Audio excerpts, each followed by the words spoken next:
Hello, chat. Sorry, my dog is, if you can hear that, the sun is shining. It's coming right in the stream. So it's going to be, we're just going to be sun drenched for a little bit. Yeah, we need to fucking talk about that. Okay. What dog? I just gave dog water and food, and I just took her out, so there's literally nothing she needs. So if you hear her whining, do not believe her lies. That's why I was late. I was taking my dog out. I was taking Pupper out.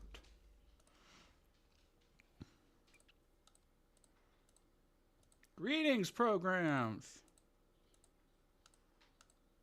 I love my hair. My hair is, it's a little bit, my hair is a little bit greasy. Not greasy, it's not greasy. But it is a little bit, like, sweaty. Because I've kind of been getting sweaty today.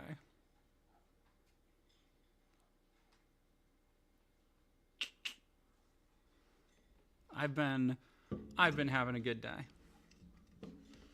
Awesome, Stella. Thank you very much for 17 months. Hey, DT. I know stream just started, but I have some really important for you to look at when you start political. Okay, I will check that out.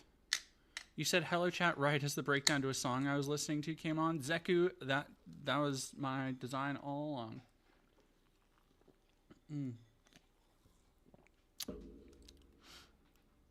Wow, brag about it, Dee. I will. Oh, I will. Yeah, don't think I won't, by the way, for a second. I am, however, posting in chat a member of our community who needs some help. If you can go and please donate some money to help somebody avoid homelessness, I know I would super appreciate it, and they would too. And I understand that money is a fraught thing. I've kind of needed to beg a little bit the last couple times. I should be okay. For myself, I should be okay for the next couple days, because my Twitch payment should come out the 13th or 14th. But yeah, if you can go at the link there. Why is it not?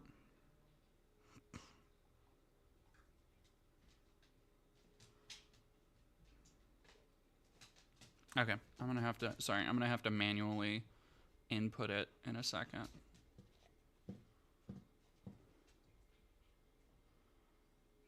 I don't know if it came across on Twitch.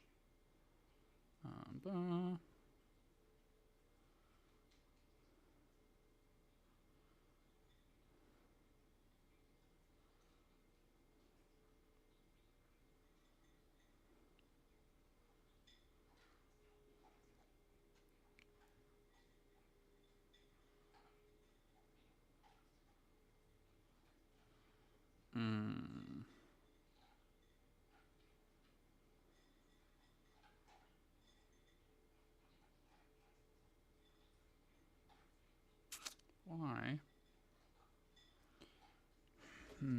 Okay, give me a second, y'all.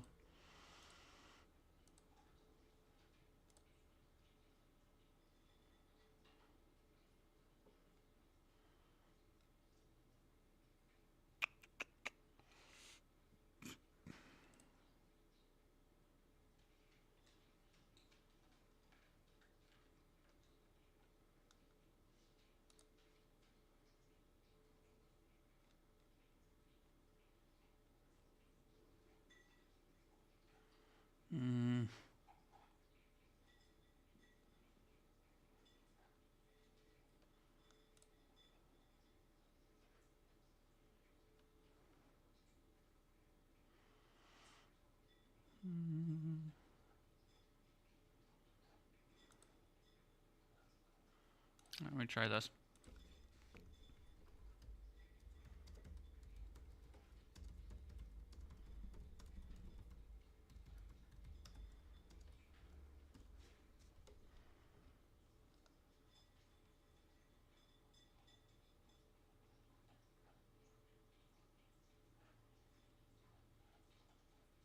What's what mark on my shoulder?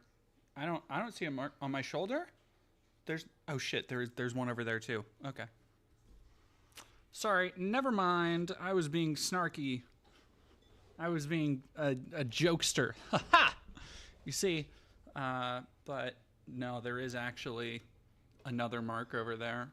Wow, they marked me up pretty good, y'all. There's one over here. Damn. Okay, let me... That didn't come through. Did that come through on Twitch? It did come through. So it is pinned on Twitch.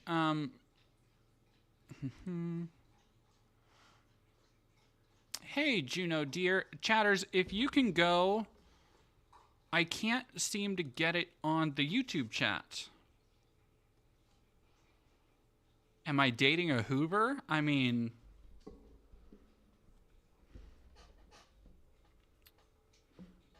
Look, the jokes write themselves when you're phrasing it like that. Sorry.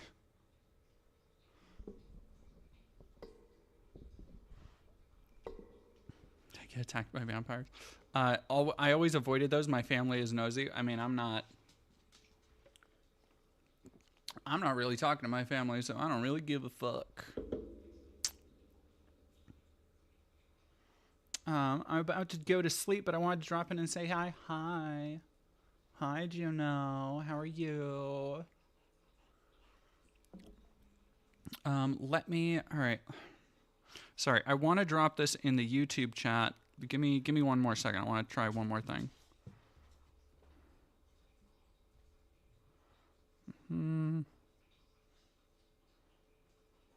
Because it is almost funded. Thank you so much. I think... Oh my god, did we just get... Top donation? Okay. Share. Alright, let me try this. Alright, I'm going to try doing this to post it in YouTube chat. And then we can get started.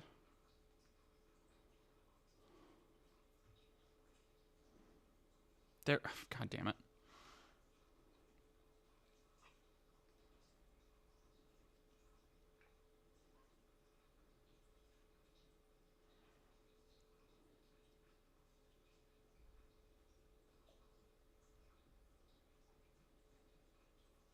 All right, I am pinning that. So please, everybody, there's less than 200 to go for the total that they need.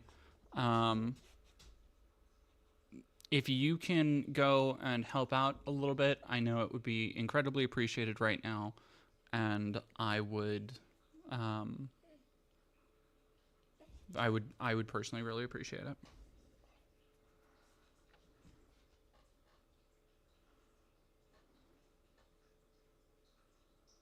Yeah, thank you very much, Viv. Yeah, there you go. So the GoFundMe should be there. Hello, dog. Lady, this dog is like such a goof. What? What do you want from me? She just wants attention right now. Oh my god. It's my favorite Pokemon. I have... Is it? No, it's over here. I think I have... Where's my... Yeah, there's my Gengar tattoo right there.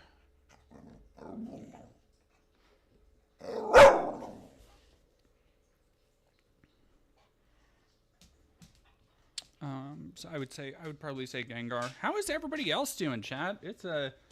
God, it has been... So I did want to give a little, I guess, update. Because she is... wait, hang on.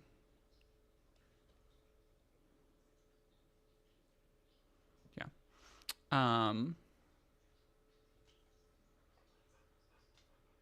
She is. Why did I say she? Sorry, I was reading a thing and... Anyway, words.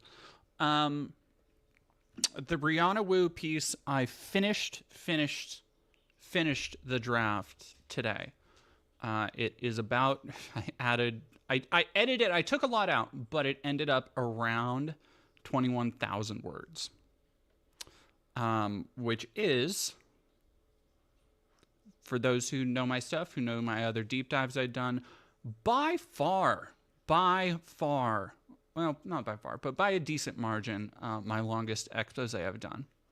If you look at the ones I did on Matt Walsh and Synthetic Man. So, unfortunately, next week, pray for me, because I'm hoping to probably record it in the next 2 or 3 days if I can get like a good 4 or 5 hour period, because the thing about recording that a lot of people don't think about is that like when I do these long pieces, especially if I'm talking to the camera, I have to do it all the way through so that my makeup, so that my look is relatively the same, especially when it's 2 or 3 hours. But I also still have to like take breaks because just nonstop talking for that time is very wearing. So like it stretches the time, so that's going to be a big investment. But then next week I say I'm hoping, and this is the absolute 100% best case scenario, it's not going to happen this way. But best case scenario, the Brianna Wu piece is out next Friday. It won't happen that way, by the way. I do not think so. But yeah, it's y'all, the shit I have on Brianna Wu, the people who have come forward to talk to me. Somebody asked me, do you worry she'll do something else crazy before you can release it? No. Well, no. There are... No, because at a certain point, I just have to be like, I'm working on it. I'm releasing it. I don't care. Like, unless she goes on some really insane tangent. But here's the thing, is it's less about like, oh, you know, this is going to be a hit piece. This is going to take down Brianna Wu. It's more about establishing a like identifiable roadmap of her behaviors across her career, so that whenever she does do something in the future, people will look at it and go like, yeah, no, she's done this before. Yeah, I watched the Dead Domain video. This is nothing new. She does this. She's going to pivot. She's going to fucking manipulate. She's going to fucking deflect blame and ignore it and all this other shit. So it is less about like, oh, I'm really going to stick to her. Although just kind of by stating facts, you can easily stick it to her. But yeah, will I premiere the vid? Yes. And I'm actually thinking I'll probably actually do my first like trailer. Just because like I understood people would want to see this video. That's why I took it on. I think I underestimated how much people hate this bitch. Because like I put out just a regular tweet, just being like, okay, update, the Brianna Wu piece is this. I think I put something in it about how it's illegal to extort, or like using information for blackmail or extortion is illegal.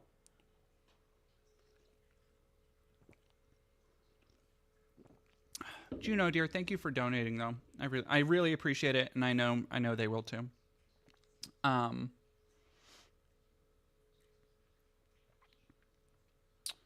Is it cater like women? So we're gonna actually talk a little bit about the people who anyway.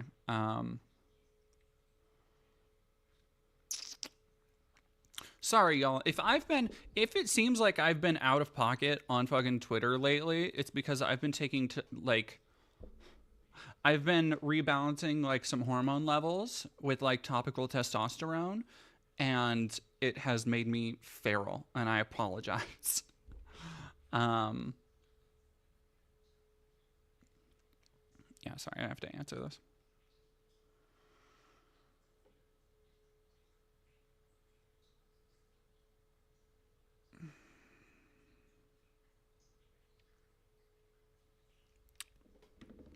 Anyway.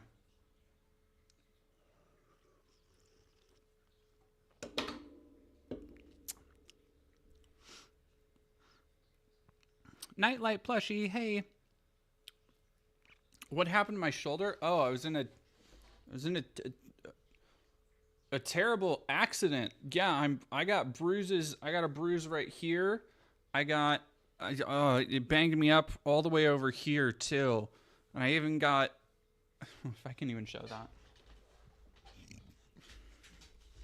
Yeah, I have a whole bunch of bruises right here. And oh my goodness, it's... Hello, dog. Hello. Okay, I'm gonna give Lady some treats for, or some, yeah. She has a toy. I'm going to put treats in it to keep her occupied. I'll be right back. Yeah. Oh, you're so excited. You're so excited. You're so excited.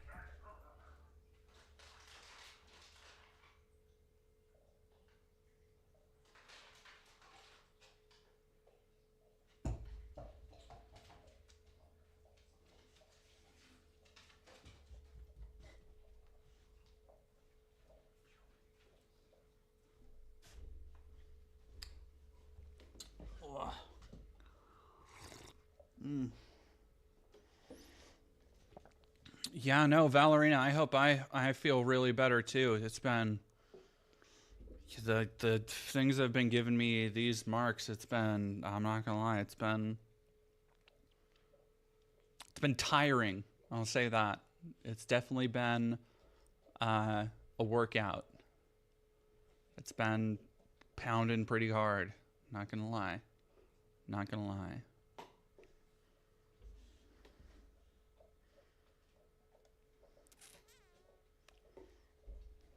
Johnny Viral Jordan. What? What? I didn't do anything.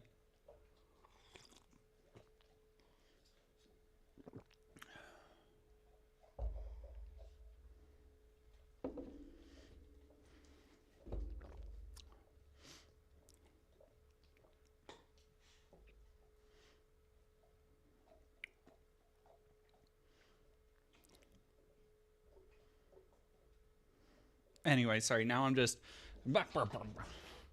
I've unfortunately and I've talked about how I have a problem where I like replicate vocal stems, and I found out by talking to other people that it might just be like a neurodivergentism thing, where like a lot of kids and youths to mask will just pick up on like vocal deliveries of other things, which is why I think I'm not so good, like I'm not an expert, but it's why I'm able to do so many different like accents and stuff and different like vocal inflections, is because I just spent literally most of my childhood like, you know, mimicking Stitch or something. So it the reason I bring that up is I've unfortunately started picking up the Dog of Wisdom.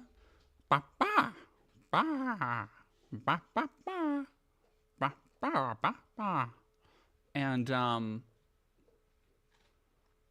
yeah, it's been I did that. So I was having drinks with a partner, different partner, not this partner. I was having drinks with a partner, and I started doing that, and we were at this bar, and it was really cute, like it's kind of like a little jazz lounge type deal, and so I'm sitting here, she's sitting next to me, and then there's like two college girls a seat down, and I just go ba ba, and I hear like an echo. I thought somebody had it on their phone or something. One of the college girls just goes like instinctually. I go ba ba, and I hear from two seats down ba ba ba ba ba. And she like turns and looks at me like I'm the one who activated her. It's that Always Sunny scene of like Charlie and Mac in the restaurant, just like deer in the headlights, and we both laughed and then just completely went on with our individual conversations. It's fucking ridiculous. So stupid. Anyway, that's been if you hear me doing bah, bah, bah, that's why.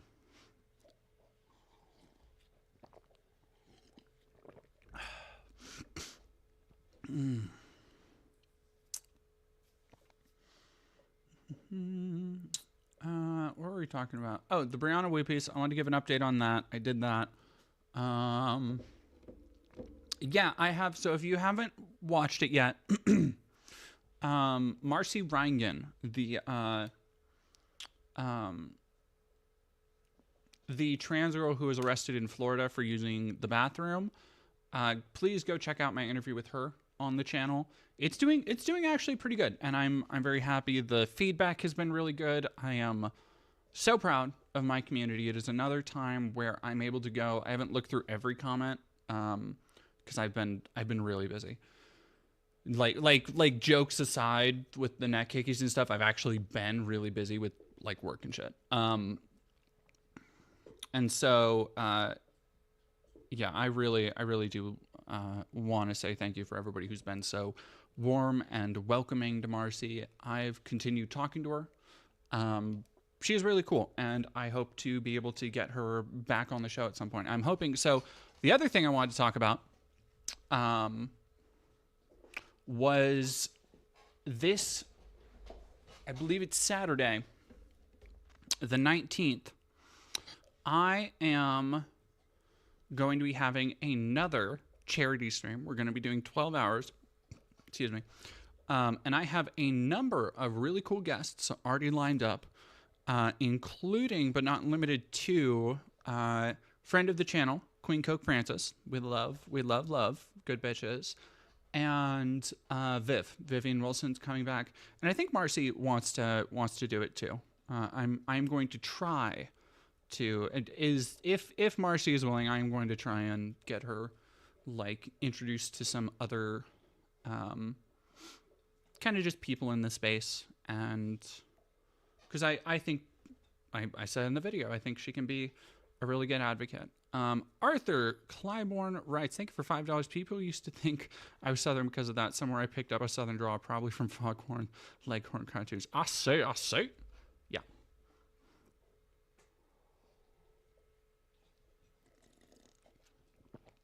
Yeah, Marcy is good people, and I'm I'm glad to keep talking with her. Is she a decent person? I saw her described as Catholic and a self-labeled centrist, so I just figured she was a bad person who did a brave thing. No, I don't think she's a bad person at all. I think and there are a lot of people. So the thing about the Marcy interview is that it has brought out, which I fully expected, but on the left there is this like kind of Blue Anon adjacent need to conspiracize about everything, where you have, like, for example, people saw Marcy, who is somebody who, like, she self-described herself as an idiot. You know, in the same way a lot of 20-year-olds do. I said the same thing about him. Like, no, I'm an idiot. But for her, that is more of a place of, like, she really doesn't feel like she's qualified to speak on certain things because she just hasn't done the research. However, a lot of people were, like, almost trying to form conspiracies and connect dots that just fucking weren't there. In the comments of being like, yeah, she says she's politically unknowledgeable, yet will, you know, talk about philosophy and Baudrillard and, like, St. Thomas Aquinas. And I'm like, well, that's your hint right there. She is probably picking up the philosophy from the Catholicism. Like, those two things intertwine a lot of the time. So that doesn't necessarily, like, surprise me. But no, I think Marcy is incredibly empathetic. I think she's incredibly intelligent, even if she doesn't see herself that way. And I think she just has a lot to unpack personally. And I think that, like, it doesn't help anyone to look at a 20-year-old who isn't, and here's the important thing, and this is what I get at in the video. The important thing is that, to me, she acknowledges that she doesn't know everything, and that she's willing to learn, and that she's willing for people to reach out to her and to talk. And she's also 20. She's a kid. Like, look back when you were 20 to now and how much you've changed. The idea that, like, people are like, oh, she's a centrist. Oh, she's not conservative. She's a Catholic. It's like, yeah, she's 20. She was raised in a Catholic conservative home. I think a lot of people, when they're just getting out of their teen years, haven't gone, like, again, what you were at 20, I'm not the same person I was when I was 20. Most people aren't. Like, that is the time in which you shed a lot of that stuff and form your being into its own person, separate from the things that have influenced you your entire life. And I think it's super weird how people don't want to give her that kind of grace, honestly.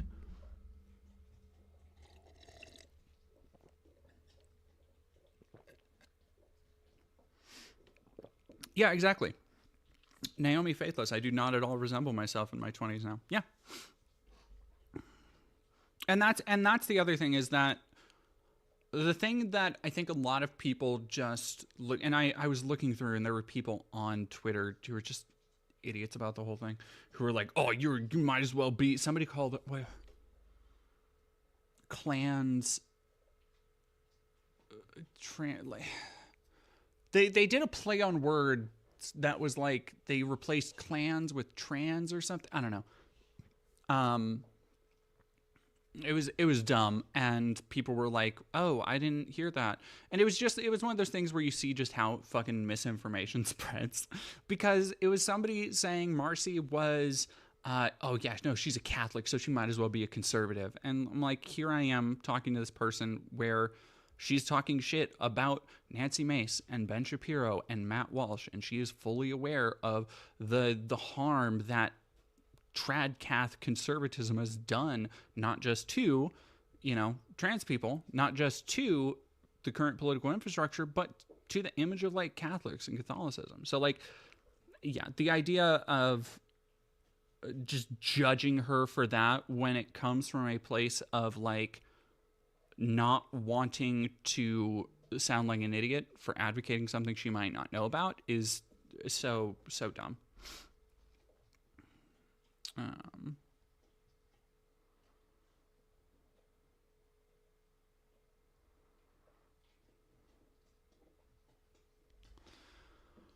Yeah, no, she's rad. I did want to.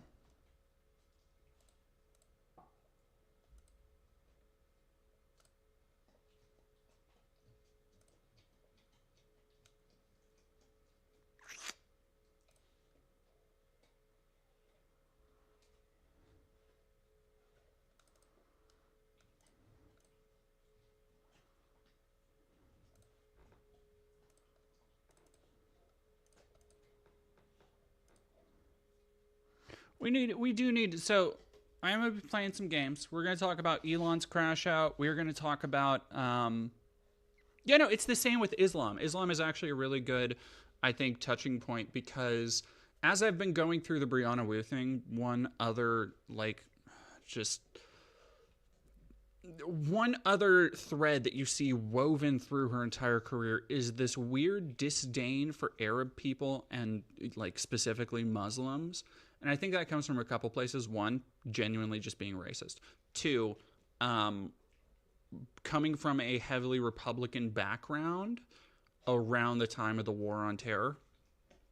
Like, I sincerely think that cooked her brain in a big, bad way. Awesome, Stella. Don't forget the link. Oh, yeah, don't forget the link I sent. I won't. Thank you.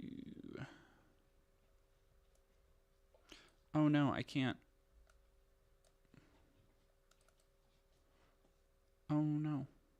Awesome, Stella. I can't click that link.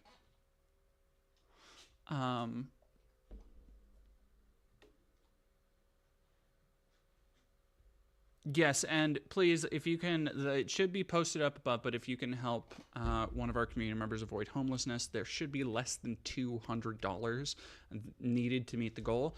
I would personally love it if you went over the goal, but honestly, that's not a whole lot, but I would definitely appreciate it.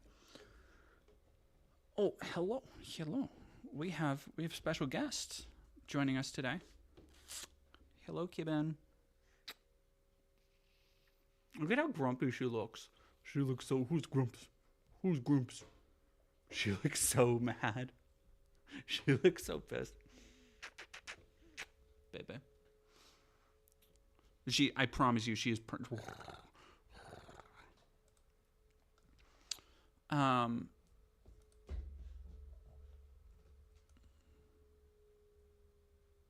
Yeah, Chuck Grape, one thing people don't understand about Tricats, like, you can go on Twitter and see that. You can see how, like, Nick Fuentes and his dumb little Groiper army have fucking, like, tried to take over the idea of being a Tradcath, and it's just these weird fucking, like, wannabe Warhammer LARPers.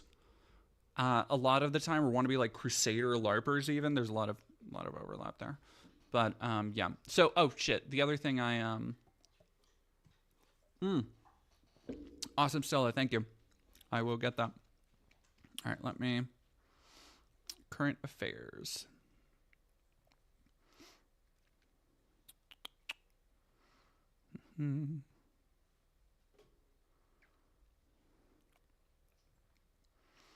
Jesus Christ.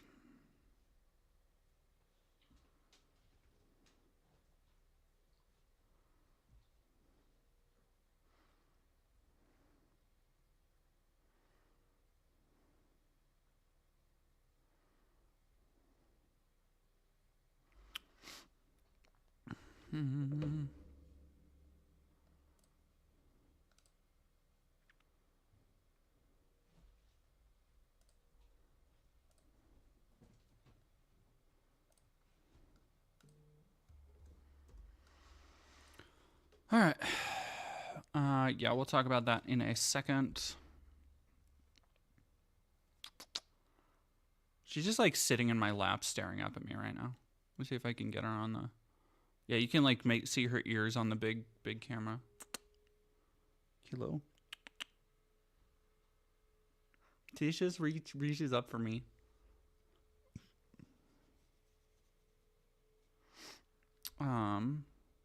Apparently we did, we passed the goal on the, let me make sure that is true.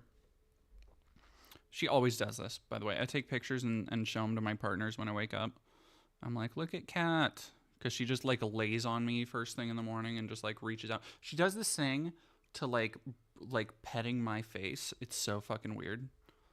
Kitty Queen 1345, thank you for following. What is that article? Oh, we'll get to it. We'll get to it in a second. Brody, thank you very much for $10. The Marcy interview was great journalism. I was originally eye-rolling what she did and walking away, rooting for her and feeling like she definitely got a raw deal in the media. Thank you. Thank you so much. That really means a lot. Why cat face so squishy? Where are bones? She has none. She lost them in a tragic bone-losing accident. Let me... What was I doing?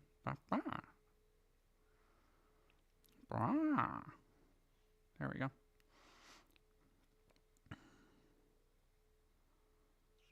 Hell yeah. All right, chat. We raised 633 pounds of $600 targeted. So we are out of the woods for it being kind of an emergency. If you would like to give extra funds, extra dollars, I understand money is really short right now, but I would really appreciate it. And as always, keep in mind that this Saturday, not tomorrow Saturday, but next Saturday, the 19th, we will be, sorry, I'm petting Cat. Saturday the 19th, we will be doing another charity live stream to raise even more money for our community and people who need it. Meow. Did everybody hear that? Did people hear her meow for me? Oh, she's so cute. Well, it's so funny. 40K guys seem old school nerd in the worst way. It's so fucking funny because like half of what I see from Warhammer is the worst kind of nerds imaginable. Like just overly sweaty, overly spendy, weirdly obsessive assholes, and half of them are just like polycule trans girls. Like who are just like painting their minis while, you know, a member of their polycule sits on Minecraft. It's fucking crazy.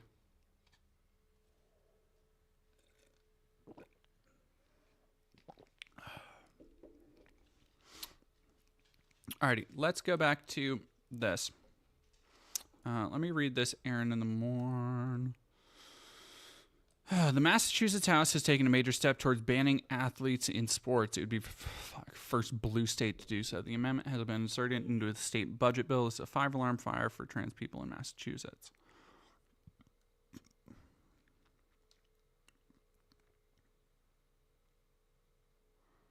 Great. Sneaking in, like that's where we fucking are now. Sneaking in anti-trans causes. So if you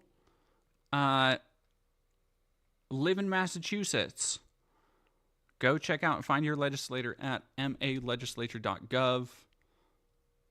This is fucking heinous. Let me go to the Boston Globe.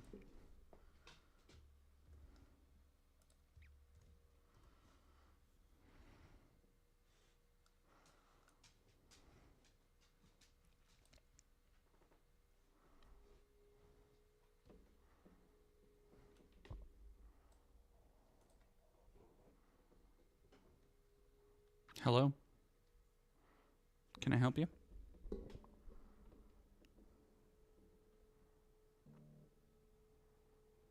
What? What do you want from me? Hmm?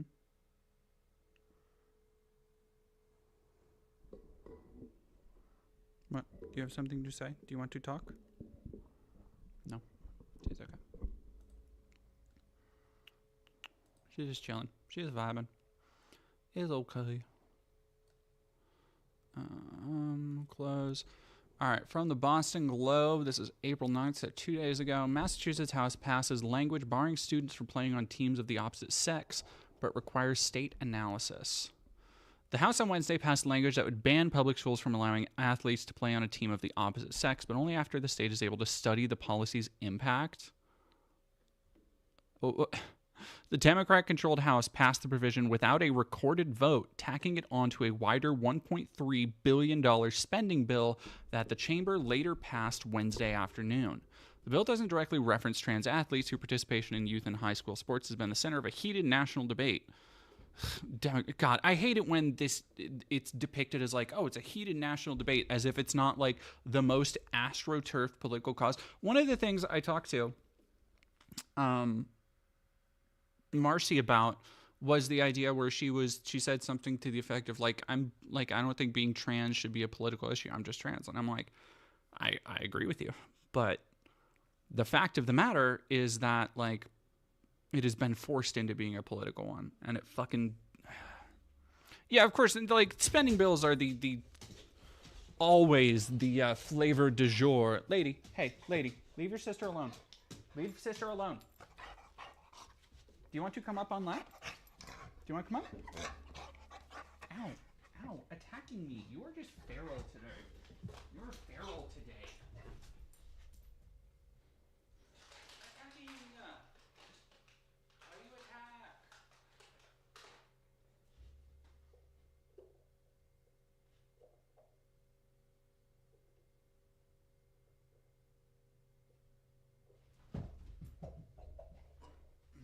Okay.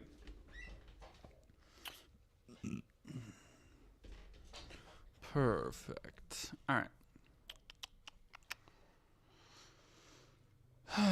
The provision nonetheless drew swift condemnation. Yeah, no shit. Who feared it gives credibility to arguments that trans students have an unfair advantage in sports, which we've totally it is not founded in anything. State Representative John Gasky, a Carver Republican, initially filed an amendment that would ban public schools from allowing a male student athlete to participate on girl sports teams. This is my like Rush Limbaugh playing the Bullet Farmer voice. Wait, not the Bullet Farmer. The other guy. No-nose fellow. What was his name? Worshipper of the Olympian, thank you for $10 Canadian. If people stop being pussies about things being political, like get interested in politics, or politics are getting interested in you. Yeah. Yeah.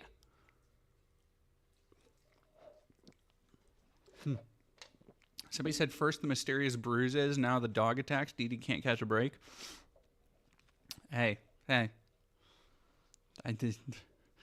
Where these bruises came from ain't no mystery. Ain't no mystery, you know what I'm saying? Up high. Come on now. Where these bruises came from. These bruises ain't the only thing that was getting beaten up. Know what I mean?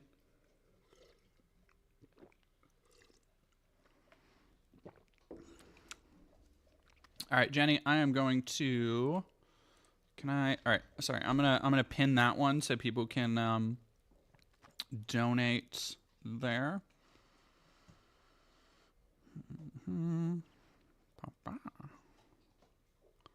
Sorry, give me a second.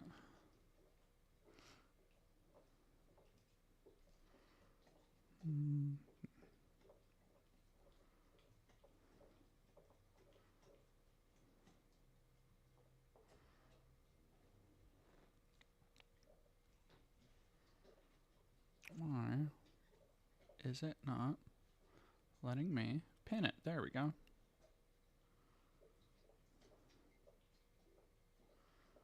Okay, there we go. So that should be pinned. We have a second. So now pinned on the YouTube side of things, we have a second community member who does need help with housing. If you were going to give, we filled one of them. Feel free to give to either of them, but everybody needs help right now. And I would really appreciate it if you could go help them out.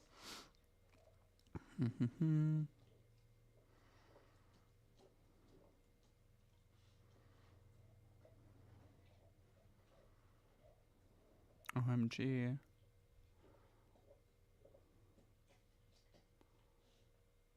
Wait, this whole topic is people talking about fanboys, really? Okay, I thought you said femboys. I was like, what? Is you talking about a Morton Joe? No, the other dude, the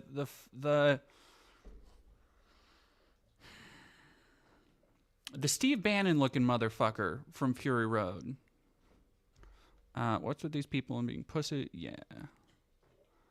About conflict, like, fuck's sake, we're human, always do is fight, and 4-letter word. I couldn't tell what that is. Why is the audio so low? Well, I'm just trying not to, I don't know. Femboys are a pressing issue. We gotta figure out why they're so. Nope, Scrotus was a Morton Joe's son. The people leader. Fuck, that's what he is. Thank you, Jesus. I forgot why I even brought because I was this guy, State Representative John Gasky.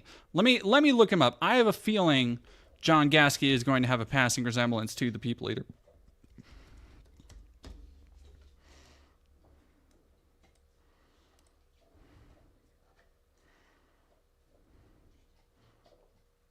Nah. I mean, he does look like a serial murderer. I'll give him that, but not in the same way. He is more of a rusty nail joyride vibe. Anyway. Blah, blah, blah.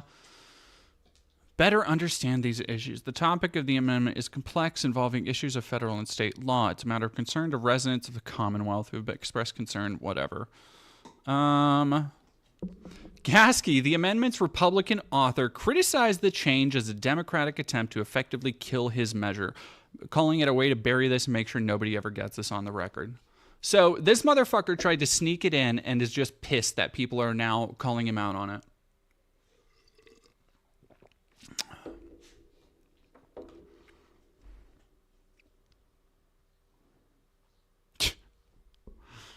God, fuck you, you fucking cocksucker. Sorry.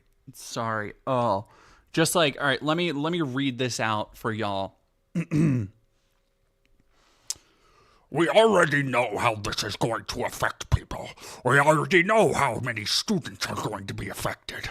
Every student is going to be affected, he said. Every student athlete will play on the team they were born to play on. That's what this amendment is for. We don't need a study. The polls support this. The federal government supports this. It's time that we recognize science. Here's the thing, right? These motherfuckers love to say, like, oh, it's time we recognize science. Do you think John Gasky...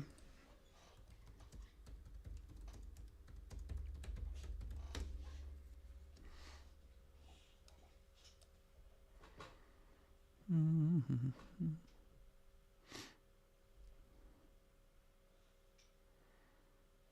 you think he's a Christian? Comes from a military family, grew up in El Paso, Texas.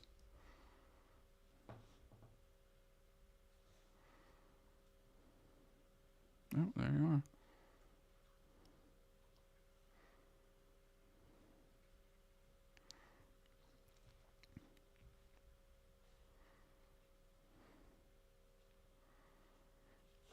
Richard Nixon from Futurama. No, that wasn't quite my Nixon. I need to put more boss knots on that. You know what I'm saying?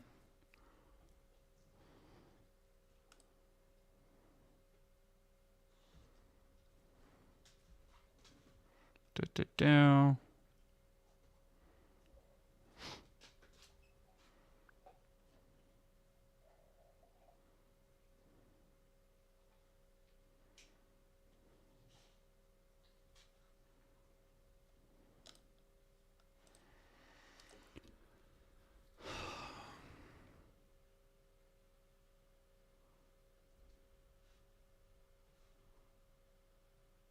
Damn, he sure does seem to give a shit about sexuality with minors.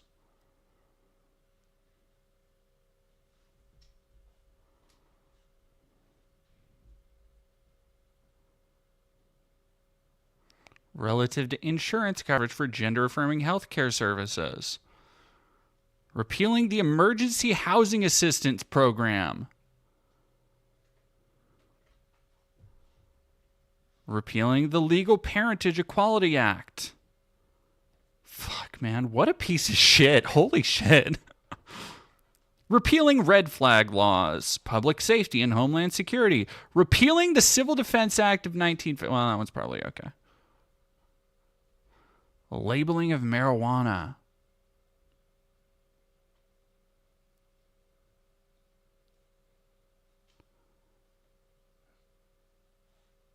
An act... All right, I got to see what HD 2393 is. An act relative to internet gaming. Because I think he just co-sponsored this. Draft being worked on. God damn it. I want to know what a bill related to internet gaming is. No, this isn't Texas. This is Massachusetts. So yeah, fuck this guy, honestly. President Trump issued an executive order, blah, blah, blah. We went through that. Thankfully, we're in Massachusetts, said Joshua Croak, president of Worcester-based LGBTQ advocacy group Love Your Labels. More like Wokekister when it comes to protections for the trans community, but that the amendment passed Wednesday is, quote, one of many warnings that these types of actions are happening here too. Appalled to learn the amendment passed Wednesday. So basically, it was completely snuck in there by this fucking asshole. Quote, right now the trans community is under attack from the federal government and executive branch. The last thing our community needs is for legislators in the Commonwealth making trans kids a target, Neslusen said. I'm extremely dismayed they're treating this issue as if it's even a credible thing to even say or look into.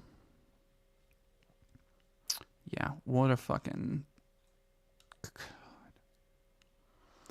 So, I wanted to talk, because I've seen this, and we're going to look at some of the worst examples of humanity here, because this is... Okay. How do I talk about this?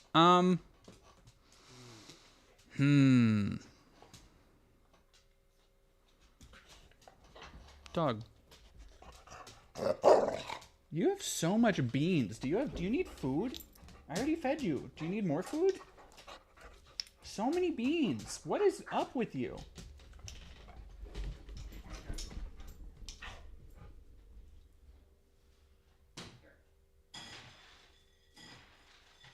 I almost drank all your water already, too. Okay. Sorry.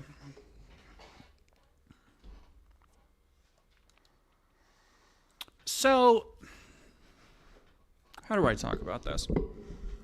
I am nothing if not supportive of sex work, sexuality, people consuming sexual media. And with that comes the idea that, like, sorry if my chair is squeaking so much. With that, I feel comes the idea that you have to reckon what a fetish is versus what is actively harmful, right, in media. Because... and these are not things that I participate in. Like, don't get me wrong. Somebody was like,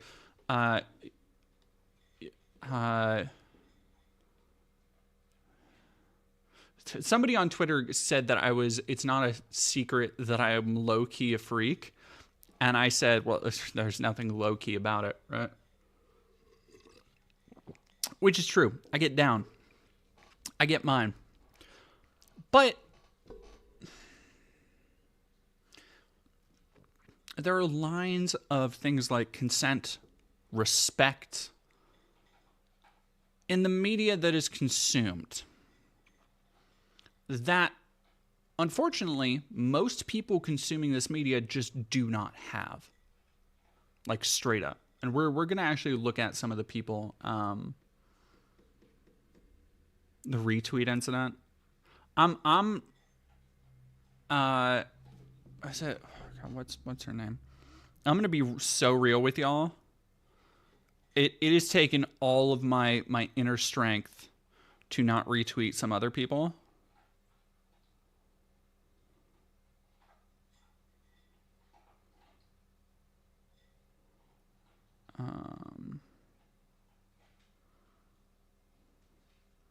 God damn it. All right, now I need to find so many. All right, since the bot fucking banned, so many people have been shadow banned too, and it fucking sucks.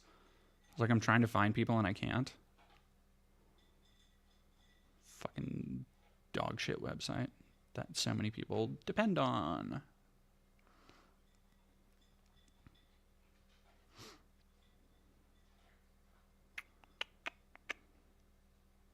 I'm just trying to find a certain post from somebody.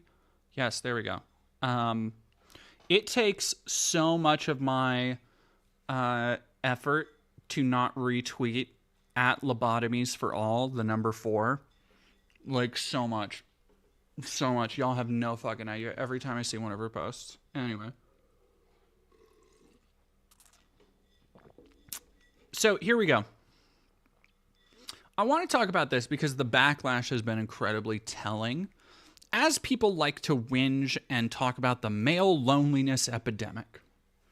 And it was kind of a coincidence that as the same time this story is going around, there is also a woman talking about how, I think it's Death Angel actually, talking about how it's like a massive red flag for, or it's a green flag for any cis man who, respects like progressive politics and identity politics and stuff like that. And people are like, oh no, these are all beta males and no real women wants them. But like, if you go into the comments, it's all just like women being like, no, actually that's hot as fuck. Cause I know they won't like beat me. I know they won't like abuse me. I know they don't see me as just property and a fuck doll. And I think in a very real way, media like this, here's the thing. We're going to go into this story as delicately as I can. And I want to preface this by saying trigger warnings for incest and sexual assault. You've been warned. And this is not like, we are obviously not showing any of that, but the content discussed is going to have that. So keep that in mind.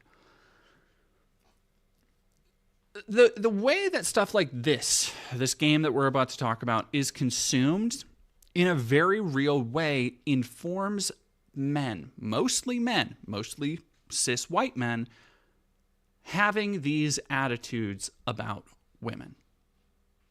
And as somebody who is friends with a lot of sex workers, I see a lot of times, not just them getting harassed, but like openly threatened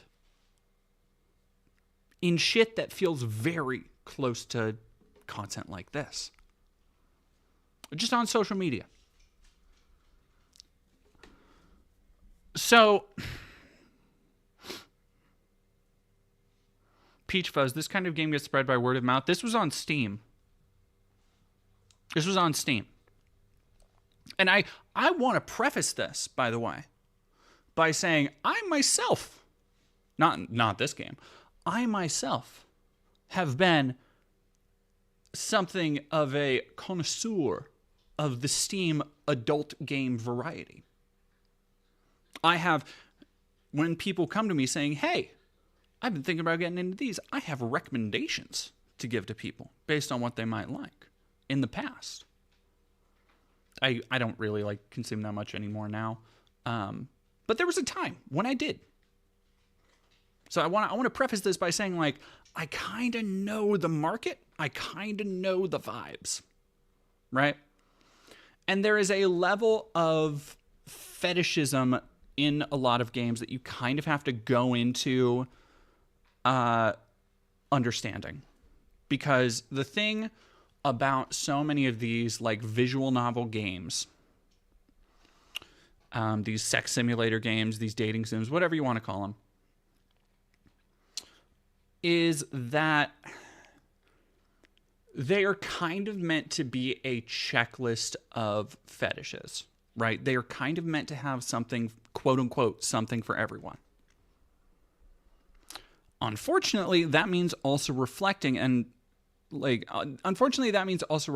like, okay, what are the top 10 porn categories on like Pornhub or whatever? You're probably going to see them in some of these games. Not all the time. Not all the time. I do want to say that. But one of the things that is uncomfortably common is incest.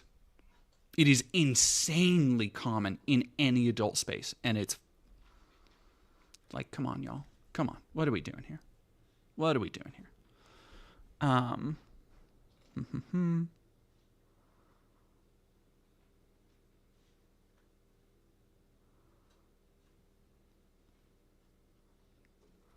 Yeah, all that step family Yo, I will take the step family shit over some of the stuff that like games like this do. Because so here's the other thing, right? The reason everybody knows the reason that it's always a stepmom, stepsister, stepbrother, whatever the fuck, is that because legally then, technically, because the actors are never actually related. Like, come on. But the roles they're playing, it's not going to raise any legal eyebrows, right? Because it is, while it is incest, while, anybody would be pissed by that subject actually happening in real life, by the letter of the law, it is not illegal. That is kind of how they skirt around that with the step fantasy bullshit. However, in content like this, where there is not technically real people being represented, it falls into a morally dubious area that I think is most akin to lolly, where you will see, and you'll probably even see them in the comments that we go through. A lot of people defending shit like this and lolly in the same breath, being like, well, it's not real people, it's drawings. It doesn't fucking matter at the end of the day. It doesn't matter because the attitudes, these things, you can sit and say that, okay, content like this, it's a fetish. If somebody's into it, whatever. But in a very real way, the attitudes about this content get internalized by people. And especially when you have unsafe spaces for minors, when you have the rampant over-sexualization of online spaces aimed at minors, that has a knock-on effect to informing how people grow up and feel about sex. Like, it has been a massive problem for teenage boys to, like, be so fucking insanely porn-brained that they end up hurting first-time or just partners around their age. That, like, boys in college have erectile dysfunction. And this isn't, by the way, because it's actually kind of interesting. There was recently a study that, like, we kind of scientifically proved that porn addiction isn't a thing.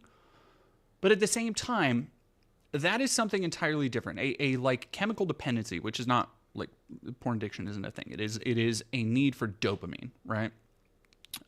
Hey, by the way, if you find yourself ever thinking, oh, geez, I just can't stop whacking it. I'm just jerking it all day, and look at all these other things I can do.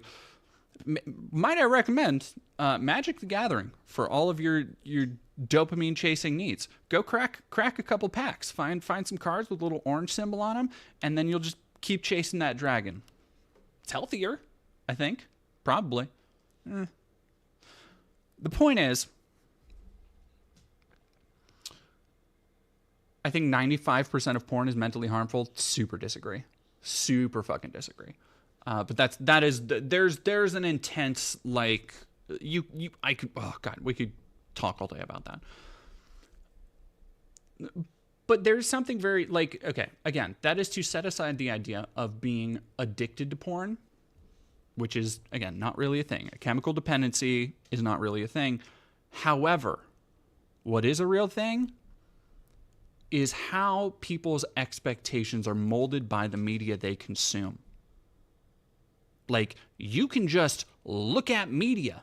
That's why we have propaganda. It's why the State Department has such a heavy hand in any film with the military. Like, it has been observed for decades through Hollywood, through film. Attitudes are informed, not created, by the way. I want to specify this. There's a difference between attitudes about media or attitudes from media. Like, it's not indoctrination. They are informed. They are often referenced, often subconsciously by people, right? Nobody goes through life being like, cops are so cool because I watched Bad Boys 2, you know? But you watch Bad Boys 2. You watch all of these cop shows. You watch Brooklyn Nine-Nine. And it creates a cognitive dissonance for a lot of people when they see cops in real life not being so cool, being fucking terrible, actually, right? Like, that's propaganda. That's the effect of that, how it informs people's worldview. In a very real way, this kind of shit does the same with sex in an incredibly negative way. And so we're going to go through this. We're going to read this article, and then we're going to go see the reaction a lot of people have had to it, because it is unconscionably vile, if I do say so myself, in a way that, like, oh, man. The one time porn gave me erectile dysfunction is when I hooked up with a dude I wasn't really into. I mean, that sounds like an entirely different thing.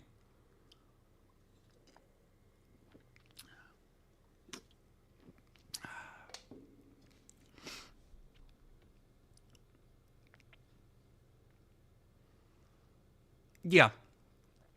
Shogakusha, the only issue I have with pornography is the way it intersects with human trafficking and third world exploitation.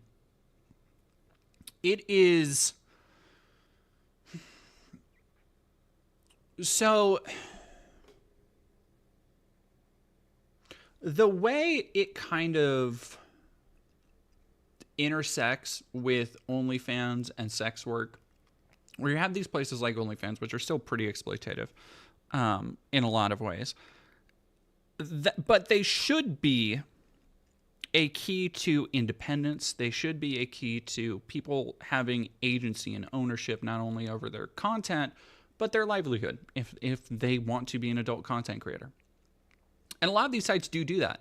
But then you have, like, you're always going to have people who want to exploit those people. You're always going to have people like Andrew Tate, for example, who ran a content farm. Like, that's what he did.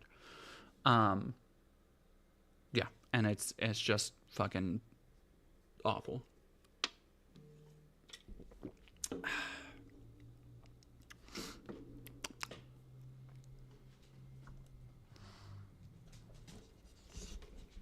Hello, dog. Hello, dog. Hello, dog.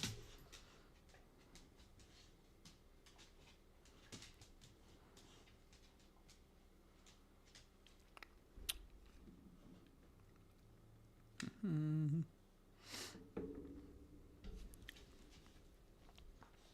Dog, stop it.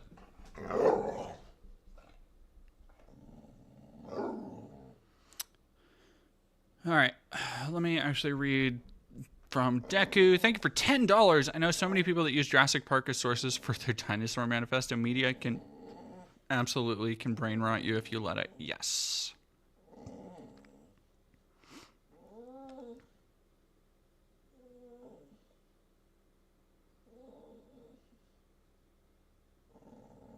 Oh, yeah, no, Jenny, don't get me started on the fucked up expectations that cis men have of trans women. That's a fucking massive one. That is a fucking massive one. And I say this as somebody who's still non-binary. I identify as non-binary. The amount of fetishization I get just by, like, checking into Grindr is fucking insane. Like, okay, no, that's beside the point. All right. From Kotaku via Yahoo News, devs behind controversial sexual assault game defend it, but say they're pulling it from Steam anyway. This is yesterday. The studio behind No Mercy, a recently released 3D visual novel featuring non-consensual sex and incest, has announced that it plans to remove the game entirely from Steam. The game was pulled from the United Kingdom after government officials slammed Valve for allowing it to be sold on the storefront. It was released March 22nd on PC via Valve's super popular digital gaming storefront Steam. The game is described by the developers as a, quote, 3D choice-driven adult visual novel with a huge focus on incest and male domination. In the game, players discover their mother is cheated on their dad, and they are then told to, quote, claim her for yourself. This leads to multiple scenes involving a player forcing women, including their character's own mother, to have sex with him. The game's description on Steam includes this line, quote, unveil her deepest secrets, subdue her, and make all women yours. Now, here's the thing.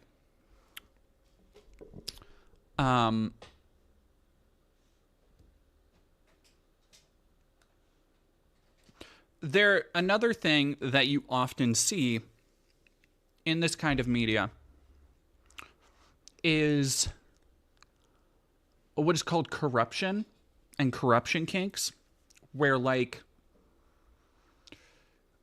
the thing about corruption is that it is essentially a relationship simulator. Like, the way it plays out in this media is that you will start usually meeting somebody who, in the game, you'll meet a new character or whatever, and they seem innocent or reserved, but eventually you can kind of draw them out of their shell. It turns out they're, a super freak or whatever. It's a porn game. It's a porn game. Like, I don't know. Do not go in expecting fucking good writing.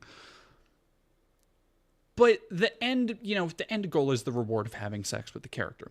Obviously. Again, it's horny brain bullshit for people who like that kind of thing. But there is a massive, massive difference between something like that and just outright forcing. And that's the big problem with this game, I feel, aside from the fucking incest thing. I never got the incest thing. It's mostly like the forbidden aspect of it. Like, oh, it's because it's taboo. Yeah, it's mostly a taboo. And I feel like it is,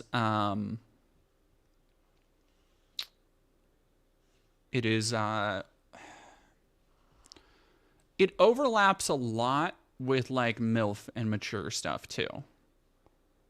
Right? Oh, Megastar, thank you for tier 1 for 2 months. And Dale Wilson, thank you very much for subbing with Prime. Just passing through. I appreciate it, y'all. Many people online weren't happy that Valve would allow No Mercy to be sold on Steam. An online petition reached over 10,000 signatures. Fuck yeah.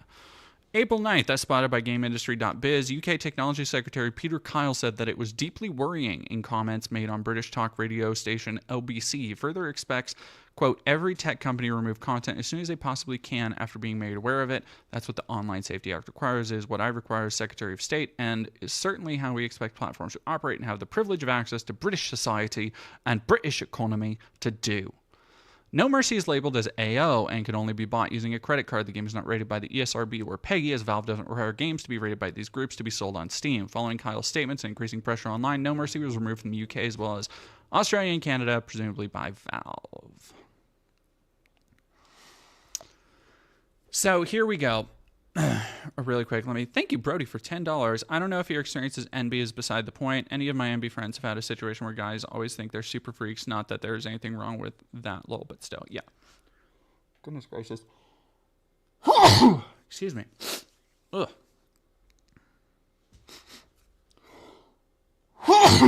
Goodness me. Torrance, hello. Bless you. Thank you, Juno.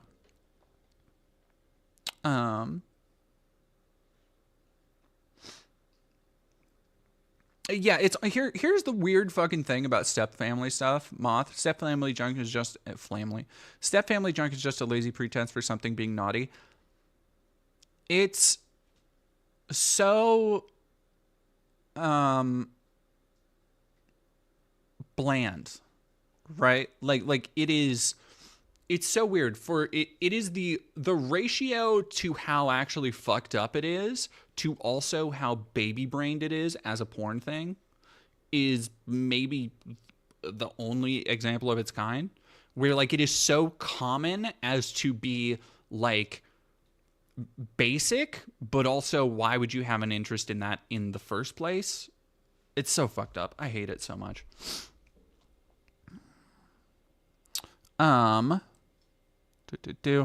So, Zerat Games, the developers behind No Mercy, posted a lengthy response to the controversy on Steam, addressing calls for the game's delisting. In the statement, the studio confirmed it was removing No Mercy from Steam, but nonetheless defended the game, stating that real incest is, quote, disgusting, but that things like rape and male domination are nonetheless popular, quote, kinks for many. Let me see if this can be... Oh, yeah, no. I'm not going to be able to read that. That's fine. I don't really need to read it. Quote, I fully understand that for many people such things may be disgusting, but during sex, people should be able to do what they want as long as they don't harm anyone. So here's the thing. By the letter of what's being said, I agree with that. Like, CNC, which is consensual non-consent, the first letter is consent. Like, it is an act. Like, so many things people do when role-playing, like so many things people do when fucking or doing whatever they want. I do not need to like something. But if nobody's getting hurt, everybody is of age and everybody consents, and nobody's been manipulated, nobody is inebriated, whatever is my general philosophy. However, are anti-incest laws eugenics? No. What?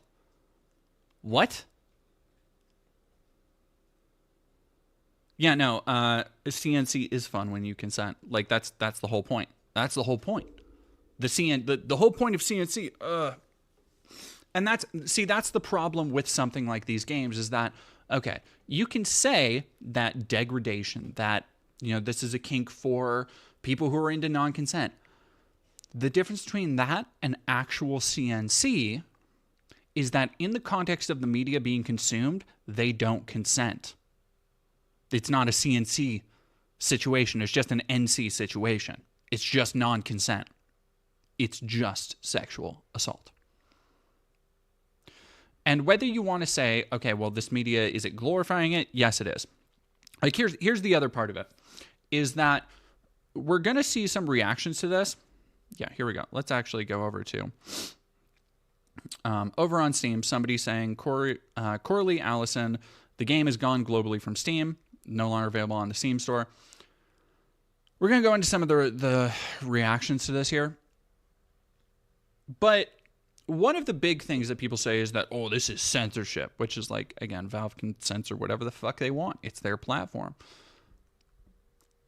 But this isn't a case of like, this isn't like fucking Breaking Bad. You know, this isn't like somebody saying like, oh, you can like Walter White as a character, but you don't need to agree with what he does. Like, oh, no, the entire point, this is a porn game. The entire point is to titillate. It's to get off to the content being presented. If that content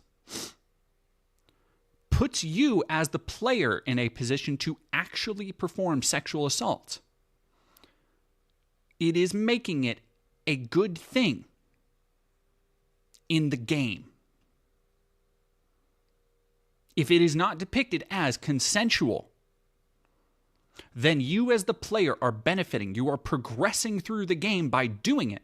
It becomes the primary currency of gameplay.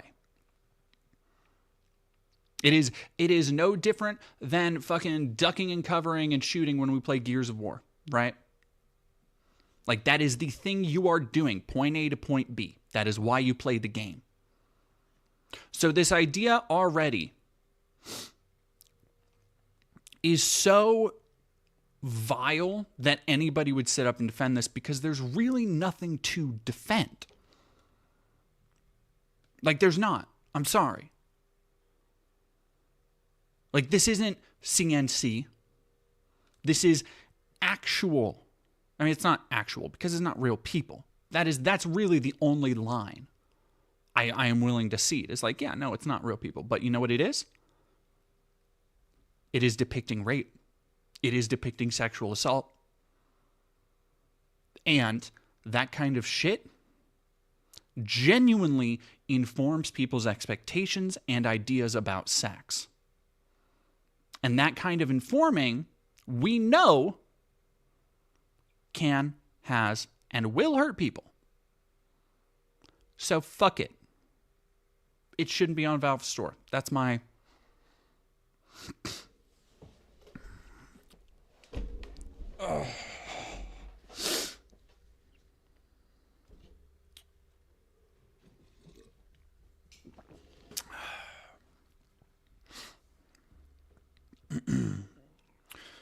But I want to go through. And the first number one comment underneath it is 54% of women ejaculate during rape.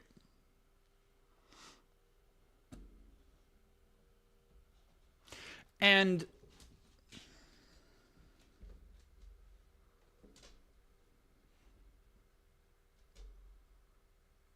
I cannot properly convey the seething rage that took me over when I first saw that.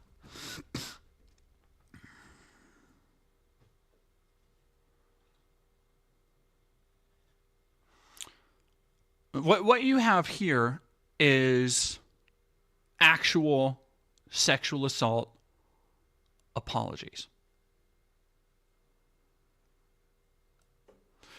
And I don't want to say that a lot of these people are probably also Gamergate 2 folks, because I haven't seen anybody from Gamergate 2 come out wisely. Probably for the best. They're not doing so hot these days.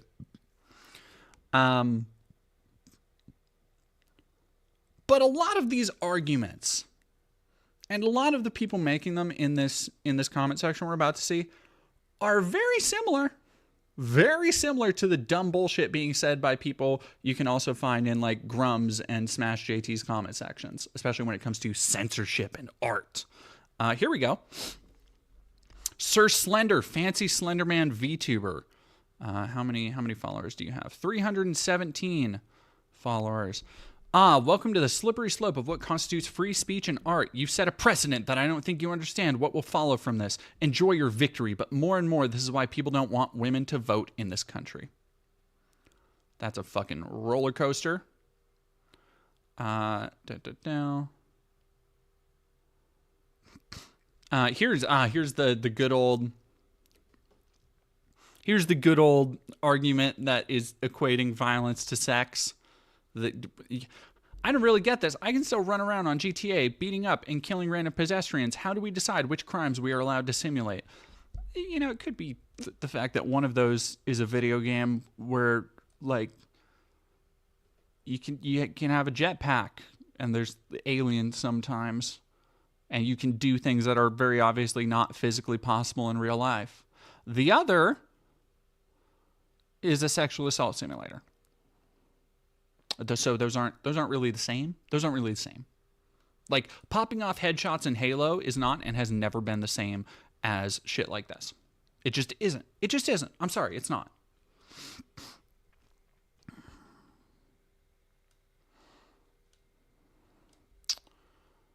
Rape apologist.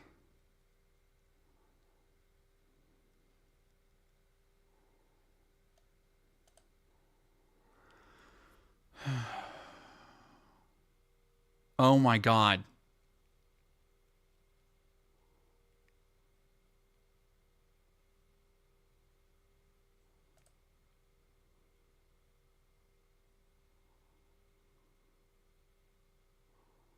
Fuck, man. Like, literally.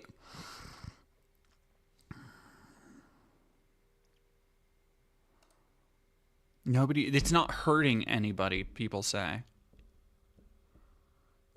Libertarian atheist MAGA.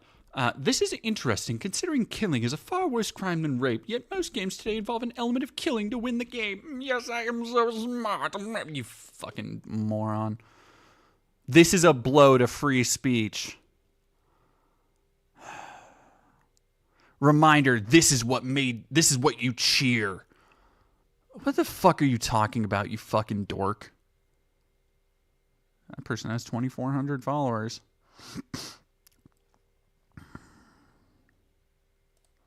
Let's see the responses here.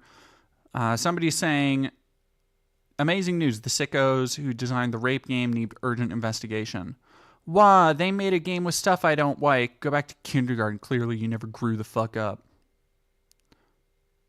We need to start removing feminist content ASAP from all platforms. I want to bring up again the arguments they're making to defend this, by the way, have nothing to do with defending it on the merits of what actually it is. Like, they're just attacking other people for being like feminists.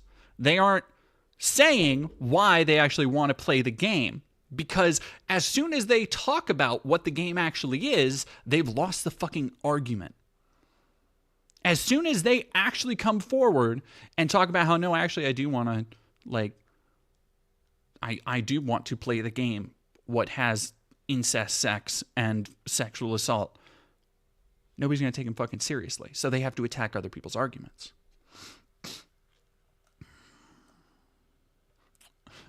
Art isn't illegal.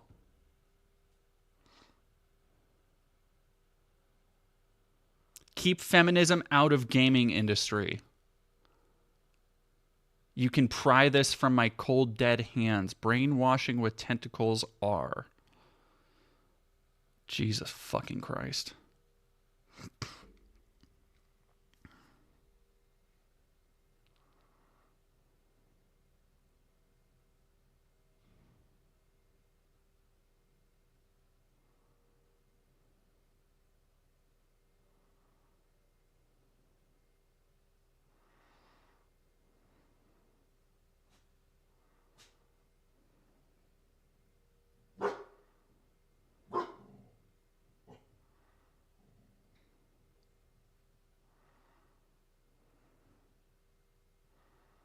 Censorship always makes things better.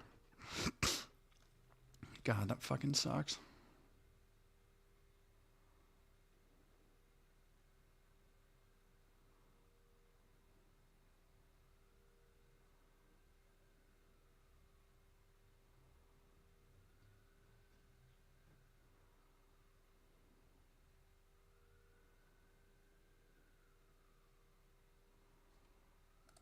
How sick do you have to be to get off on this?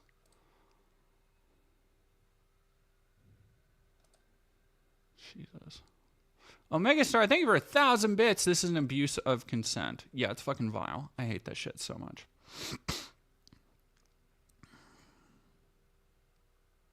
Yeah, no. So earlier when I was looking at this, there were people talking about lolly. Like somebody... there was somebody. Is there torn out there? Fuck, man.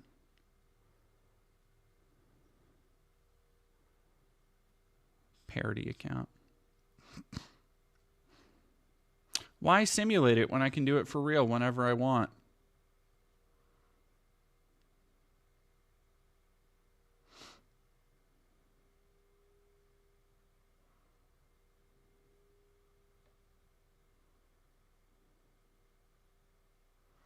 El Femboy.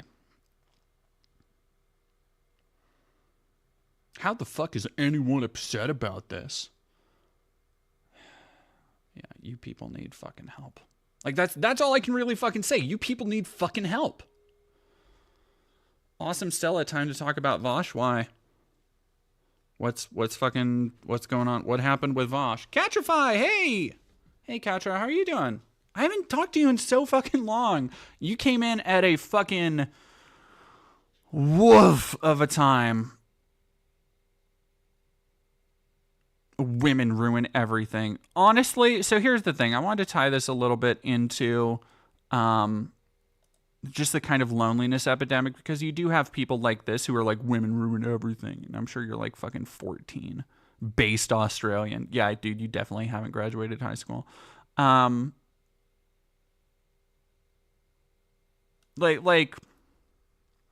Katra, thank you for subscribing to tier 1. Oh my gosh. Just got a new job. Been very busy. Unemployed in the last 6 months. Yeah, I fucking bet. Because I mentioned Lolly. I've talked about the fucking disgusting Vosh thing before. I myself, never going to have this problem. 1, I barely look at porn. That's true. I mean, okay.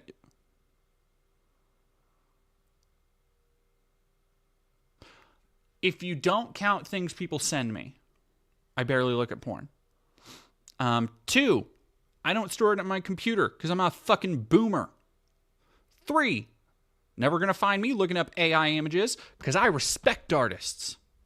I want my porn to be good shit. 4, if it doesn't look like an adult human being, I don't want it. That's what's up. 5, if it looks like a horse and it's not a mythical creature, I also don't want it.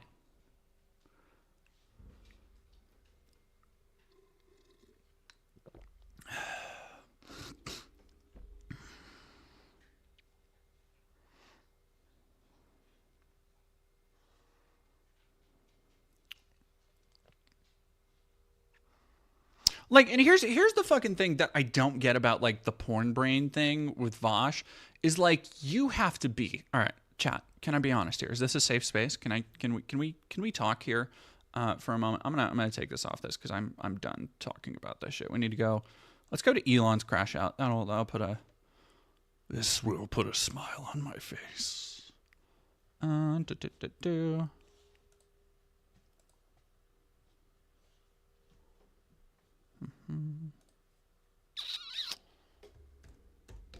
Oh shit. Great.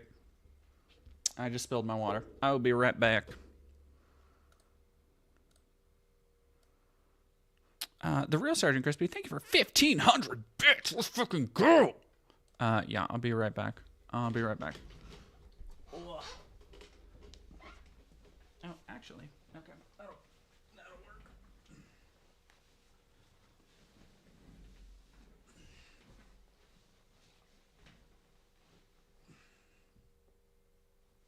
Yeah, that'll work fine.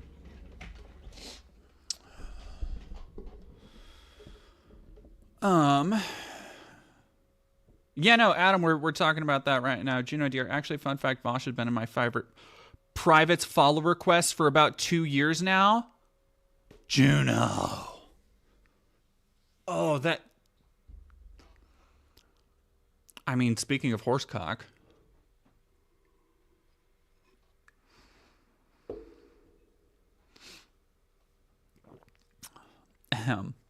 Ayo.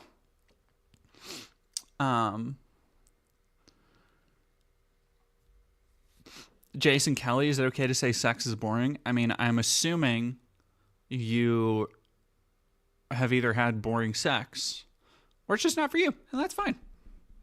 Like, you might. Hey, sex isn't for everybody. Like, look, there's going to be hypersexual people. Like myself, I'm pretty hypersexual. And there's going to be people who just aren't into it. That's totally fine. Honestly, I kind of envy you. Do you know, I could be so much more productive. I could do so much more things in my life if I wasn't, like, super sexual.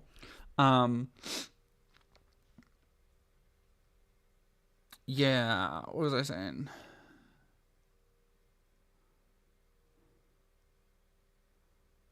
What was I saying about? Oh, yeah. No, chat, is this a safe space? Like, if this is a safe space to talk about it, here's the thing that I really don't fucking get about sex. Oh yeah, Ezekiel 23:25.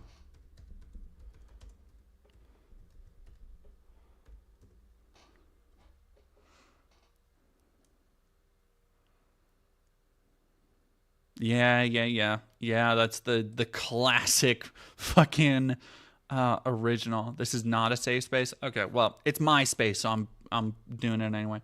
But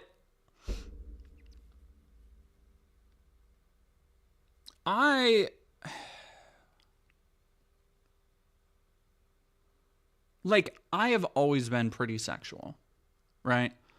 And, like, that includes taking part in kink with a lot of, like, partners, which has always been consensual. And there's always a lot of communication, and there's always a lot of openness and trust and understanding, because that's kind of how that has to go. But the idea of being so porn brained, like I have never been so porn brained that it has like led me down a rabbit hole to like more and more perverse stuff. And so like I using my kind of like experience as a rubric, right? As a guide, and looking at somebody being like, oh yeah, well, Vosh is just like really porn brained, and that's why he got to like horse lolly AI shit. I'm like, dude, how fucking porn brained do you have to be to get there? Like I consider myself pretty fucking horned up, pretty sexual, and like, dog, what? That's fucking bonkers.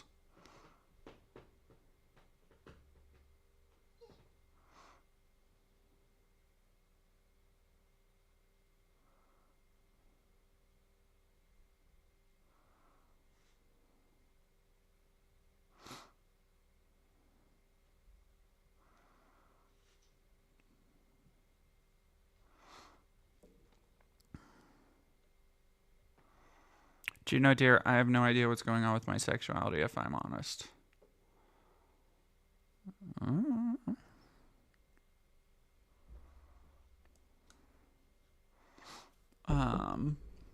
Amber Rebecca, thank you for following. Sorry, I'm just checking out the chat right now. Hasn't Vosh had a weird horse fixation? I don't know. I don't follow Vosh. I feel like there's a massive overlap between being edgy and irreverent and porn brained. It's no wonder Voss spent a ton of time in Destiny's community as a teenager.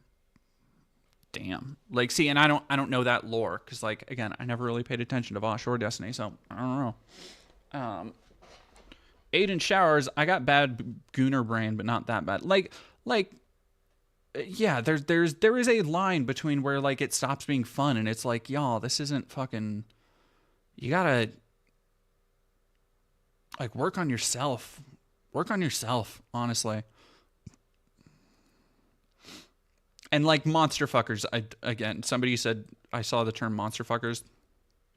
Monster fuckers don't hang here. Monster fuckers do not hang with these freaks, the shit that we're talking about. If somebody's fantasizing about having sex with a werewolf, I don't give a shit. Let Autumn Ivy have their fun, I say. God, my hair is so... Ugh. Chat, this is what happens when you sweat for 2 hours. I should have done some dry shampoo before I came on. It's fine. I just washed my hair like 2 days ago, too. Some gooners are cool. Some gooners are cool. Some gooners are cool, Juno. You right. Bud Skywalker 32, thank you so much. Yay. 6 months sub to one of the best NB streamers. Love you. Thank you. I love you, too. Thank you so much. Based and monster pilled.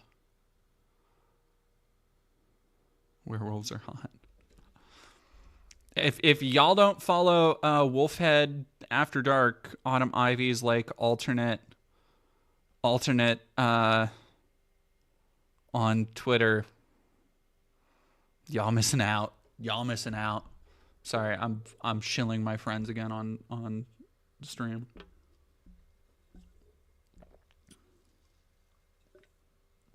Somebody get this They Them a Dusk fan? No. I'm not I'm not hot in here. I have AC. Before this, I spent several hours. Not several hours. I spent over an hour. Hour and a half, 2 hours, almost. Profusely sweating. Which is related to the markings that people have noted on my shoulders and chest.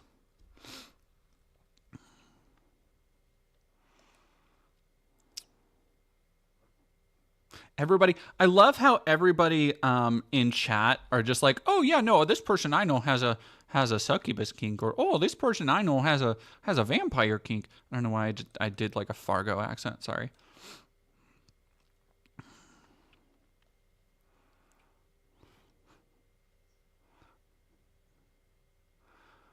Monster fuckers rise up. I did marry a werewolf character on Skyrim, based in Wolf Girl Pilled, actually. Based in Wolf Girl Pilled. Gym day, best day.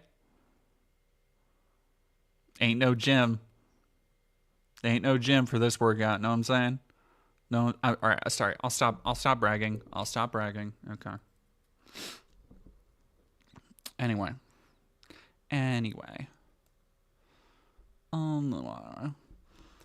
Let's talk about some good gaming news, huh?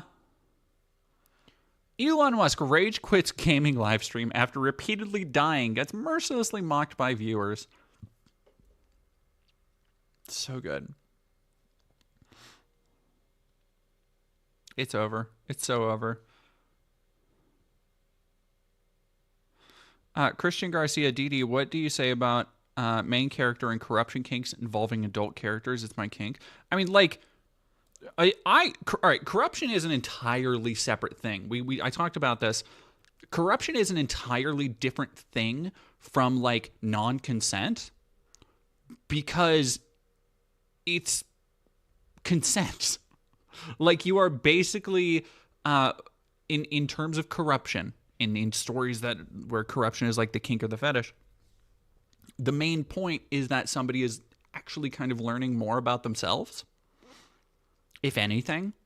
And different stories will depict it differently, but I think there's a fascinating overlap, like sociologically, to talk about and study with those kind of kinks, because I think it says a lot about how people want to externalize the stuff that they usually internalize. Like the corruption kink is like, it's always like, I don't know, it's like, oh, this, cute princess has a naughty side or whatever the fuck. Like the movie Secretary. Yeah, kind of. It's very much like in that same, like, actually this person is secretly a bad girl or whatever. And it's like,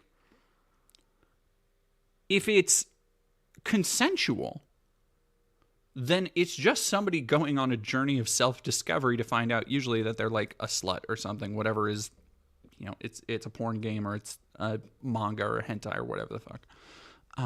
But it's like, if it's consensual, whatever, who cares? Like, I don't care. It's consensual. It's consensual. Everybody's an adult. There's not like a weird age gap. There's no grooming. Fucking via con Dios, go with God. Can you please do an impression of someone from Fargo with a latex kink? How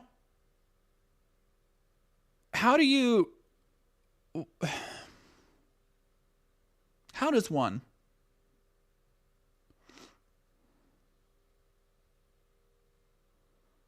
Got to get over here to be the brag topic? You want me to brag about you? I mean, I can brag about you, Juno.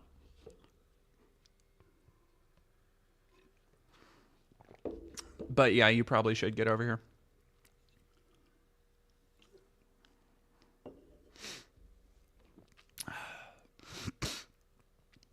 Naomi Faithless, what is anal? I think it's a name.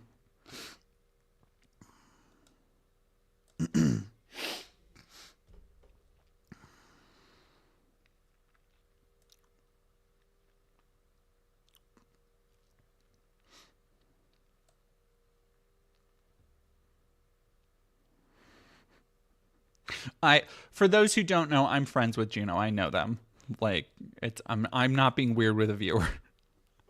I'm friends with Juno. Yeah. Cruise control for cool. Nothing much. What's anal with you?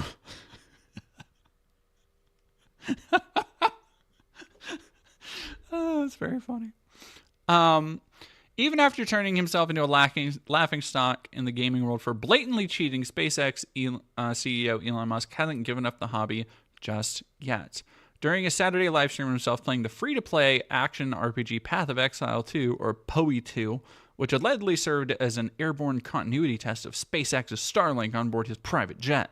Musk was ruthlessly bullied by other players in the game's chat. Just the idea of him being like, it's so funny to see him be like, but the sentence Musk was ruthlessly bullied by other players in the game chat is gonna live in my brain forever. Players repeatedly use it. This is from the Polygon article that was just linked. Players repeatedly use the in-game chat to tell Musk, "You have no friends," and other barbs. Oh, that was not the most stinging of the barbs. That was not the most stinging of the barbs, if I'm honest. I believe there is a clip. I think there might be one. Oh, no, I don't think there is.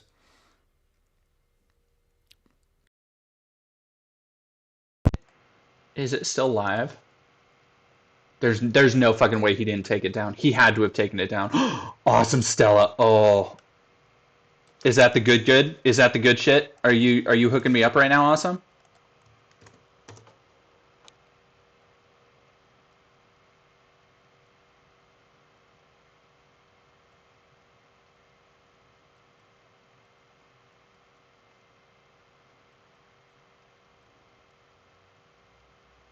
Eight minutes. Let's.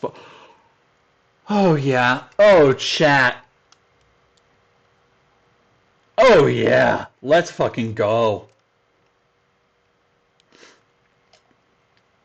Awesome, Stella, come through. Thank you so much. Audio. Is there no audio?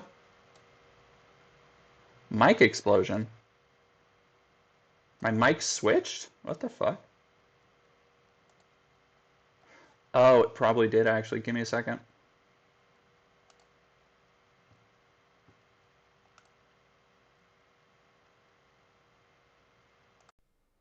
All right, how's that? That should be better now.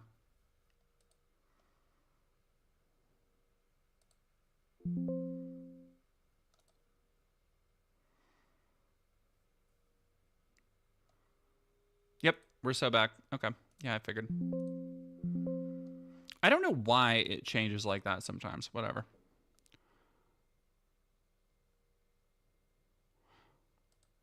Xbox 360 party chat for real. For real, for real.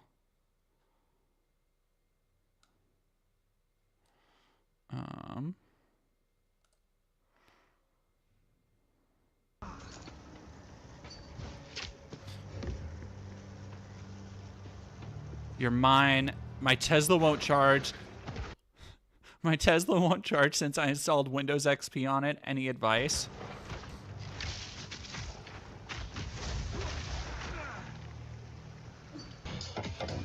Oh, yeah. Oh, we get this. This is a good edit, too. Elon, help. I'm stuck in my Cybertruck and it's smoking. Leave NASA alone. A boba. I don't know what a boba is. This chat is unhinged.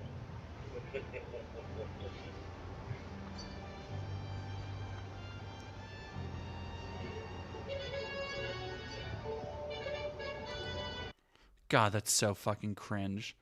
But also his dog shit mic quality. What the fuck is that?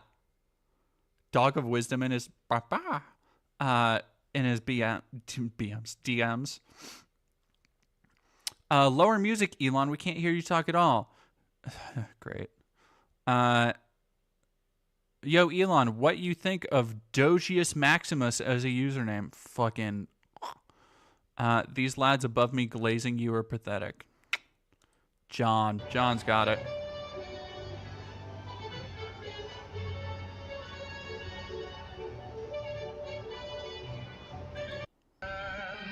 Scorned and covered with scars. Why the fuck?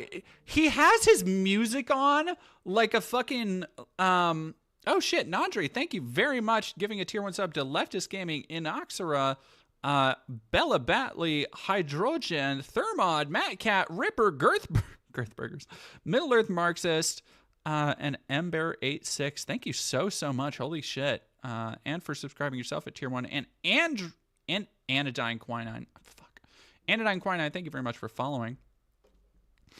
It's so fucking cringe. Like, his audio quality is like a college... No, you know what it is? It's giving chat roulette. Like, early days of chat roulette. The audio quality is like... That's fucking wild. That's fucking wild. Spanish COD lobby ass stream quality. Real. Oh, Megly shit. Yeah. Keep playing, Elon. Ignore the haters and bad language people. You are doing a good job. Also, GGG failed a bit with this league and update. Pray for them a bit. Stonk says, I'm your lost son. Look at me, father. Elon Stonks. NB. From Keck Me Hard. By Keki USA. The OG Kekimus. Fucking whatever. On Ethereum. Amazonity Hero says, can I get a free Tesla?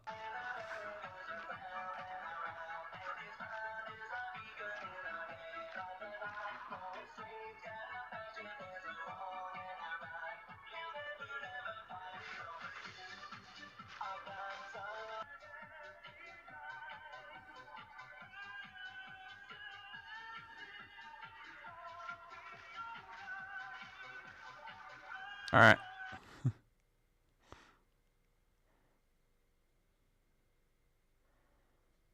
Get your claws away from my manual.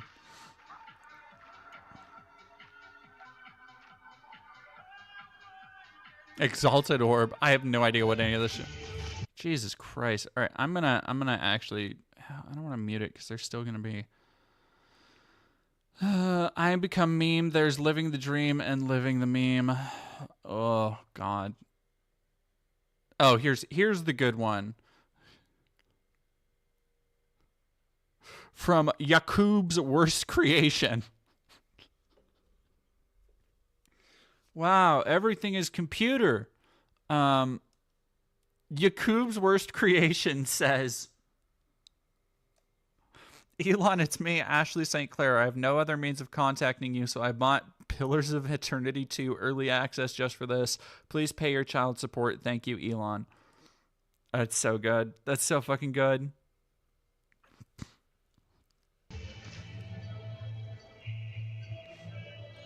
Like, oh, and they spit. This is the one that I saw going around. It's so fucking funny because, like, for me, it's the balance, right, of the username being Yakub's Worst Creation, and then, like, the seriousness with which they wrote, it's me, Ashley St. Clair. I bought Pillars of Exile. Did I say Eternity? Pillars of Exile, too. Early access just for this. So fucking funny. Path of Exile. Fucking, I meant, yeah, Pillars of Eternity. Whatever. Why would they make two games like that are like God of War and Gears of War? What are you doing? That's so fucking good.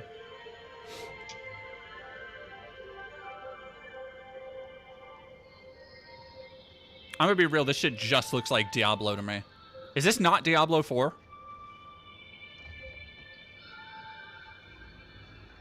God, Diablo 4 sucks. Every time, I was kind of... I didn't play it at launch, but I fucking did not care for Diablo 4, if I'm being honest.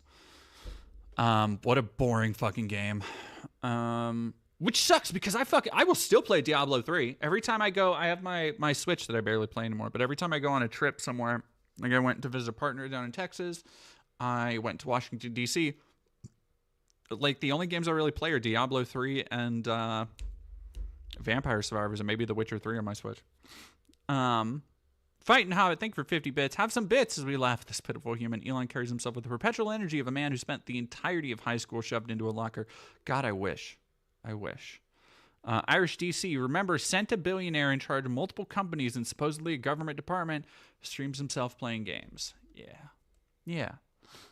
He wants to be an influencer. Yeah, Diablo 4 was the one with Lilith. B. Parker. You're so fucking real for that. B. Parker saying, was Diablo 4 the one with the devil MILF? Yeah.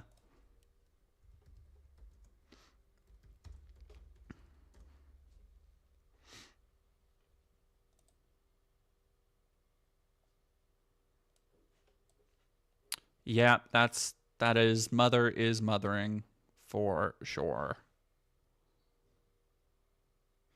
Yeah.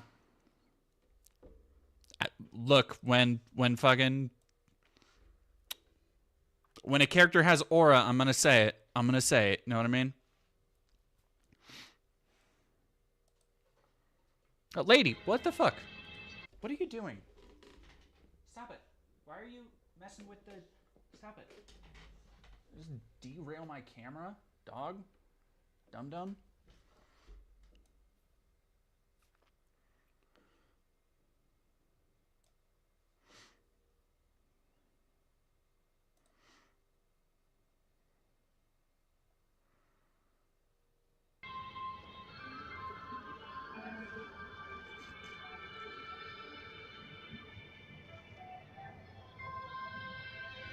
God, this fucking... Oh, the audio quality is fucking dog shit. What are you doing, dude? Like, what the fuck? Seriously. This is like every one of the worst Chatterbait streams I've ever seen. Where they just have like fucking Marilyn Manson blazing in the background. And I'm talking like circa 2013. This is fucking terrible.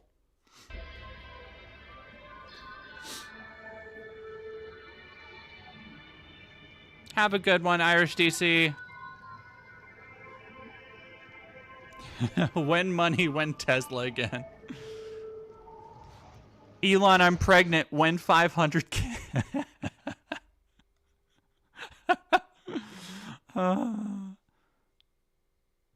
Yeah, I have no idea. Juno, dear, I don't know how you can be the richest man in the world and perfectly recreate COD audio.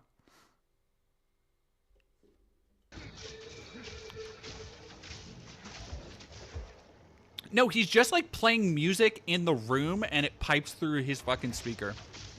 Hey, Emily Sweetness.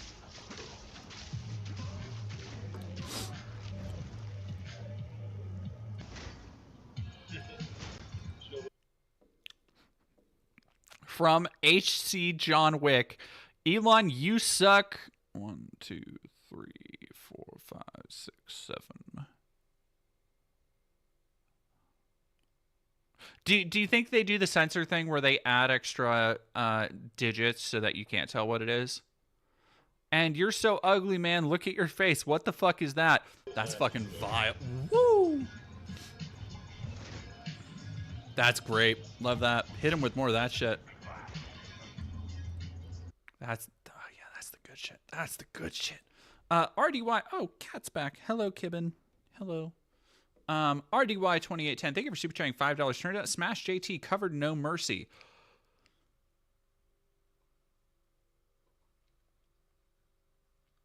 I guess we have to watch that shit. Oh.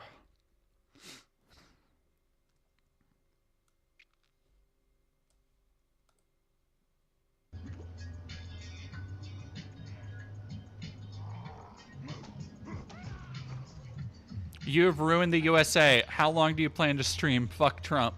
Hello. Most of this play. This is a installing continuity check. See if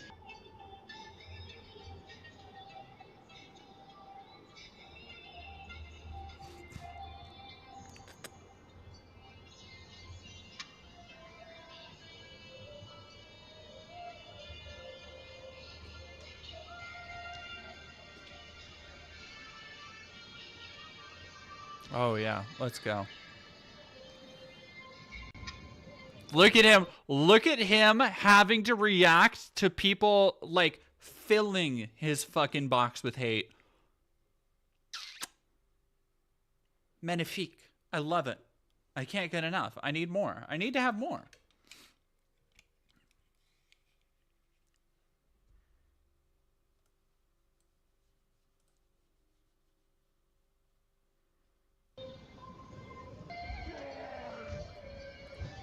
No, exactly. So, agender witchery. Normally, I'm in the camp of the rich people will never see your insults and you only hurt your friends. But Elon is absolutely seeing these insults, is absolutely getting to him. So here's the thing. There is a very real idea that social media is this great unifier, or great equalizer is a better idea. Where before, yeah, rich people would be insulated from the rabble down below, and they would never be able to know and see what other people were saying about them. So people would just say shit and it would just bounce off of them. But I think it really does, especially people like this who are terminally online, people like Elon, who has a incredibly narcissistic need to be liked. And not just liked, but fawned, adored, almost worshipped, honestly. Which is, you know, there's a lot to be said about how his ego was kind of stoked through the mid-aughts and 2010s by people, you know, like putting him in Iron Man 2 by writing these fawning fucking profiles of him as this genius, inventor, innovator, maverick who's just, he's just so smart. He's the real life Tony Stark and all that shit. And in a real way, I think those fucking assholes are also to blame for cooking his brain, for making him believe that shit. But at the same time, I think he has also kind of always believed that about himself. So it's like a chicken or egg situation. But yeah, no, he sees this shit. For sure he sees this shit. And it absolutely fucking gets to him because there's nothing more he wants than to be seen as like humanity's savior. This guy, he's so selfless and he's doing all this stuff for all these people. When in reality, he's just stealing shit from other people. And now he's just firing other people and fucking everything up. MD Meflo, thank you very much for tier 1 for 7 months. Excited to catch another stream. I'm excited for you to be here.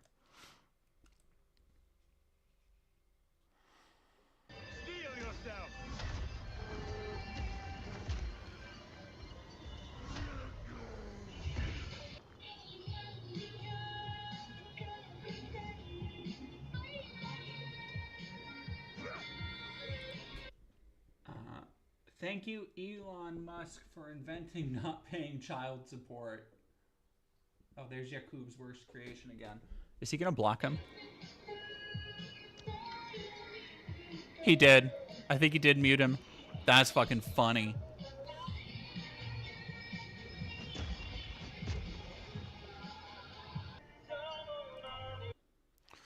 Love you, Elon. Call me, buddy. Tesla is going to $0. Sell while you can. Still not over Grimes. She never loved you. Elon Musk is pathetic. Wow. Fuck, dude.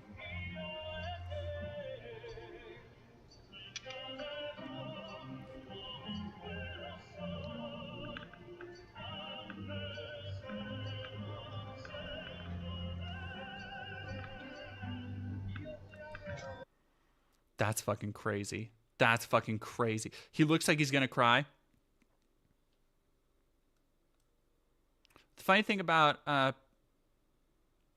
is that you can just make another character and keep messaging. Really? I kind of love that. That's so fucking funny. Just a block of text, front and center. Like if this were a Halo game, this is where the reticle would be. Just saying, you aren't loved.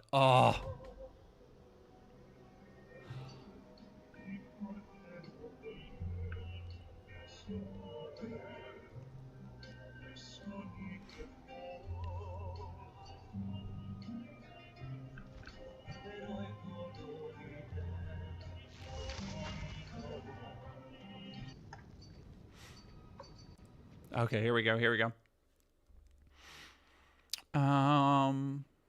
Gotta admit, the new Jaguar looks pretty badass. I think it looks kind of Art Deco and futuristic. Is there a new Jaguar? As a certified enjoyer of things like New Capenna, Type 00. All right, now I want to see it. I just like Art Deco shit, so I'm kind of.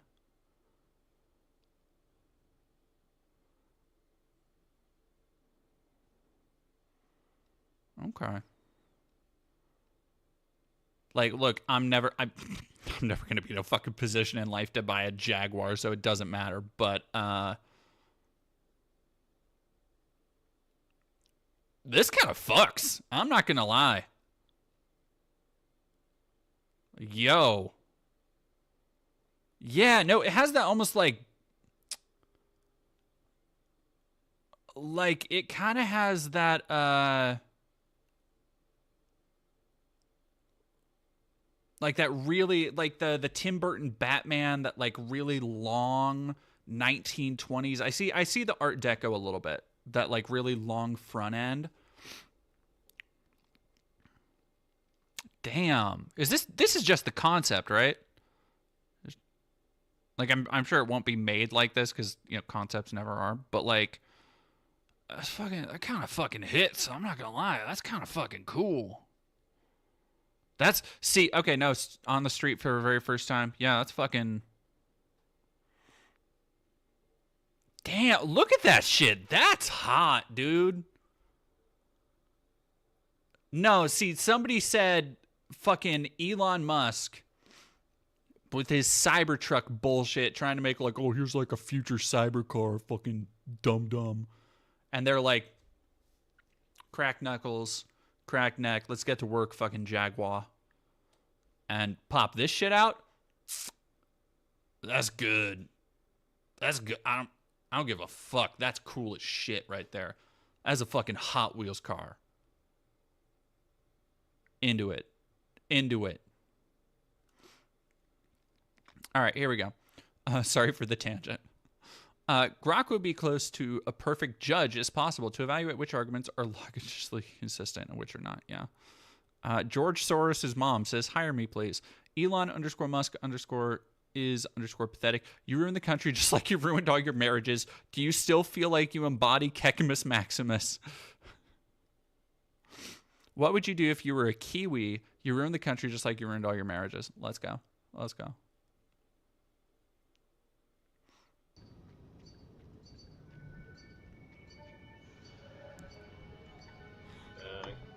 Anyone spamming the chat? Let me get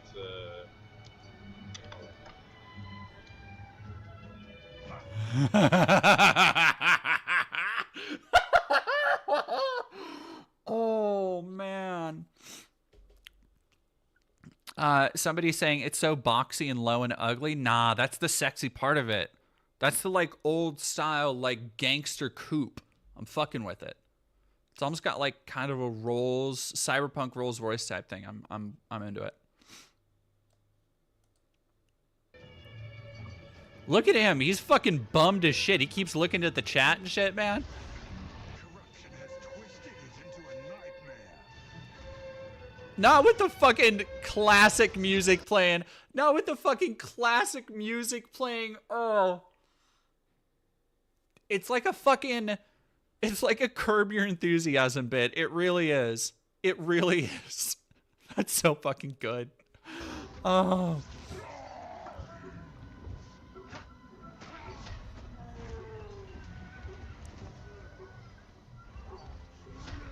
Okay. Haruka Tenno, the Hyundai Grandeur EV.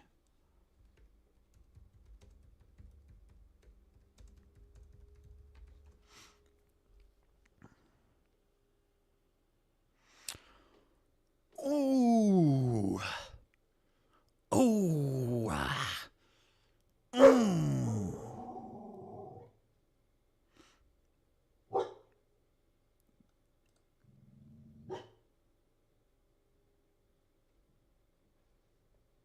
Nah, I fuck with this. I'm not gonna lie, I fuck with this. This is that. Oh yeah, look at those fucking lights, man. Look at that shit.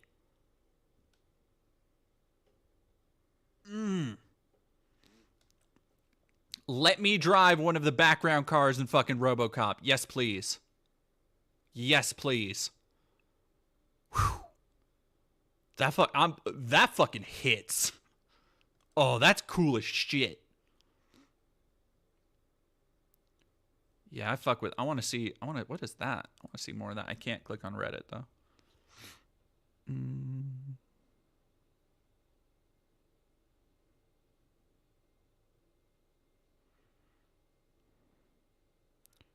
Yeah, this fucks. This fucks hard.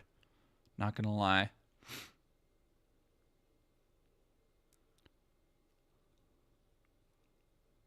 Like, it's got a really, and here's the thing. Somebody is saying grandpa car. The more I actually look at it, it does, like, it's definitely made in that kind of very boxy, like, 80s style, 80s Asian car style. But there's something about it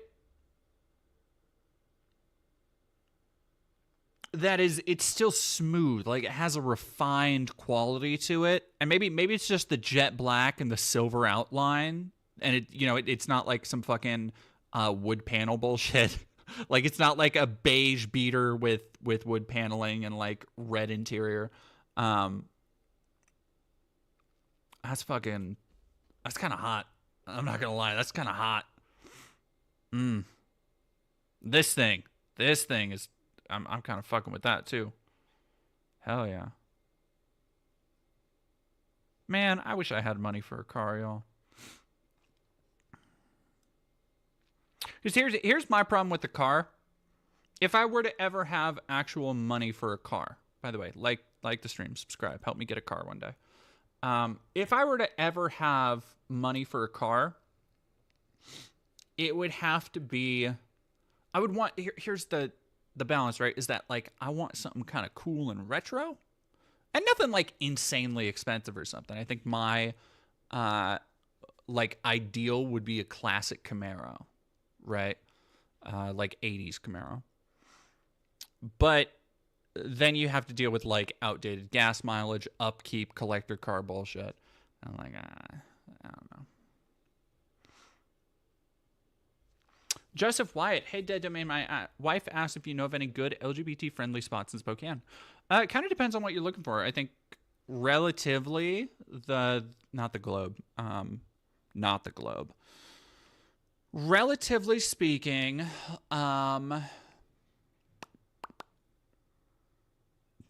9 is okay.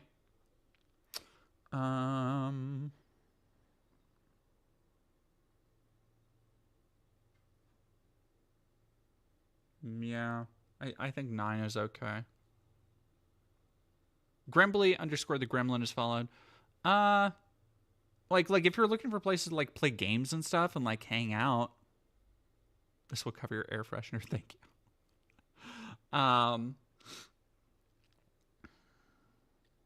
Volkswagen buses, but they're so fucking, yeah. Ever since and especially I saw the new Volkswagen bus, y'all. If y'all haven't seen the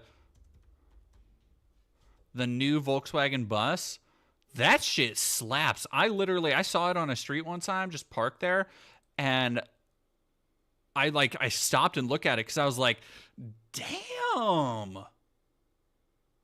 Like, look at that. See, and this is the kind of shit that I fuck with. Like, Elon Musk making oh yes, we're going to make a Cybertruck and it's going to be like retro futurism and it's like the car of the future. It's just this fucking dog shit polygonal nightmare. But having actual refinement, class, looking futuristic while also very clearly homaging the past, I fuck with that. I fuck with that hard. And I don't even like the original VW buses. But I think these, like, Volkswagen vans go bonkers. Go bonkers hard. Not even gonna lie. New Volkswagen Bug. Hey, does anybody remember Beetle Adventure Racing on the Nintendo 64? Ooh. Oh. Yo. Hey, yo. 2000. See, I don't know. There's something.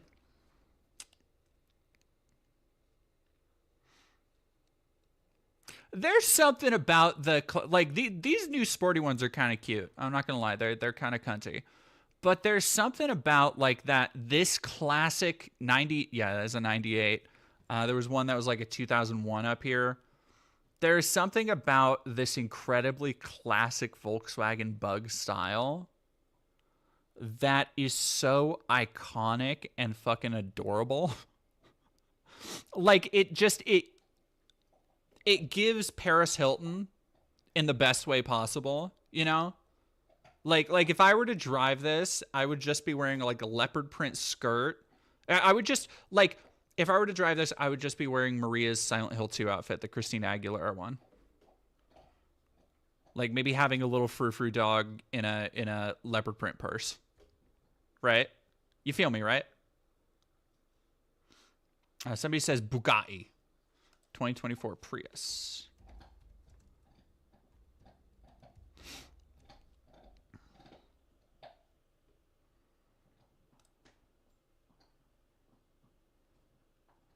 Okay. Okay, Prius. Damn. That kind of fucks too.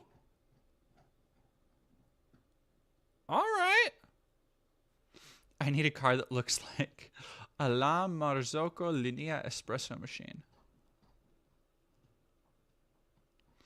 The Miata looks like smiling. I had such a weird thing for Miatas as a kid because it was like the first car I got in Gran Turismo 3 or something. So I was like, man, Miatas are the fucking coolest. And which is not.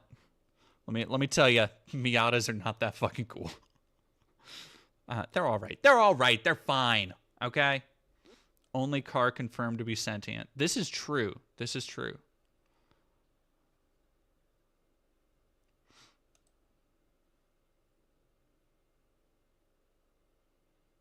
Bugatti.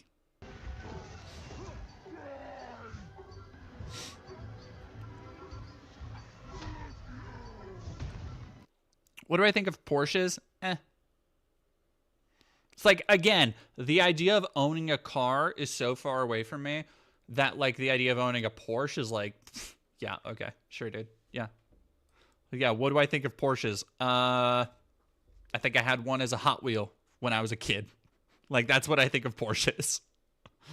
The same thing I think about, like, a Firebird. It's like, I think some of them might be pretty cool to look at. I don't know. Porsches are just kind of... I don't know. I kind of fuck with Bugs more. Like, they have a very similar form factor. You know what I fucking... Oh, what was the... You know what car I fucked with super hard? Mid-2000s sports car that I would love, actually. And back me up on this, chat.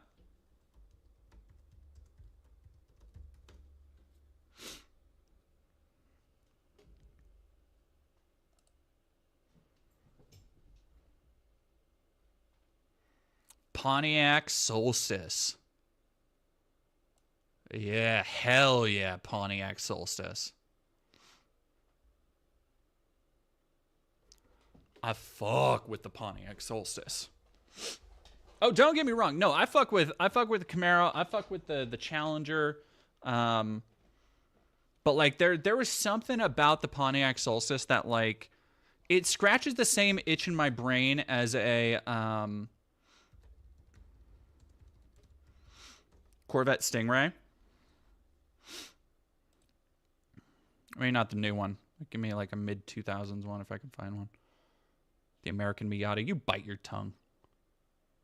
Yeah, no, like the classic Stingray. Like this shit. Oh, so fucking hot. Right there. Look at that shit. Have a good one, Emily Sweetness. Like, I don't know. There's something about it that just it tickles the brain in the same way.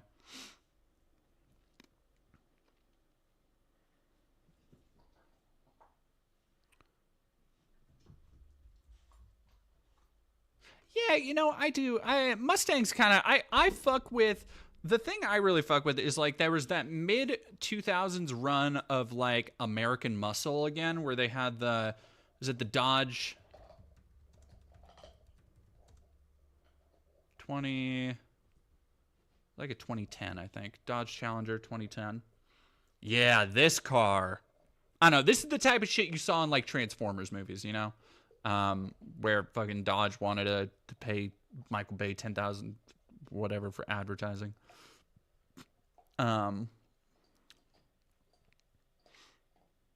Awesome, Stella. They cannot see me. I can see you. I see you. Greg Hinojas, thank you for becoming a member. Yeah. Yeah, Bumblebee was a Camaro, not a Challenger. There's new EV Challengers.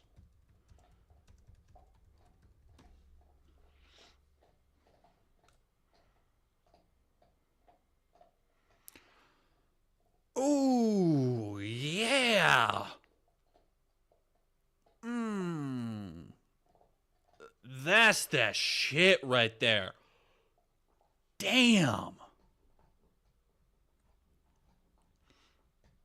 Oh, that blue is sexy as fuck. No, that fucking like RoboCop visor looking thing on the front of the car, that's good shit. No, see again, this is that like it looks kind of everything is computer. B, it still maintains a lot of the form factor and the iconography of the original Challenger. Like the most iconic aspect of the Challenger, I think, it was this kind of like indentation where the lights used to be, but by putting this kind of light bar in there and keeping the same, like a similar form factor, that's fucking cool. That's cool as shit. I fuck with it. I fuck with it for real. Did we go down a car rabbit hole? We sure did. Real Radhorn, thank you for 19 rating. Sorry, we got distracted. We were watching Elon Musk crash out, and then I'm going to go check out if Smash JT is doing a thing. Oh my god. Have a good night, Joseph Wyatt. Yeah, Zeku, I thought the early 2000s era of Mustang, yeah. My grandpa has one of the 90s Mustangs that also look like completely different. No, like, and compared to all of these, like, Tesla, like, they just look so lame comparatively.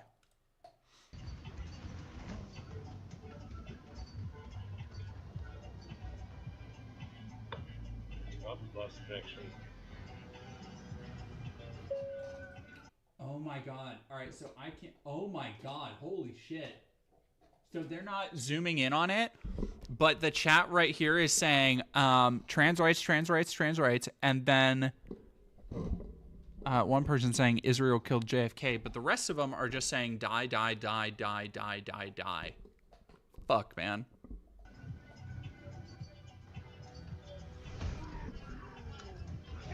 Connection lost.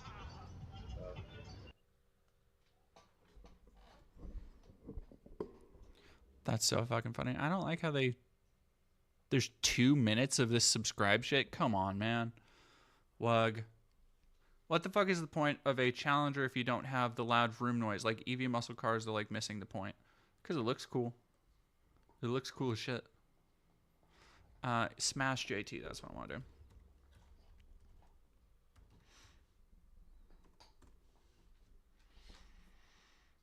Oh, yeah, I forgot to mention their name is Elon Musk is a pedophile. God, you fucking suck so much, dude.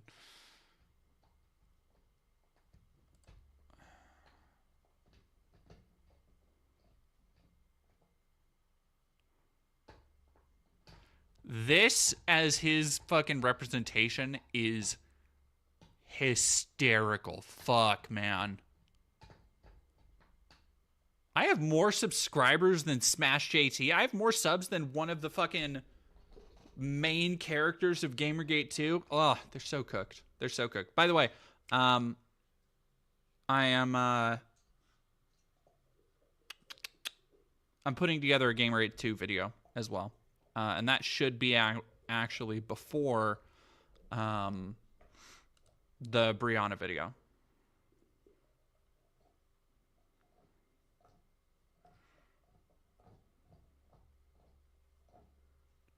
Somebody said...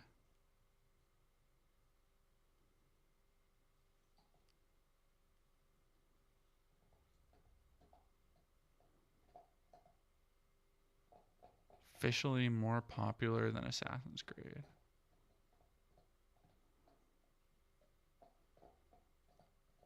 Damn, 54K views for all this shit. This fucking sucks. All right, what was... somebody said that he talked about No Mercy? Developer explains Manjaw. Fuck, dude. Yorch Torched. Oh my god, they're eating each other. Split Fiction success puts anti-woke grifter in absolute meltdown mode. Anti-woke grifter. That's what you do.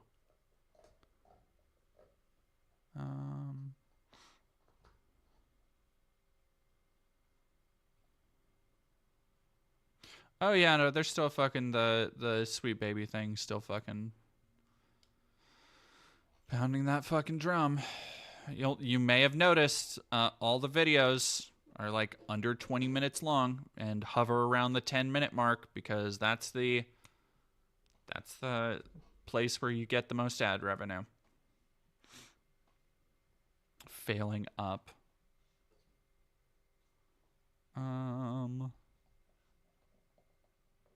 Yeah, it's all just drama slop.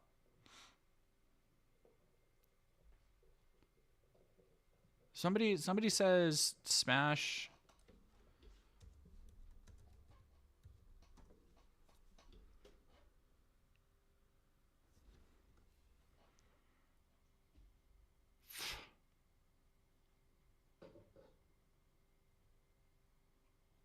Country.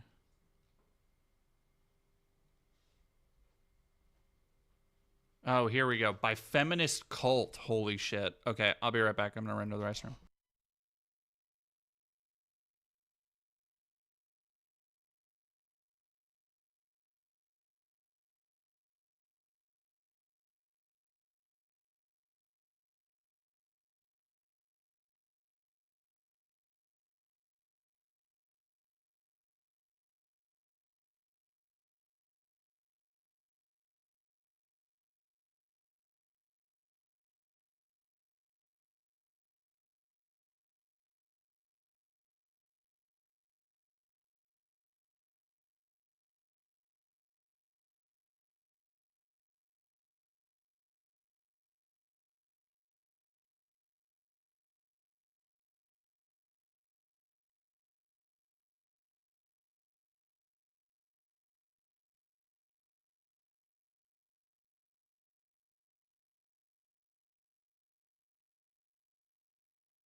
All right, here we go.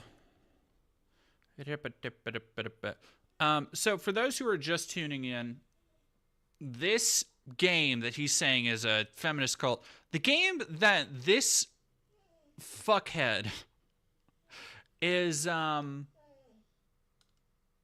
defending, I'm assuming, I haven't seen it, we're gonna see it in a second, is a sexual assault and incest simulator, essentially. That's what this guy thinks is too much for feminists to handle. Let's go.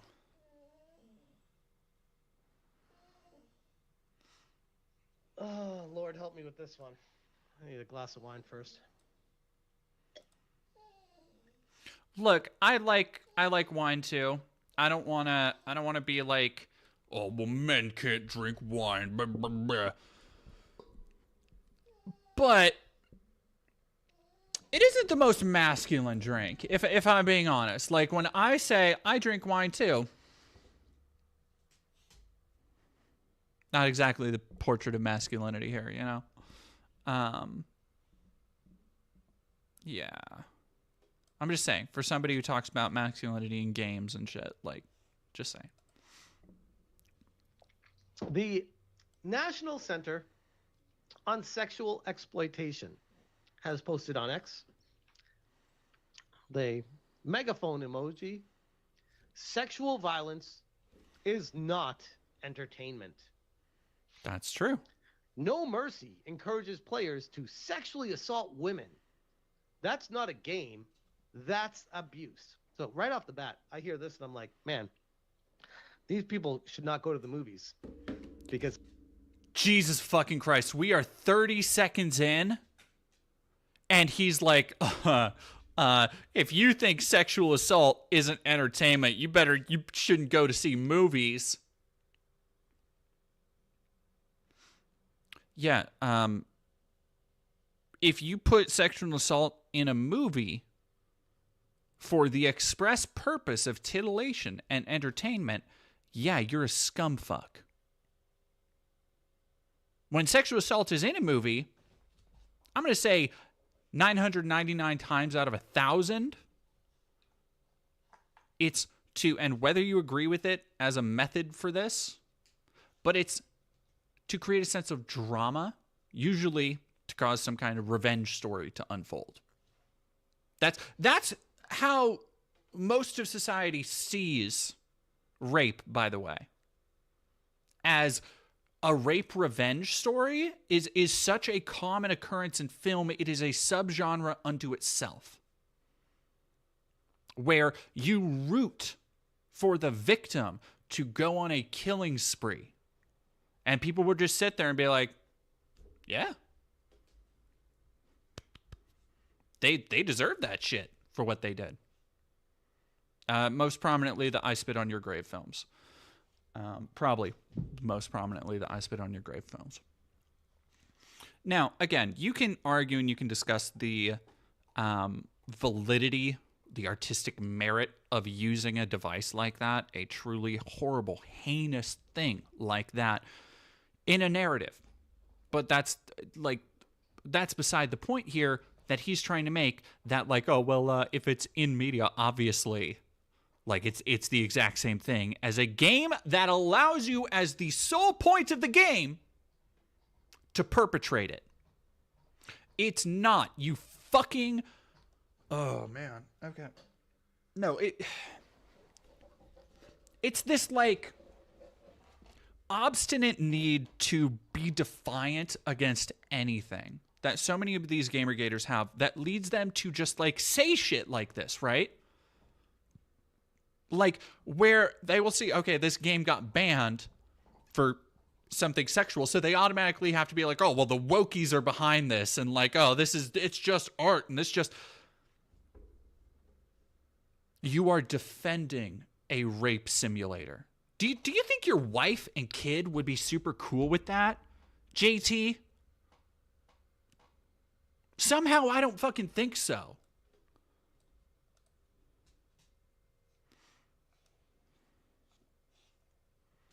If that's the case, there should never be sexual violence in movies either, because that's not entertainment, that's abuse.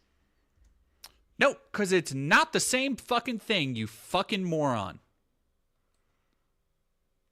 It's just, the only way they can make these kind of arguments is if they completely flatten a media landscape and act as idiotic and obtuse as possible. If they willfully deny any form of nuance in their criticism. That's it. That's all they can do. Nope. Stop it. Whoa. Okay, there we go. Right? I mean, fair's fair. Weird how they're just pointing at video games and saying this, but okay. Latino Heat says, what's S&M then? Please. You mayonnaise motherfucker. Tell me what you know about S&M. I'm begging you, JT. What the fuck do you know about S&M, buckaroo? Okay, the closest you've ever been to S&M is the fucking Metallica album. The fuck are you doing?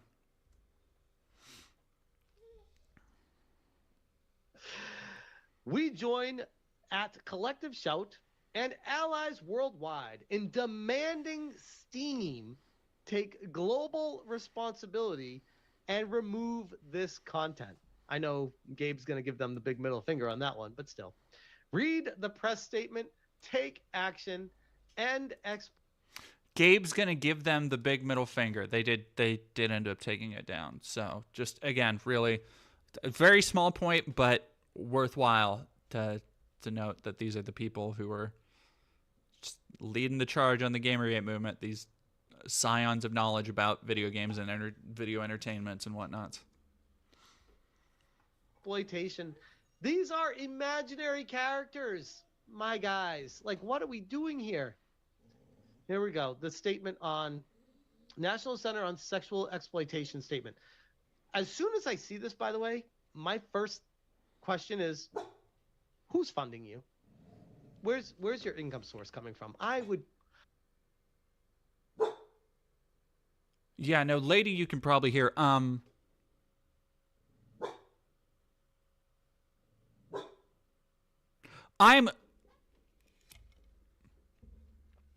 kind of honestly shocked by that. He wants to start a conspiracy about who's funding the National Center for Sexual Exploitation. His first thought when a victim advocacy group sees a video game glorifying, and it is glorifying, by the way, because it is the primary gameplay motivation. It is something that is depicted as advantageous for the player to do.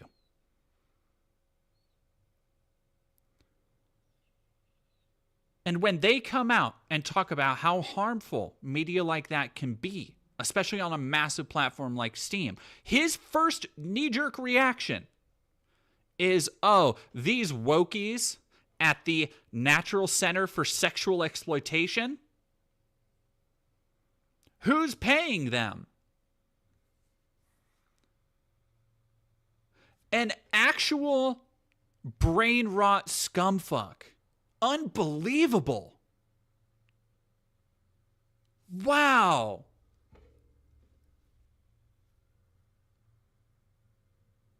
I'm genuinely curious what is motivating you to do this stuff.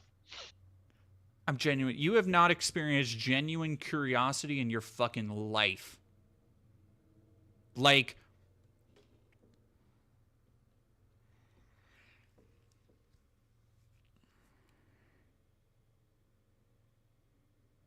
what is motivating them to do this kind of stuff? God damn. Fuck, man. Fuck, man. Washington, April 9th, 2025. The National Center on Sexual Exploitation strongly condemns the video game No Mercy. Wow. I mean, first off, they're going to have a field day because Steam has, like, I would argue, thousands of games available with sexual exploitation as a part of them. Again, we see the flattening of any nuance here. Where sexual exploitation is what he's trying to depict any sexual content as. That's not the same thing. They are being very nice with how they're framing the concept of sexual assault and giving that agency to a player and glorifying it. Glorifying coercion, abuse, and non-consent. That is fucking different than just a dozen other weird anime porn games, right?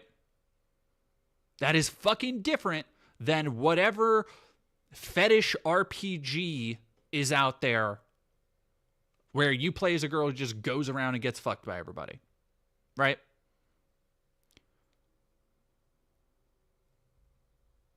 The gulf between what he is arguing, the stand he's trying to take, and the reality of the thing he's defending is so fucking galling.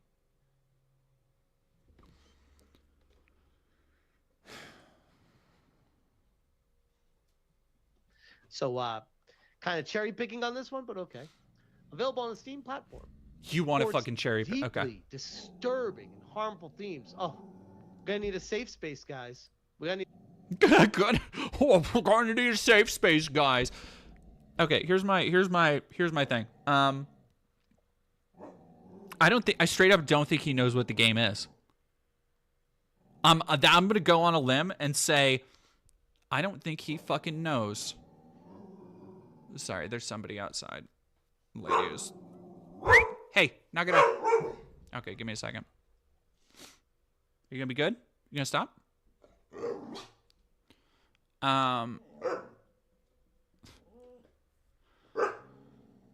Yeah, no, Meow, I just learned what this game is about. Yeah, I don't think he knows. I think he just thinks it's just a sex game. I don't think he necessarily understands that he is arguing in favor of a game about sexual assault and incest. Again, what I'm reading here, how his entire inflection has been so far, how he's poking fun, I do not think he actually understands. I think he's just reflexively doing this. Like, because he needs to defend the fucking sex pest bullshit. Need a safe space, and urges Steam to remove the game from its platform.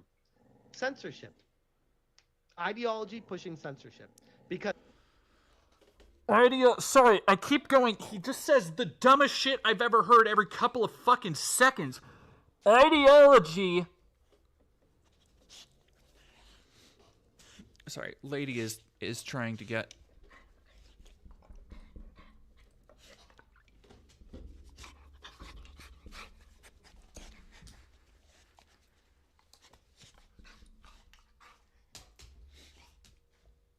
There you go.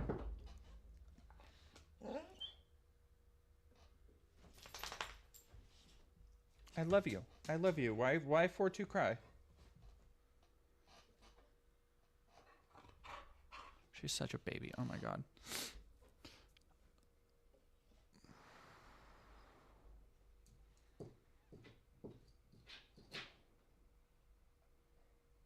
I can't. All right, yeah, let's keep going.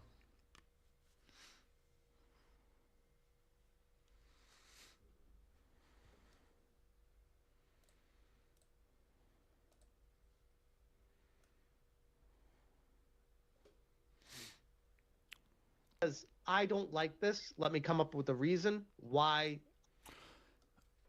I don't like this. Let me come up with a reason.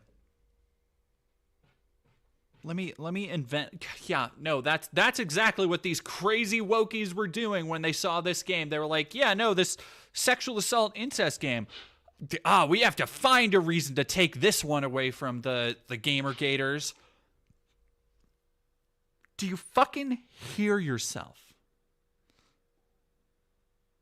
Do you fucking hear yourself? Like, have you gone so far down this internet-pilled rabbit hole that you literally cannot see the very basic ideas of why somebody might be against a game that, again, glorifies this? He wants to start talking about, for example, well, I guess they're gonna go see movies. They probably shouldn't watch movies. Sexual assault shouldn't be in films anymore. Okay, you know what? If there was a film that the entire point of the film was the main character going around and sexual assaulting people nonstop, explicitly, in a pornographic context, and it was done entirely in a positive light, yeah, it would cause some fucking outcry. You baby-brained, wine-sipping... Ugh.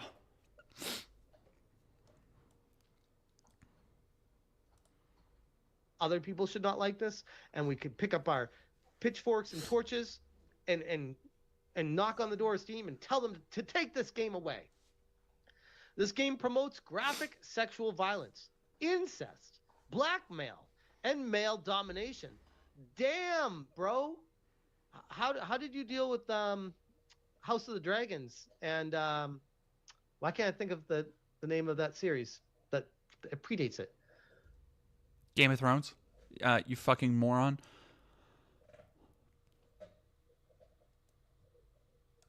Again, I just made this argument before he even fucking talked about it. Not the same fucking thing. Not the same. Those are used as narrative moments. Again, you can argue to the laziness of using sexual assault like that. I think there are varying degrees. I think it is a horrible thing, and unfortunately it is used a lot by incredibly lazy filmmakers to give characters motivation. But they have a purpose to using that, and it is not titillation, you fucking moron. I can't think of it. Help me out, chat. Help me out. Come on. Someone help me with this. Game of Thrones. Thank you very much. Kalisoka, you rock. What do they think about Game of Thrones? Is that okay because it's a TV show? Like, because you could argue Game of Thrones promotes graphic sexual violence. It definitely promotes incest. Definitely promotes blackmail. And it definitely promotes male domination. But that's okay because George R.R. Martin? Like, what? Yeah, exactly, Bikini Draws. But 50 Shades of Grey is fine, right? Exactly. But shit, 50 Shades of Grey, first off, again, the closest you've ever been to any kind of bondage is probably a fucking CD cover or some shit. Like, I don't need to explain to people in my audience how these things are different, but the most pivotal is that bondage, CNC, kink of all stripes, which, by the way, fucking 50 Shades is like, dog. I know you didn't read that shit. I read that shit in high school because I was like, yeah, let's get it. Like, I'm 17. Let me see some freaky shit. I was 17, had never experienced anything. It was still the fucking tamest shit you've ever seen. Just straight up was. Like, no, Awesome Stella, 50 Shades is so vanilla. It's so vanilla because it is aimed at, like, middle-aged housewives. Like, it's a middle-aged housewife Harlequin fantasy that inexplicably took off in a big way. And Bruce Magazine, there are ideas to talk about with its ideas of consent and like how fetishistic it is. It's not great. Hendeka, CNC is consensual non-consent.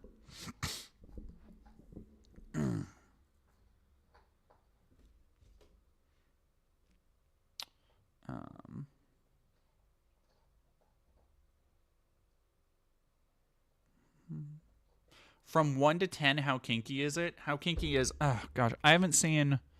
I haven't read it in over a decade, so I'm like... 4? Like, I mean, like, if you're talking 10 is, like, some shit that I'm like, ugh. Not illegal stuff, but just, like, stuff that I'm like, that's too much for me. But... yeah, I don't know. It's just like a 4. Like, it's very basic. Yeah. The Marquis de Sade of Takashi Miike. Yeah, like that's the shit that I'm like at 10. I'm like, nah, no thank you. No thank you. When we start talking like solo shit, I'm like, maybe not actually. Maybe I'm asexual. I started thinking. Anyway.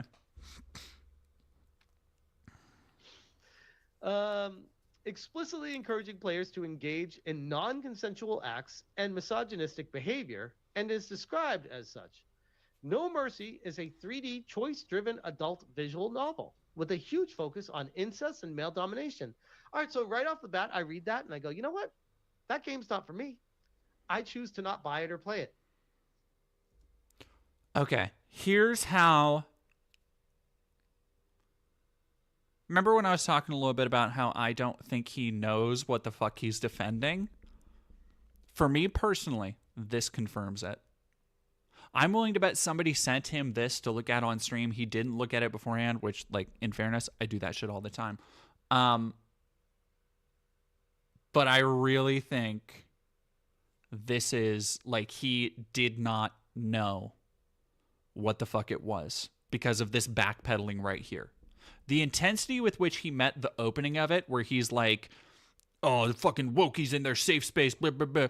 And then now, actually, once he's read, because he's already defended this. He has a sunk cost. He's already done the worst thing he could do and defended the rape game. And now he's like, okay, well, oh, boy, I already defended this, so... Okay, free speech. It's a free speech issue. Censorship. They're trying to take away. But it's not for me. I definitely don't get off to the idea of non-consent. I wouldn't do it. It's like not for me. But that doesn't mean I think it should be taken away. He's gonna try and take this like fucking principled libertarian bullshit stance. Wow. Crisis averted. No! Your mother's affair shatters your domination. All right, so right off the bat, I read that and I go, you know what? That game's not for me. I choose to not buy it or play it. Wow. Crisis averted. After your mother... Crisis averted. Dog, you just spent the last 4 minutes defending this. There's no averting the crisis. You are the crisis. You're on the hook. The hook is your home. What the fuck are you talking about? Yeah, no, he's really playing the like, it's not for... He's acting like it's fucking, sardines on a pizza.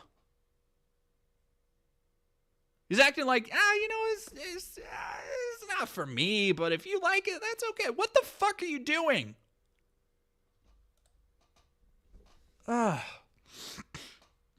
Affair shatters your... Do they know that what they're doing is promoting this game? Like, legitimately, I never would have even heard about it or talked about it. But because they're putting it up on a pedestal, this is the Streisand effect for this game right now. After your mother's affair shatters your family, you take on a new role. Not to fix what's broken, but to claim her for yourself. Unveil her deepest secrets. Subdue her. And make all women yours. The Steam game description. This game graphically... Nothing to say about that. Nothing to say about that. You're just fucking skipping down the yellow brick road over that shit. Huh? Weird. It's so weird how he has something to say about everything else except once he actually reads again. Remember what I said at the beginning, where they cannot defend on the actual merits of what they're defending. They have to say, oh, it's censorship. Oh, it's it's not for me. Oh, this is a slippery slope, and oh, this, that, and the other. Because once they actually say it out loud, once they actually say what they're defending, what they find entertaining, what they equate to other forms of entertainments, what they want a right to consume and to be out in public, they've lost the argument. Nobody's going to take them fucking seriously. It contains sex and violence, mature language, nudity, graphic depictions of oral, vaginal, and other activities. The content includes incest, blackmail, unavoidable, non-consensual, as well as the use of that, and that. No mercy developers. Okay, so they're letting you know, they're warning you ahead of time, like, hey, if you buy... This is fucking embarrassing. Like, I'm gonna be real. It's fucking embarrassing to watch him like fucking muling, just like, hey, well, they warn you ahead of time, so like, it shouldn't exist. That's the problem. Like, he is still, as much as he's fucking trying, He's still running interference for it. Question, though, how do you make a kink game with bad dynamics without glorifying it? There are plenty of kink games with corruption. Excuse me. Yeah, the description literally glorifies it. He won't even say it.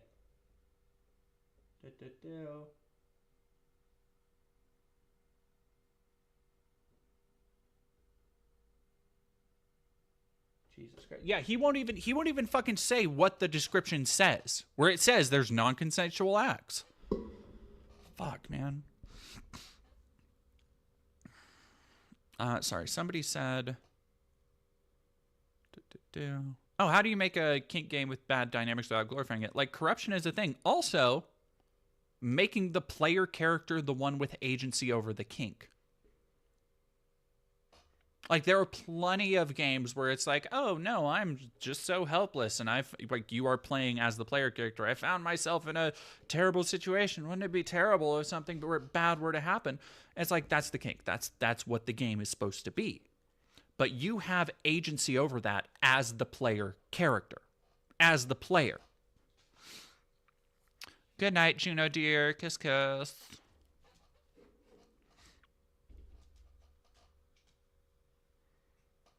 This game and plan on playing it, this is what you're gonna get.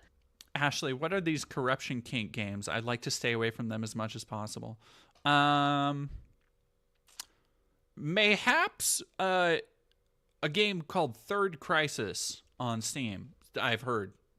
Mayhaps. I would know nothing about it at all whatsoever.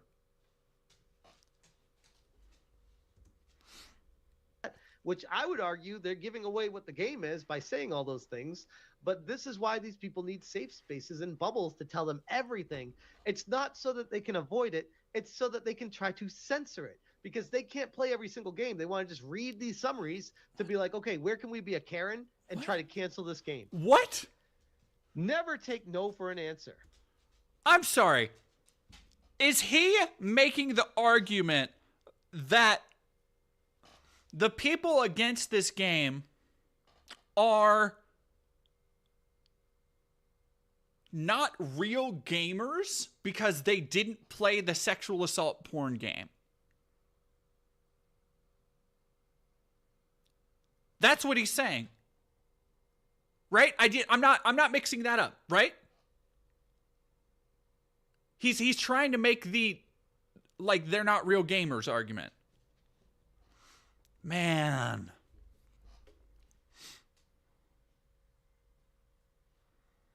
No mercy. Game description that encourages users to sexually assault every female character in the... That's it. Honestly, Brutus Magnuson, that's adorable. I haven't played a porn game since I was 19 and it was a Leisure Suit Larry game. Oh boy. That's not even a porn game to me. Like the idea of like, oh yeah, Leisure Suit Larry, the porn game is like, that's cute. That's adorable. Honestly, that's fucking adorable. That's like, that's cute. That's funny. That's good shit. It's like, yeah, no, I played the porn game Dead or Alive 2. That's so good. I played the porn game, what was the chat? I'm going to say a bunch of words. Cell-shaded PlayStation 1 lesbian survival horror cyberpunk. What is it?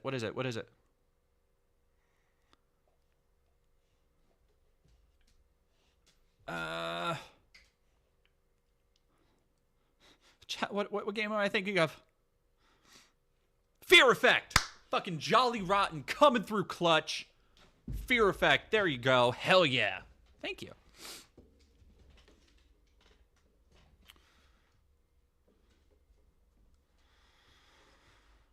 I played Bayonetta. Yeah, no, my favorite porn game, Bayonetta. Oh no, worshiper. Leisure Suit Larry, the Dane Cook of porn games. Oh, that's so fucking good. Blood Rain, yeah, no. I don't have it memorized anymore, but I had the cheat code for it was like giant jugs. I don't know. It was something dumb. I actually, the Blood Rain cheat code system is actually kind of interesting. It's like a Tumblr lock. It's like a cryptex, but with just different words. It was like Juggy something made her boobs bigger. Signalis. You know what? Signalis also works for the descriptor I gave. Everybody else got Fear Effect, but yes, whatever I said, I think I said cyberpunk, like PlayStation, low poly, lesbian, horror survival. Signalis also oddly works. Anyway, sorry. Enough talking about good games. Let's talk more about this pile of shit and the people defending it. My favorite porn game, Baldur's Gate 3. What's this operative word at the end here? That's a really important one. Can I zoom in on that? Oh, the game. Okay. Yeah, no, that makes it okay, dude. I think we can. There it is. So, really quick. So, I went through a phase when I was like right out of high school where I would play. I was really into, and not like fully down the. I was not going down like I did not have like a Nazi phase or anything. This was strictly limited to video games. But around the time I was 17, I played Manhunt for the first time. And I was kind of fascinated by, I went down a rabbit hole of like the controversy around it, because this would have been, when did Manhunt come out? 2004, 2005? So this would have been, it's been almost 10 years after it was like a big thing. And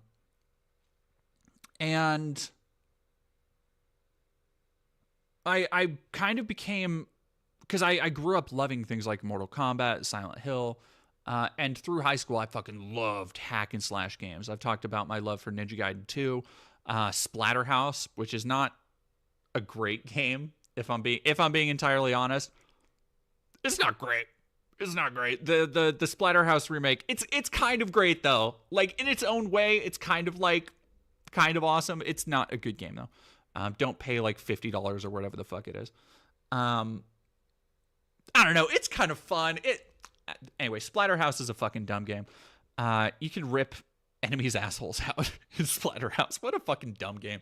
Anyway, I was really into the idea of like, oh, what are the most fucked up games? You know, stuff like, at the time, to me, it was Splatterhouse. It was like MK9. It was fucking Manhunt, and there were some other ones that I was like, yeah, fucking, you know, just Ninja Gaiden 2. Yeah, Shallowhound, Ninja Gaiden 2 beat it back in February. Did you play Black? Ninja Gaiden 2 Black? Because I came up with OG Ninja Gaiden 2. And look, chat. All right, Lauren Alexander, I will talk about Evil Dead Regeneration in a moment. I think I actually sold my copy, unfortunately. I did. I ended up selling my trilogy. I had all 3 Evil Dead games, and I had to sell them when I really, really needed money. Ooh, the Suffering. Yeah. Suffering. Hell yeah. Suffering fucking whips. Oh, yeah. Yeah, you know what? Alice Madness Returns whips too. No, I never. Hatred was a little bit after I was like fixated on that, and I kind of just looked at Hatred and was like, fucking whatever. Yeah, okay, dude. Oh, hell yeah, Shallowhound, OG Vanilla Ninja Gaiden 2. Yeah. See, that's... Okay, so here's the thing. I'm going to go on a slight tangent here. I want to talk about Ninja Gaiden 2. I didn't really talk about the Black release. It drives me fucking insane that every release of Ninja Gaiden 2 is somehow completely different in integral ways. Because I love the original. I like the Sigma release, but it's obviously inferior. It doesn't have as much blood and gore. The bosses are changed. And then in the Black release, they just... First off, the Black release looks fucking incredible. Incredible. But they took out the 2 good bosses that Sigma added, but then kept all of the other Sigma changes. Some of them are good. They got rid of the fucking tunnel worm. Like, perfect. But like, what the fuck? What? You have a game where you can fight the Statue of Liberty as a ninja, and you took out the Statue of Liberty fight from Sigma? Fucking, what are we fucking doing here? Anyway. Oh,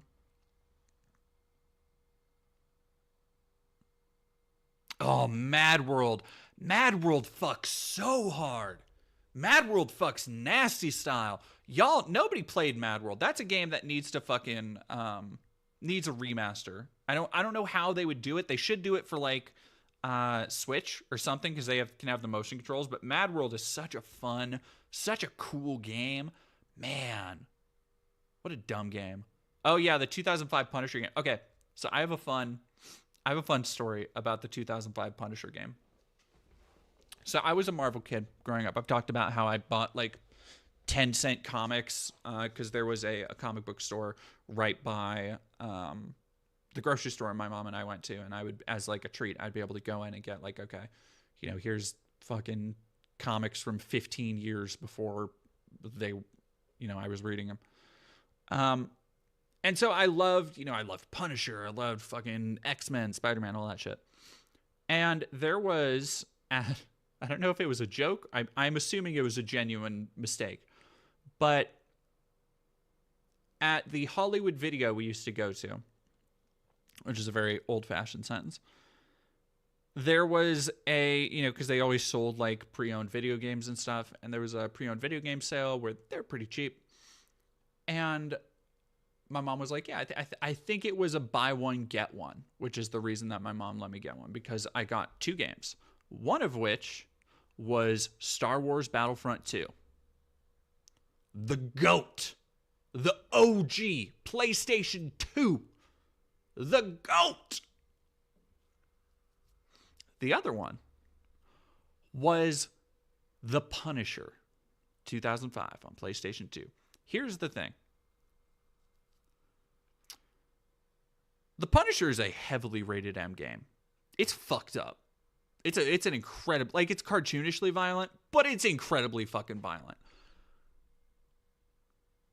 And for some reason, the label on the game had a T rating. And my mom watched me play through, and I had to have been, I was probably 11. I think I was around, I would have been 10 or 11. I would have been 10 or 11. I think I was 11 at this time. And my mom is watching me play the Punisher game where Frank Castle is fucking ramming people down. Like, there's one kill I remember at the beginning because there's an interrogation system, and I was just fucking ramming somebody's head into like a grinding wheel and fucking slamming like windows on them and throwing them off of buildings and putting them in trash compactors and shit. And my mom was like, after like 20 minutes, she's like, yeah, we're going to take this one back. And I'm like, oh, fuck, come on, man. Yeah. No, another banger was X-Men Origins Wolverine, which, chat, y'all know I made a documentary on that, right? Like,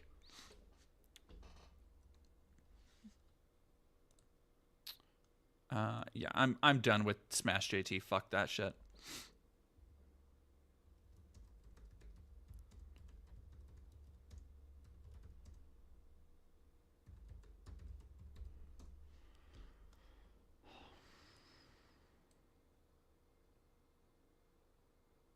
Black, oh my god.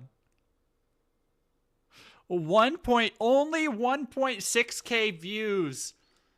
Oh, that fucking hurts, dude. That shit fucking stings.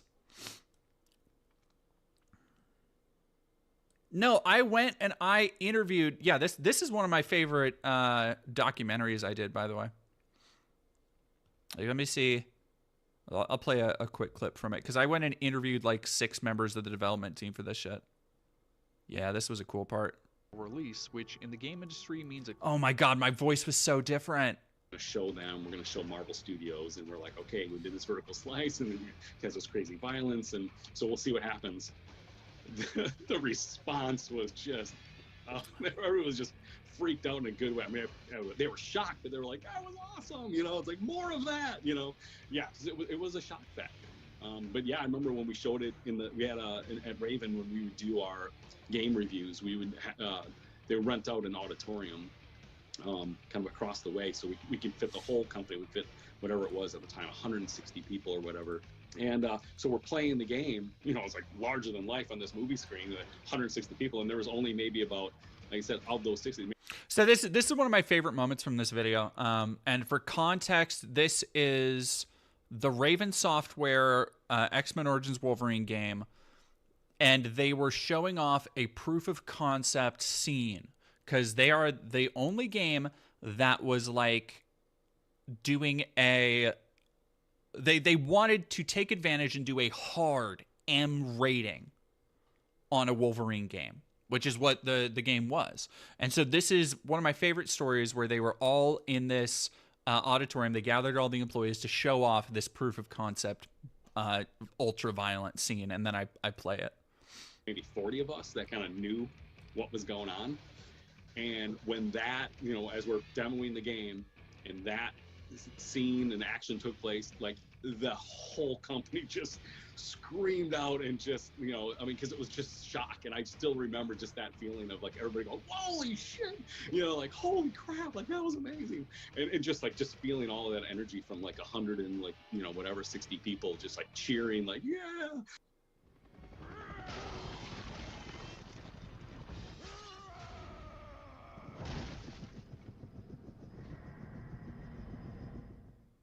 Yeah, it was.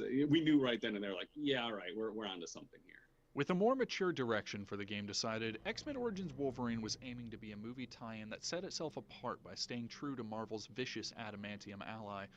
But one problem remained. It was still a merchandising tie-in to a theatrical release, which in the game industry means a quick turnaround and very little room for innovation or experimentation. Which appeared to be the game's destiny. Yeah, this is me. This is my one of my old. So a lot of people, I guess, don't know. And I interviewed. Here's a whole bunch of people I interviewed for this. Justin DeGreat, level design and creation. Aaron Sanfilippo, gameplay programmer. Jeff Poppenbarger, the senior producer of the project. Keith Fuller, level design manager and producer. Allison Salmon was on this project, phenomenal female developer. That was like super cool. I think she still follows me on social media. Just a really good group of folks.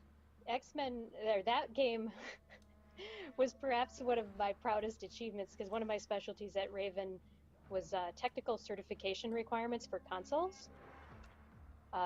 And so that game passed all of its certifications on the first try for all SKUs. So that was like 8 SKUs. So when that time was extended, we actually had to move a lot of people off of the team as well. This part was fucking cool. So I did. Very so cool. I got to talking to them about. I'm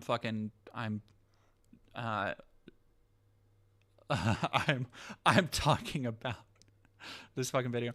But this is actually still one of my favorite edits I've ever done, where I'm interlaying like clips from the game with the comic panels that they use to inspire them, and then I do some cool stuff with like the sound effects and shit here. This is great. Mostly followed a lot of you know, pulling from a lot of the comic book resources that are out there, and there, I should say, storylines for Wolverine or X-Men or something. So we pulled from those. We kind of almost had these.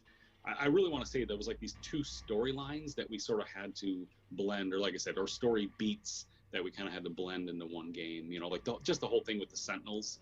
You know, the game had a big Sentinel part to it. I mean, that wasn't at all in X-Men Origins Wolverine. You know, but for us, that was one of the things that we thought would be super awesome, the whole Trask and the Sentinel factory, and it would be cool if Wolverine fought Sentinels, and you know, so that was just a big, you know, big pull from comics, you know, and then going to like X2, the movie, like we love that movie, right? So then we sort of like pulled, you know, Alkali Lake and the whole Weapon X thing into the game, and kind of pulled that, you know, and of course, you know, I mean, Origins, yeah, touched on it somewhat, but you know, I think we played in that world a little bit more, that kind of side of his story, and then, you know, read a lot of that Barry Windsor Smith Weapon X Wolverine storyline that he did, part of like, it was like Marvel Comics Presents.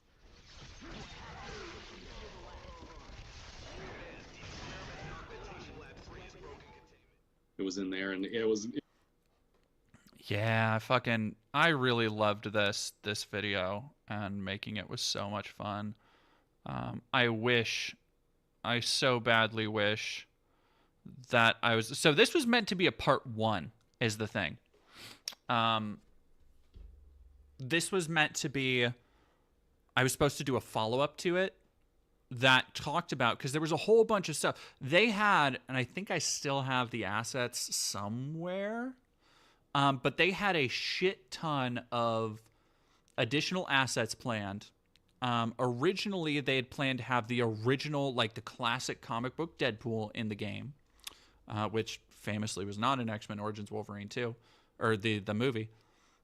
They had started plans for like a game follow-up that would have had Omega Red, I believe. And so that's why I think I have some Omega Red concept art for a X-Men Origins Wolverine follow-up from Raven. I have it somewhere. I don't remember where.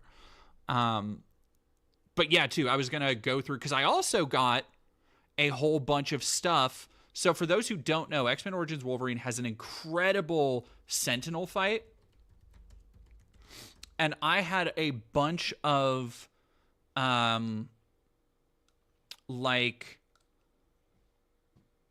had a bunch of assets from the game. And the second part was going to be talking about, and here's the fight. I'll just skip ahead a little bit.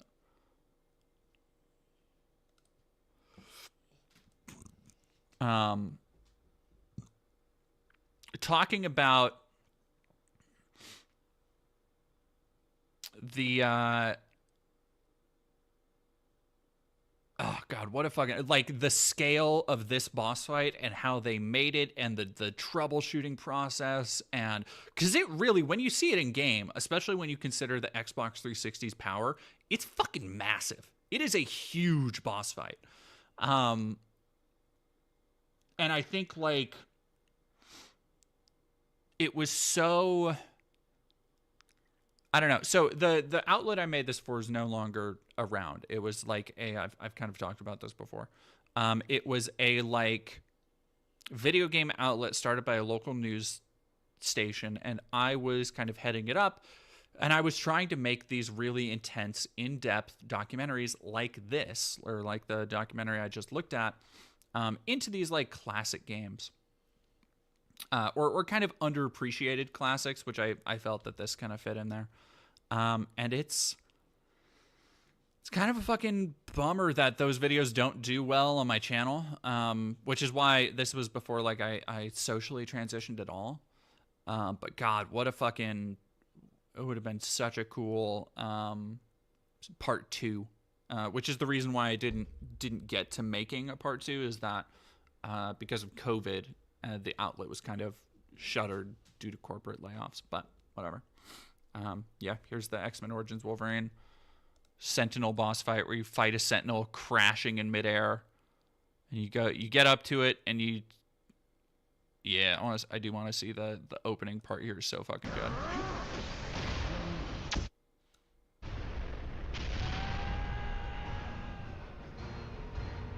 He basically turned himself into a bullet.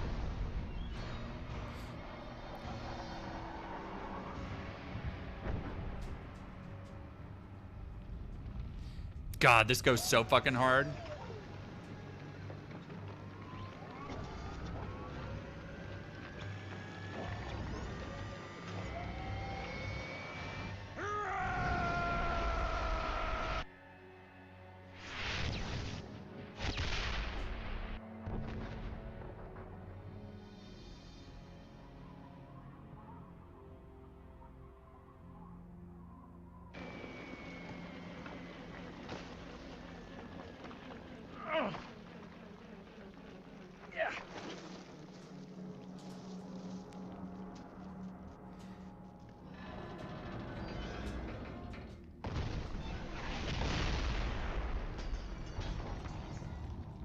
Should have had it.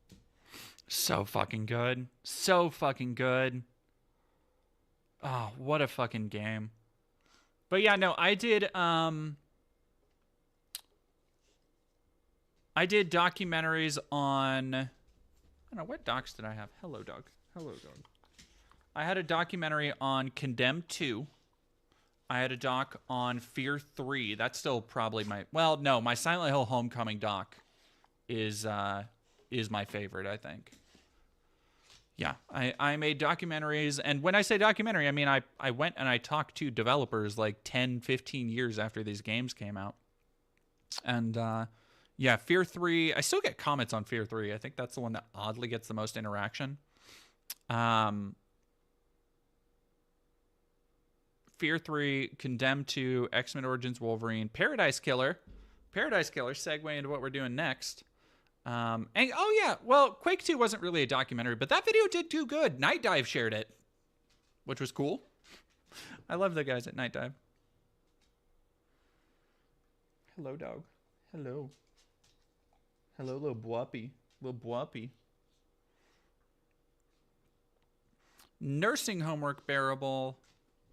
You are welcome. Thank you for being here.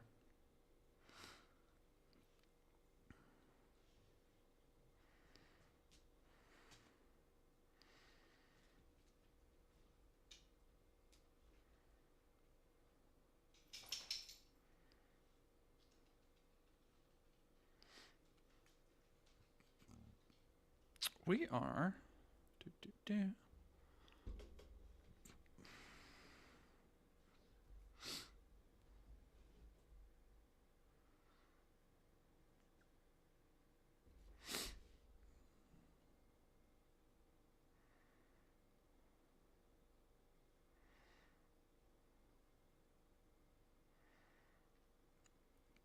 Chat, we're going to play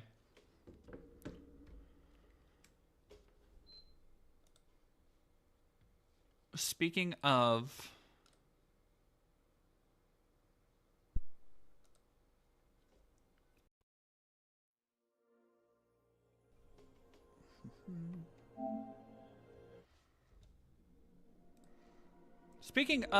both Paradise Killer and cool-ass games that more people need to play, we're going to dig into this little gem that just came out. I'm going to shill it because they sent me a review code. And I also, while we're on the subject of my documentaries, please go watch my documentary on Paradise Killer. It's still one of my favorites, too.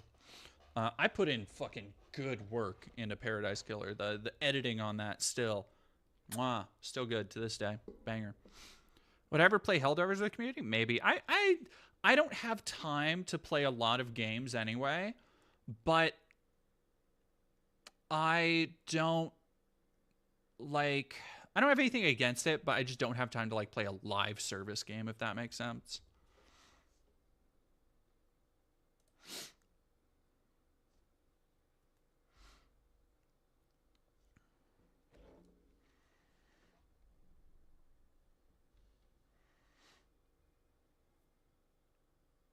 Yeah, my Paradise Killer doc goes dummy hard, not gonna lie.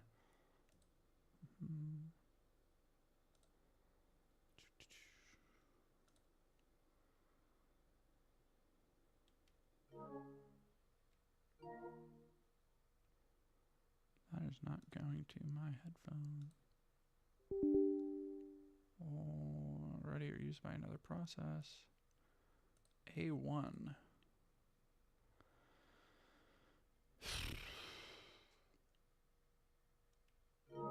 There we go.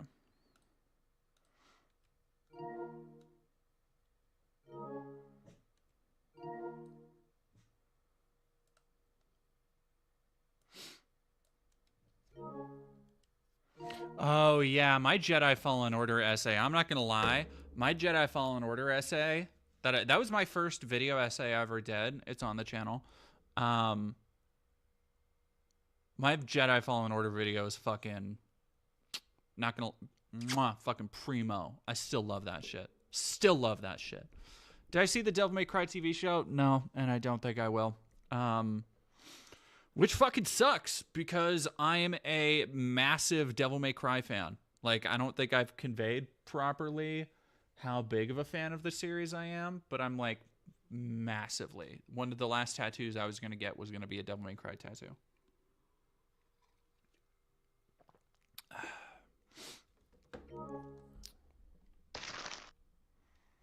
I'm gonna turn that down on my headphones.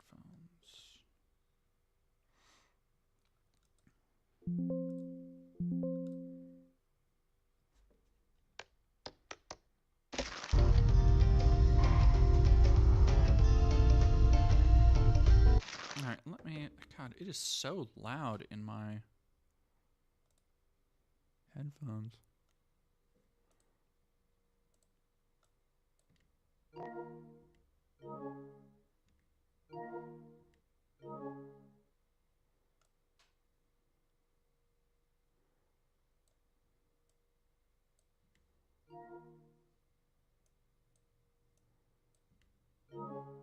Let me turn it up for y'all. There we go. I think that'll. No, Jesus Christ. Sorry, y'all. All right, I think that'll be the move.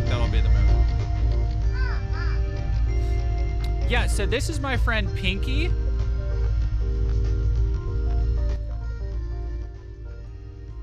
Why does it sound?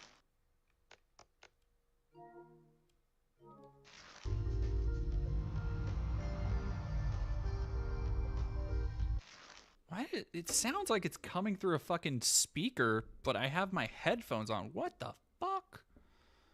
All right, that is.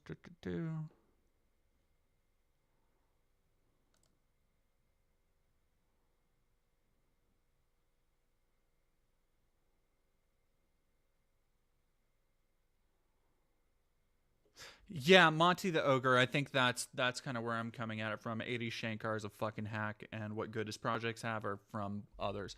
No, I think because it was who was the writer on Castlevania Season 1? No, Pink. Oh yeah, no, I guess Pinky is a toe. Yeah, what the fuck is going on?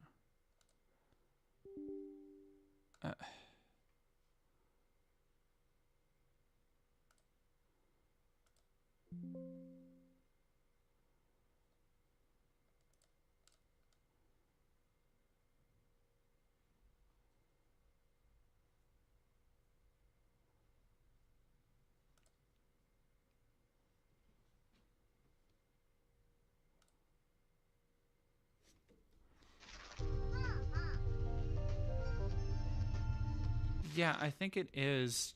Like, the bass is off somehow.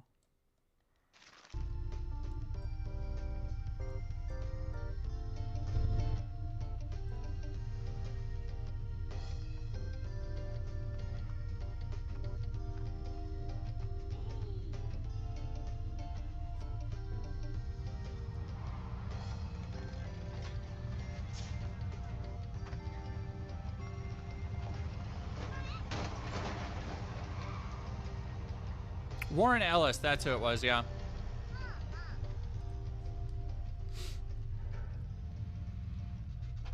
Is it just a sentient pinky toe? No, it's a mascot. Ooh, questionable burger. Chat. Questionable burger. So, for those who haven't played Game of the Century Paradise Killer, this is the latest and greatest from the same developers. And it has the same Paradise Killer thing I love of just like being a great open world to just fuck off and wander around in my car. Yeah, sorry, we're gonna have to deal with scuffed audio. I have literally no idea what's happening. I think I'll have to take down the stream to fix it, but I don't want to.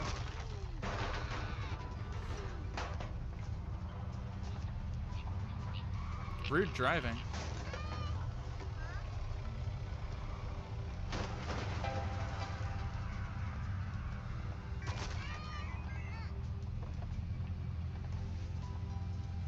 Somebody say questionable driving?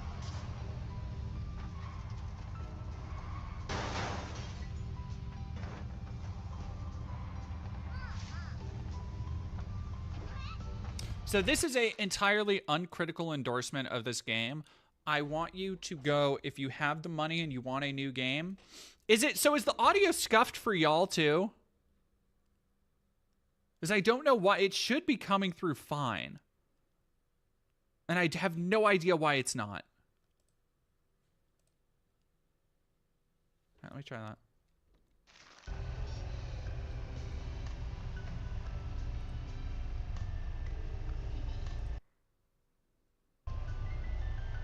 Oh, wait.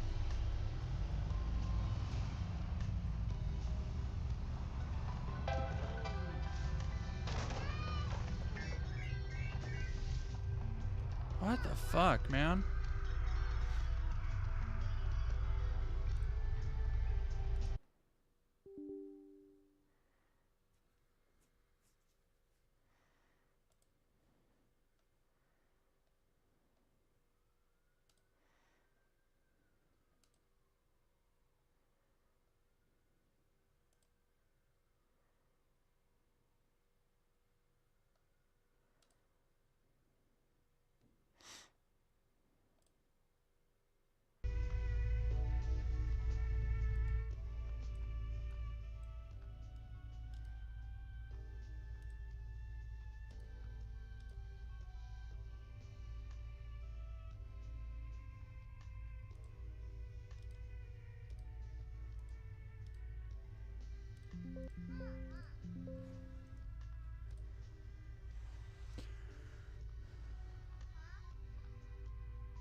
Oh, wait.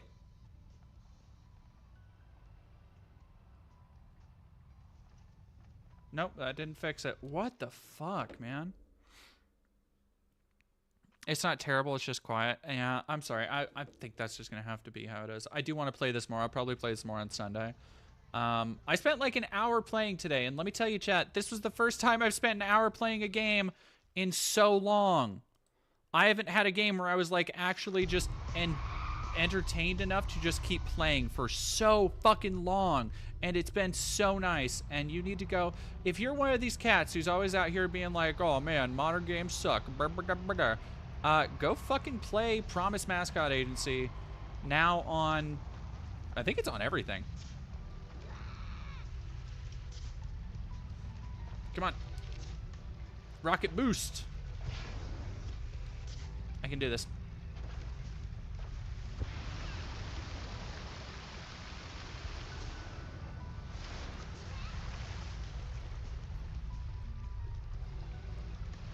It's okay, I've got this.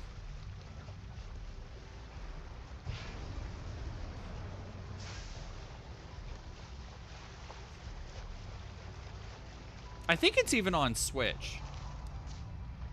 I'm pretty sure it's on Switch.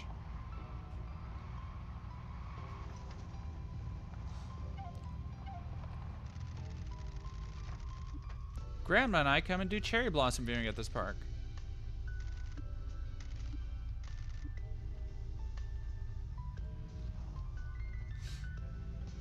So the story here is that I am a disgraced Yakuza who's been sent to a village that is run down, and I have been tasked with making it a golden place for mascots once more. And mascots in this world are these living, sentient creatures that have, some of them have like magic powers and shit.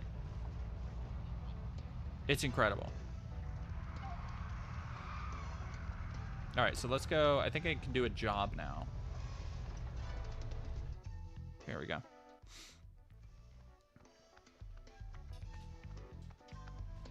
Hi, Pinky. Shiori-chan. Oya oya. 新しい所長のよろしくな。話の早かね。とうとう伝説の始末屋に会えるなんて感激。ここのみんなは俺の通り名を知っとったや。その筋の人間だっけさ。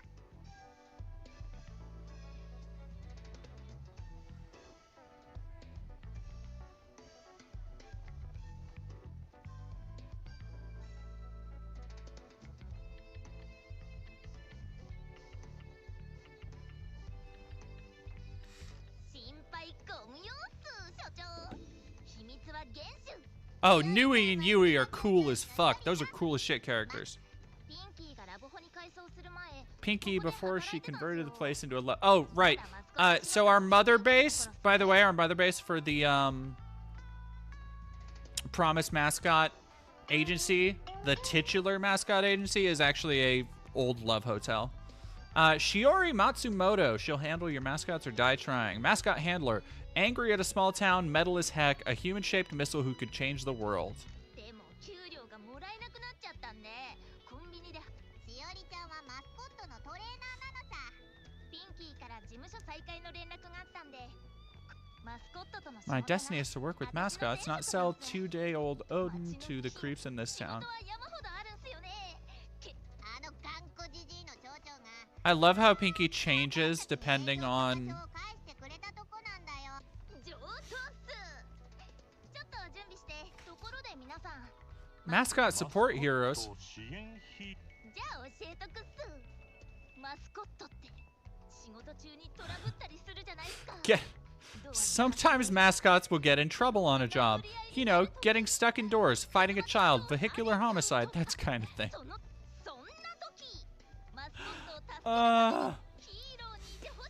Fighting Hobbit. I just got the Final Fantasy XIV tabletop game, eager to bring my psychotic white mage to 5e style rules. My FC is going to play via Discord, expect shenanigans. Hell yeah. Yeah, Monty the Ogre, reading IMDb, 80 Shankar was just a producer for Castlevania. He didn't write any episodes, so yeah, everything good was in spite of him. That sounds about right.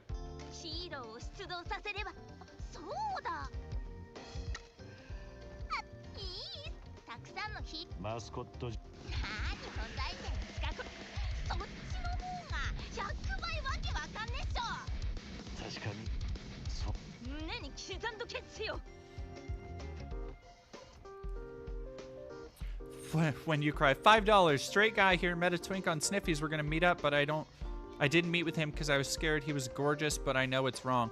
What the fuck? Yeah, what? You met a gorgeous twink and you fumbled? That's what's wrong.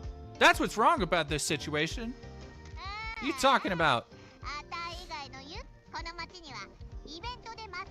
Also, thank you for $5. Severe anxiety, so it's wrong to me. I mean, maybe try conveying that to them. Like, maybe try explaining that.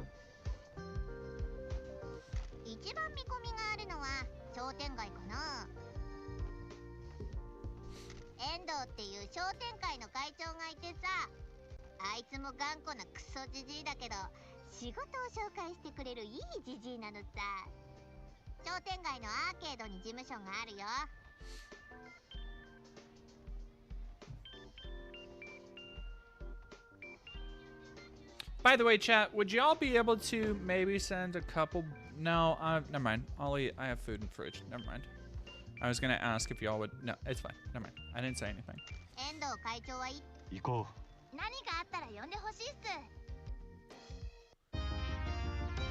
Hero card? There's combat in this game?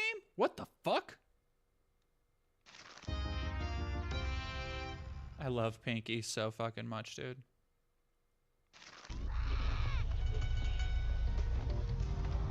Alright, speak to Endo at the shopping street. Also, fun thing. So Pinky is, I guess, a Pinky Tail mascot. I can... How do I... Yeah. No.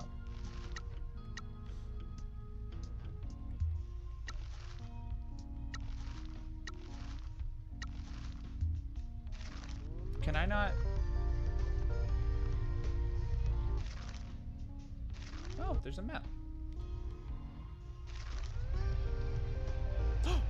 I can play in first person. Let's go, chat. And they have the GTA. Oh, they have like the San Andreas fucking... Oh. Let's go.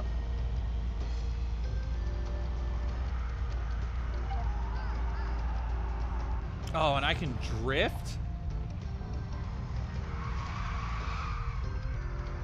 Oh, this fucking game, chat. Oh, that fucking whips. $5 from When You Cry. Thank you very much. He said I wasn't a freak like the rest of the guys on Sniffies. Anyway, I ended up blocking him on Snapchat. I fumbled. He was super into me. What the fuck? Go unblock him. Explain what you're doing and unblock him. No. All right. So it's not. It kind of defies explanation. It's not really a GTA-ish game. even though it is open world.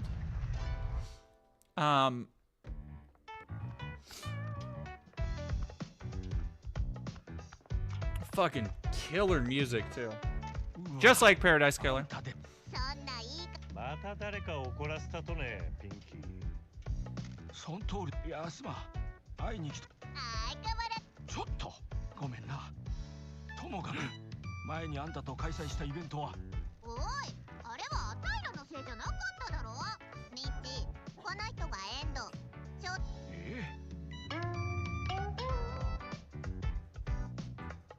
Head of the town shopping association, a man that is continually put upon. How is he expected to run a shopping association in a dying town? 町長は再開に同意しましたよ。Oh, Pinky is sassy. Pinky is sassy as fuck. When you cry, if you're on sniffies, you're not straight. It's fine. そういえばあんた、このどこで聞いたのです？噂だと、あんたついに九州再生交付金を。九州再生交付金。Kyushu Rejuvenation Fund. ここみたいに衰退してる町が。もしお店が再開したら、確かにマスコット。すまん。うちの事務所は経営方針が変わりましたよ。ほん。うちなら。ま、もうすぐ書店がオープンする。新しく店のオープンしたら連絡しますんでね。Hell yeah, fucking revitalizing the local economy. I love revitalizing the local economy. 他の店長さんたちにも事務ご依頼をお待ち。ほらね、あいつは頑固だ。I remember coming to you months ago about what to do, and you said just meet up with the twink. I tried to, but I got scared, so thanks again.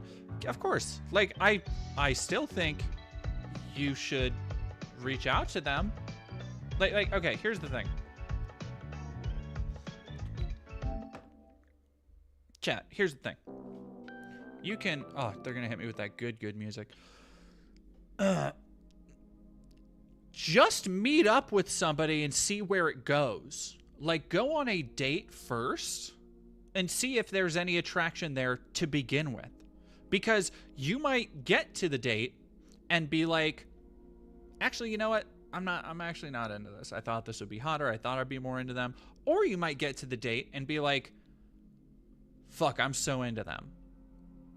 I'm so into them. That's okay too. Like, if somebody is willing to go out on a limb for you like that, especially on any gay or queer dating website, dude, you gotta fucking, like, at least you owe it to yourself, if not them, you owe it to yourself to just see what the vibe is.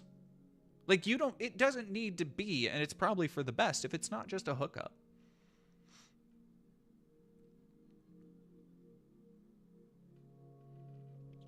Yeah, I'm straight as fuck. You mean it's gay if you smash your bros for the lols? I finally feel like I have a type, not twinks or femboys, but a girly girl who just happens to have a penis. But a femboy or feminine twink isn't a turnoff or anything. It's hard to explain. No, I get it. They're separate things. I get it. I get it. Speaking of femboys, go follow the best NB on Twitter. Go follow Cybertwink.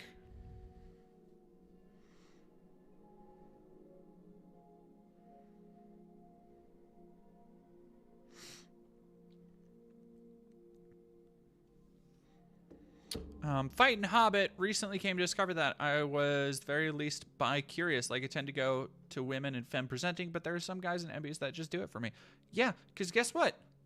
Sexuality is a spectrum, motherfucker.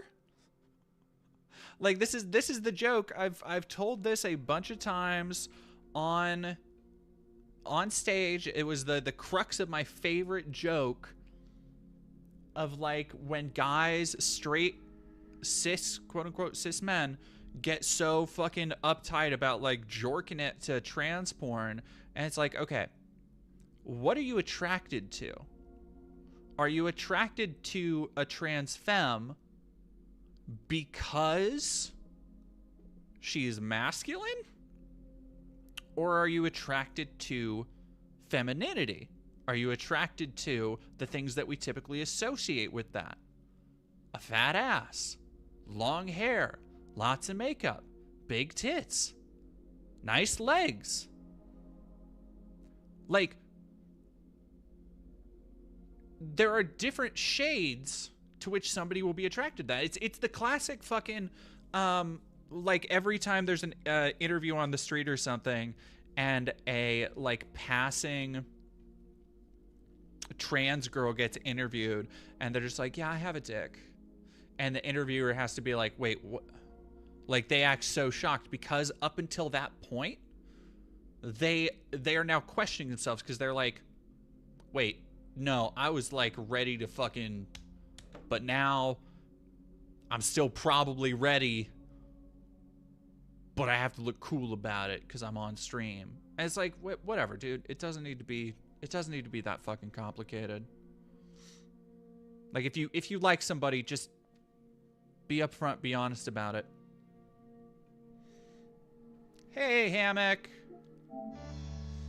俺らに仕事ばくれる限り。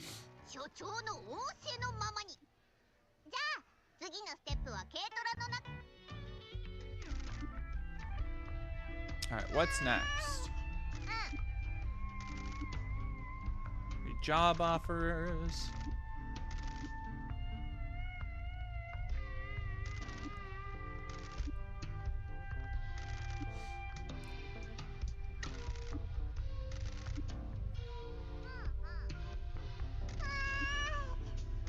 Yeah, like, and by the way, let me just say, there is literally nothing as a non-binary person, as a trans feminine person, there is nothing more fucking annoying than a guy prefacing anything by being like, well, I don't usually do this. I'm not really usually, like, dog, they've heard it 10,000 times before. You can explain that to the twink and be like, yeah, I was just nervous, like, but don't do it in a way that feels like fetishizing, because it fucking sucks. It's gross. And it's more like, it also puts impetus on other people to be like, okay, if you tell somebody, yeah, I don't usually do this, I'm not usually into this kind of thing, it's like, okay, well, what the fuck do you want me to do about it?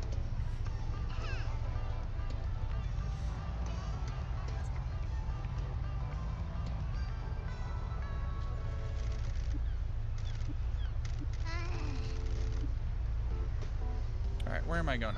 Accept management menu. No. There we go. Turning over a new page. Base pay 10,000 yen. All right, let's do this. Trororo. He's 21, I'm 29. I also think I'm too old for him.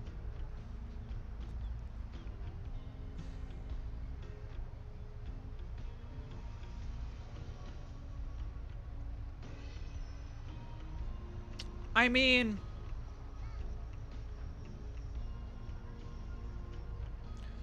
in gay relationships, it's kind of a different thing, honestly, just because there's like less out there, generally speaking. But I would say 21 and 29 is not the worst thing in the world, especially if they are somebody. All right, so first off, it depends on what kind of 21-year-old they are. Like, that's a massive thing. If they're a irresponsible, like, dumbass, which a lot of 21-year-olds are, probably not. Like, if you're at entirely different places in your life. However, there are also a lot of 21-year-olds that are, like, career and goal-oriented, who have been going to college for years, who got their partying phase out, who maybe never even had that, who are looking for a more dedicated partner. Like, again, you kind of have to see what the fucking vibe is.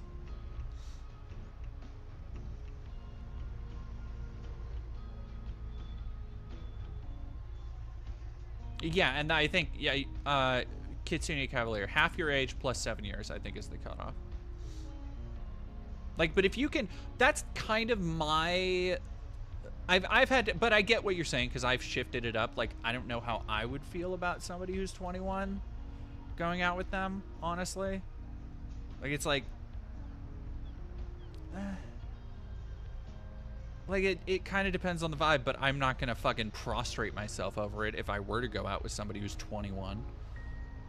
But at the same time, like, that is my literal baseline requirement for dating anybody. Is like, I've been hit up on people that are like, you know, 19, 20 on social media, and I have to be like, nah, sorry. I swiped, I didn't realize. Or not on social media, on like Tinder and stuff, and I was like, I have to be like, I can't, I'm sorry.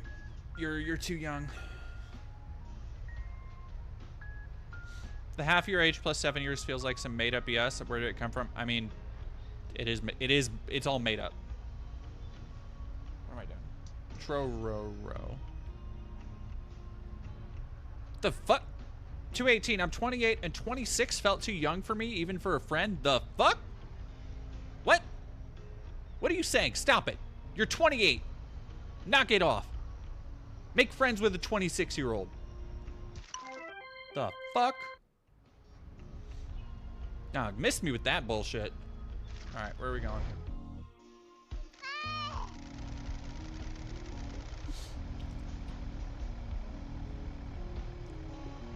Yeah, exactly. Brutus Magson. I dumped someone almost my age because she acted like a teenager and asked her mom permission for everything. Like, that's the other thing about the dating world. The dating world is fucking rough, y'all. Like, the amount of people I've gone on dates with and they've told me about their past partners, and I'm like, how did you live like that? How do you... Yeah, if someone's too young to be a close friend, they're too young for you to fuck. Yeah. Like, I'm willing to be a friend with somebody who needs it, but, like, there's always going to be a distance there if you're not 21. And that will be by my own keeping. When you cry, thank you for $2. It will just stay a fantasy. Thanks again, though. It shouldn't. What are you doing? If you're into it, at least see if you're into it. You're gonna go through life wondering what could have been? You got one fucking chance at this. And you're gonna sit there and be like, ah, yeah, it's just gonna stay a fantasy. Fuck that. Get after it. Go apologize. Fucking see what happens.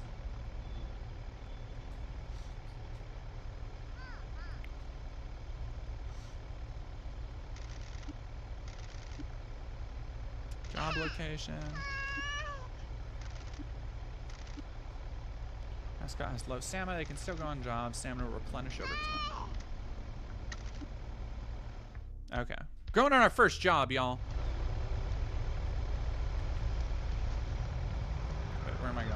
In progress. We are going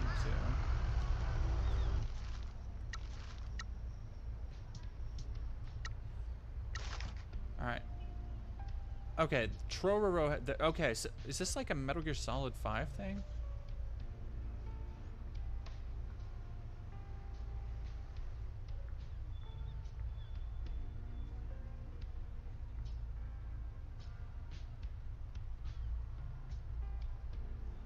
I do not know what that means when you cry.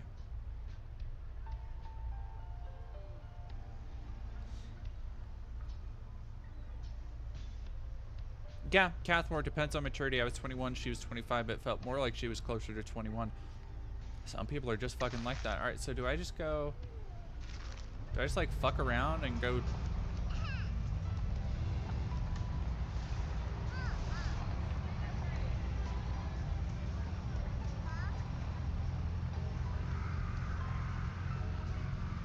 Everybody, by the way, go buy Promise Mascot Agency while we're shilling it on the stream. Ooh, I'm gonna go.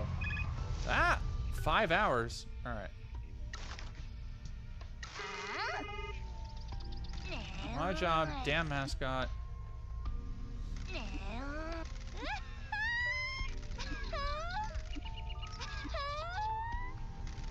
Jabronius Bandersnatch, thank you for subscribing.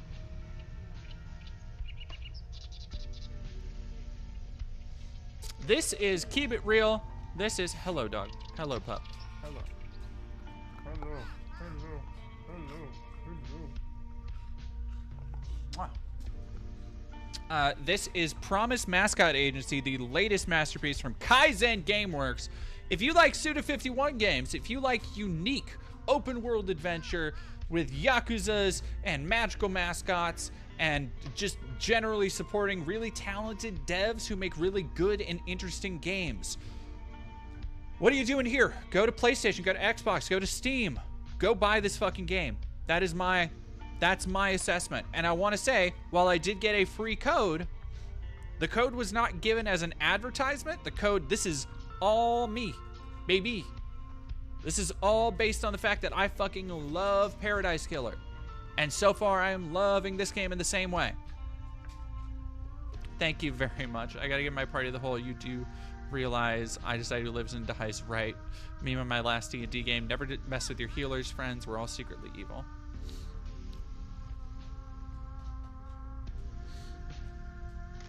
Anyway, go fucking play this game. I'm gonna put water under a faucet and I'll be right back.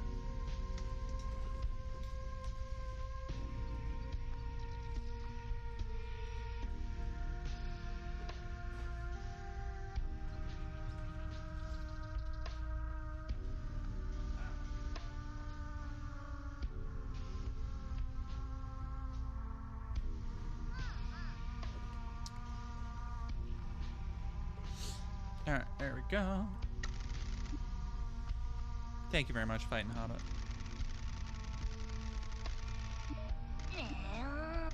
Oh wait, no, I already.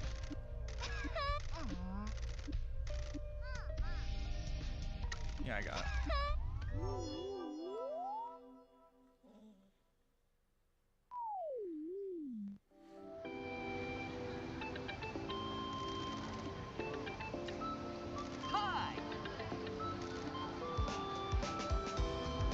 God, this fucking soundtrack, even through this scuffed ass audio, is still a banger.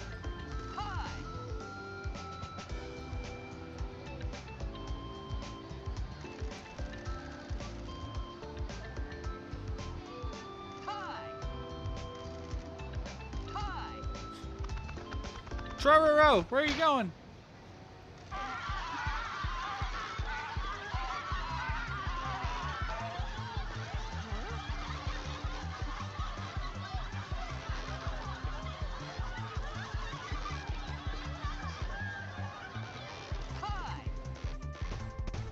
Okay.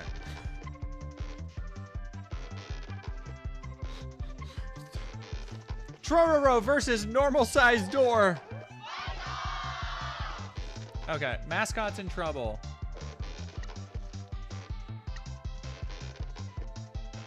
Stats will deal damage first.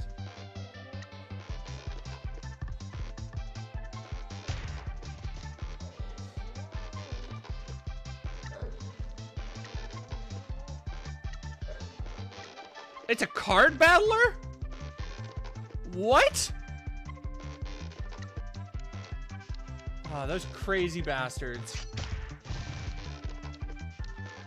Alright.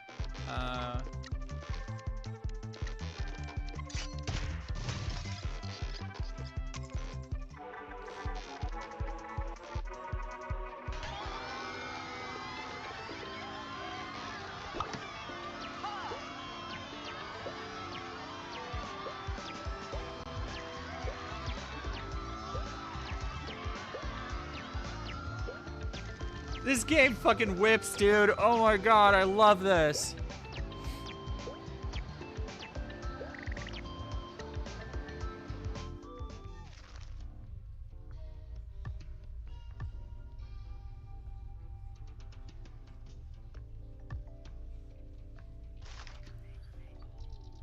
Showed you the detailed results, through the results of completed jobs. Alright.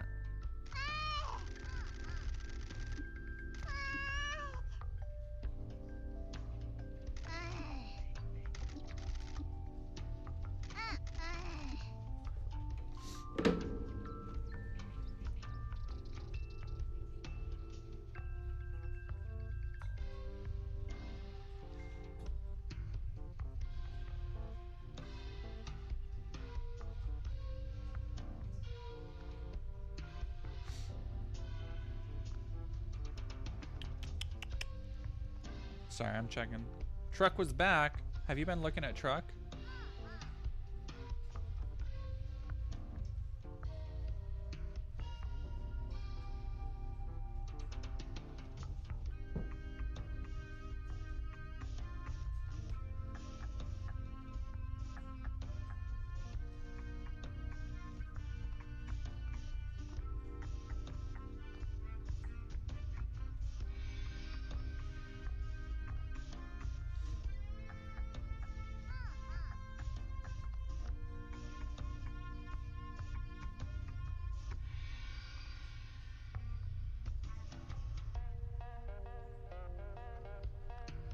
All right.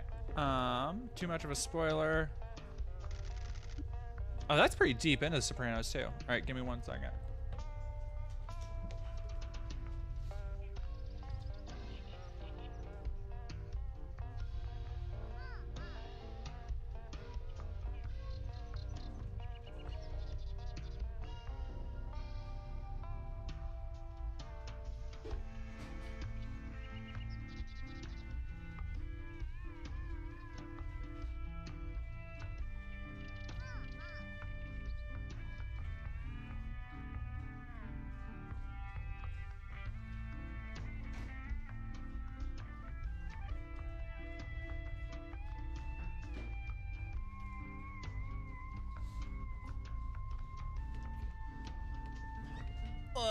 Ugh.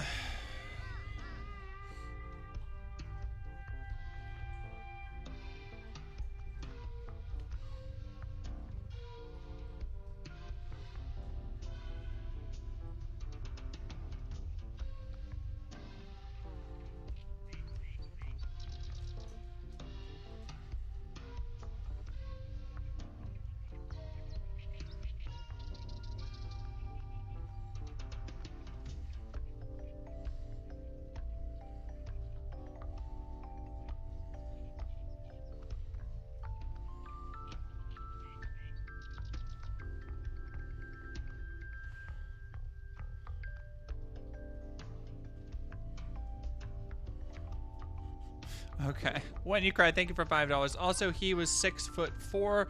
I'm 5'10". Never would have worked. Too much shame and restraint. I think I'm just addicted to gay corn. Soft. Soft. If I never would have worked. Bite me with that.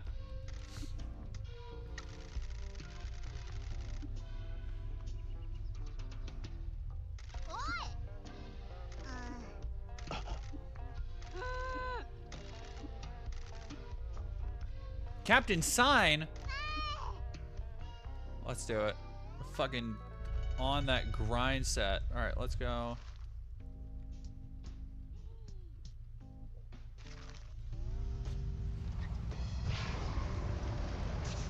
Nope. Oh, wait.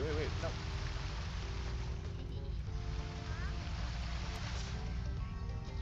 God damn it.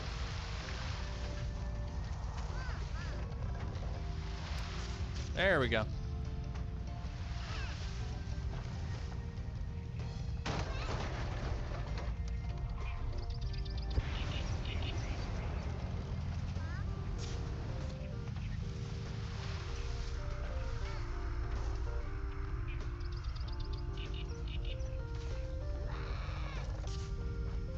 Oh, I go the other way. God damn it. I like how fucking chill. There we go. Yeah. Inferno Song anime DVD set. A DVD set of Inferno Song, a dark anime about a vampire hunter that was popular with edgy teens. Is that supposed to be like Vampire Hunter D or something? I think I'm just a hedonist or a pervert. No. Like if you like, come on.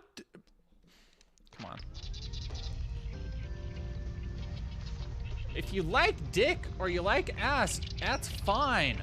That doesn't make you a hedonist or a pervert. Unless you do it in a hedonistic or perverted way. I think fetishizing shame is more perverse than just being accepting and acting on it.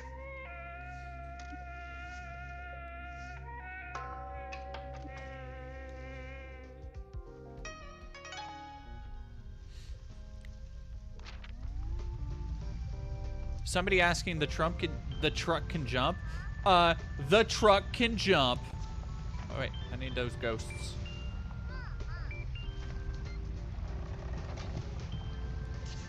Ah, fuck.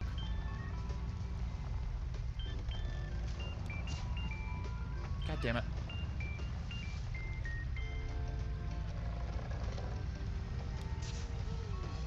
I think I need like a bigger boost or something. Oh, is that a Helsing Easter egg? Also, banging femboys is straight behavior anyway. Based, true. Fucking based and truth-pilled, hell yeah. I wonder if I can,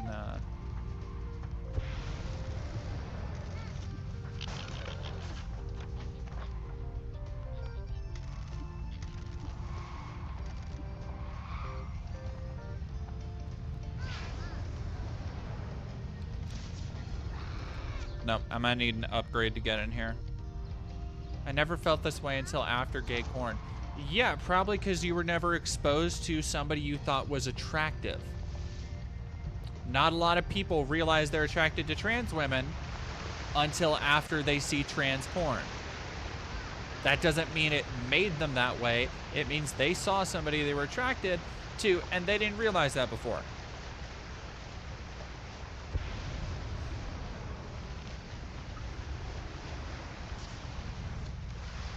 Like, porn doesn't make somebody do anything. If somebody is telling you, porn made me do this, they're just bad at taking fucking responsibility for their actions. Straight guys appropriated femboys.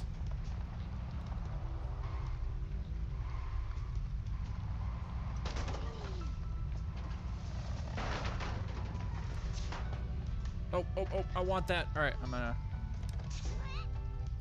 Whatever, we're gonna do it. Fuck! I missed it, whatever. It's okay, we're rocket boosting.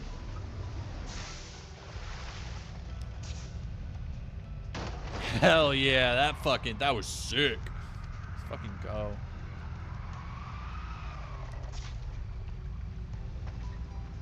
I wanna see, I think I can do tricks. I think I can do like grinds in the car.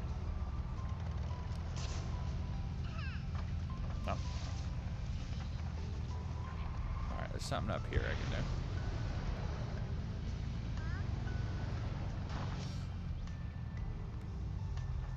do. Yeah, like, somebody saying watching Transformers was my first exposure to trans people. I ended up realizing I was trans. I didn't have I kind of had a similar thing where, I think, and if you can see behind me, I have my little Double Trouble plushie back there from She-Ra. I think I have other Double Trouble merch. Did I put all that away? I think I might have put that away. Womp womp. No, I still have my Double Trouble. I have like Double Trouble keychains and shit. Here's my... Oh, I love this. I had this on my ring for a while. I would love to make this into like an earring or something. But I have a little Double Trouble Etsy. Hey, you stop it. You stop it. Stop scratching me.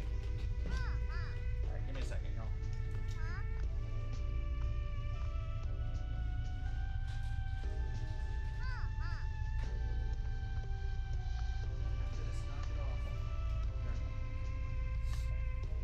But Double Trouble was like one of the first games that I really... One of the first characters that I had ever seen who was non-binary. And along with a friend who told me about what it was to be non-binary, I was like, yo, hey, yo, there are people like this who feel this way, who have this internalized sense of gender and dysphoria. And I was like, fucking what? Because it was something that I just felt like ashamed. I felt like a fucking freak for the longest fucking time. Who the fuck is this guy? Captain Sign?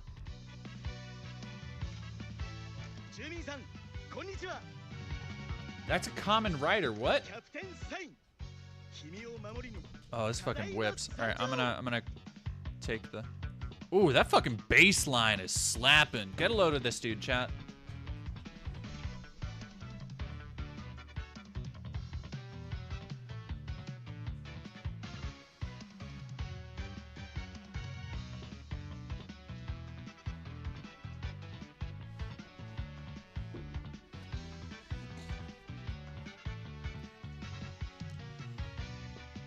Am I gonna play South of Midnight? Maybe.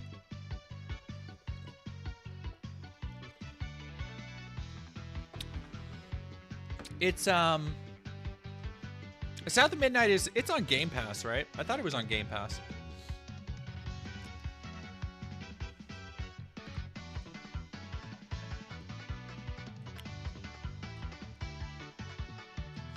Damn, this song keeps going too. This goes. Damn.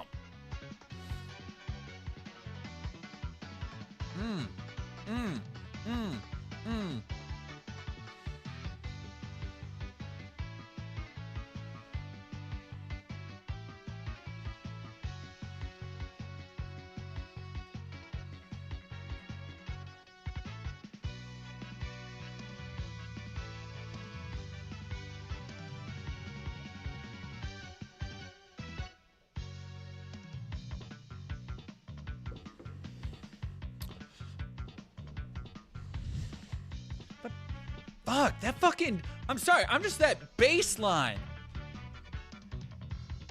Nasty.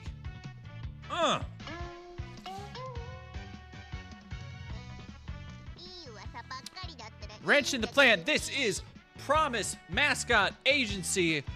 Go check it out right now on Steam. I think it's on Switch, but for sure Steam, PlayStation, Xbox, wherever you get your games, you should go buy it, play it. I think it's only like 20 bucks.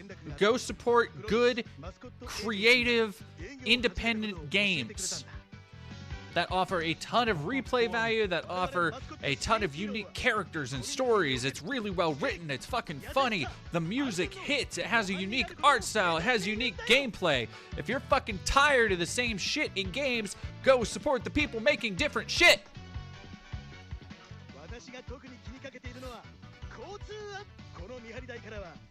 By the way, they're not paying me for this advertisement. I'm doing this shit pro bono.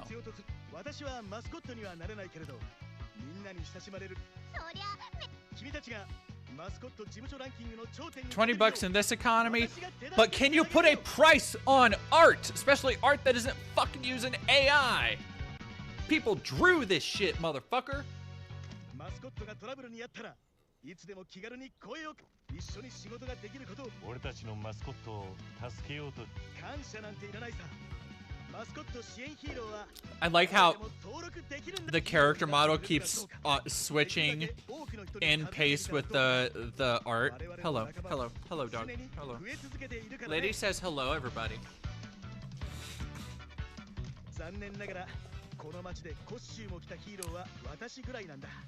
でもコスチュームヒーローの何人かはヒーローカード。もしカードを見つけところで同じヒーローのカードぜひ探してみてくれ。私は自分さて何か A hero of justice. Fuck. It's a collectible card game too? 売り物があったら喜ん Yeah, man.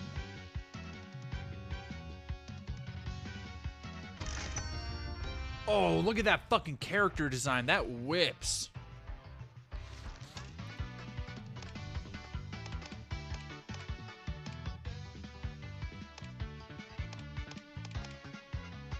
Truck sticker. I'm gonna put tofu on. Yeah.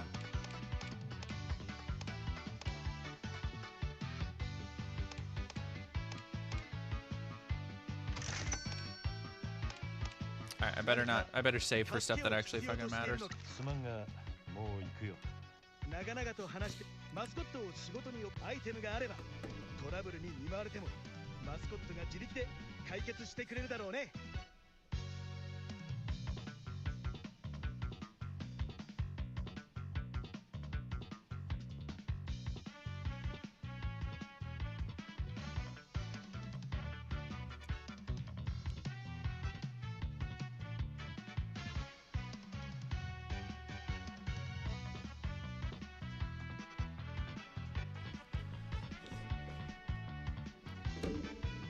Violently gooning my goon stick to this. I don't know. I don't know what is that.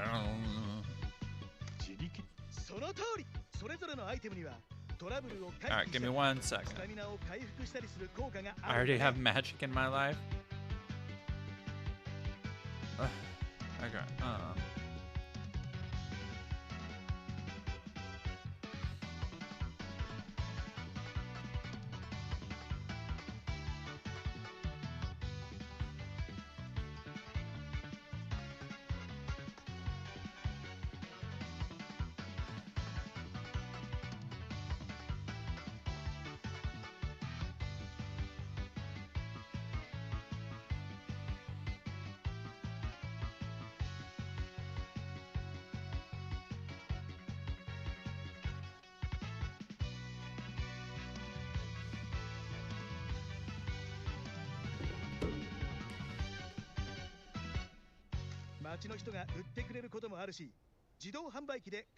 What's up with YouTube chat being horny today? I don't know. Has nothing to do with me.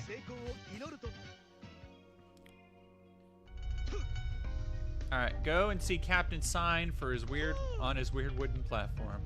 All right.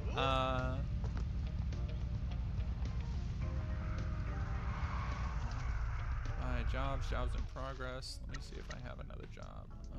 Available again in 4 hours. Okay. Oh no! I needed to buy things. Fuck! Alright, that's fine. Ask Pinky for help. Where's Pinky? How do I ask Pinky for help?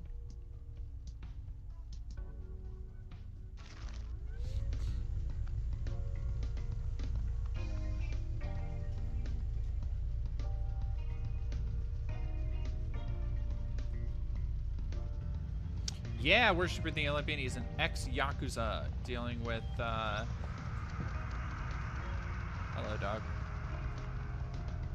He definitely, I think they definitely got a voice actor that, like, could do a Kiryu-ish voice. I think that's very much the character character archetype, at least, that they were going for.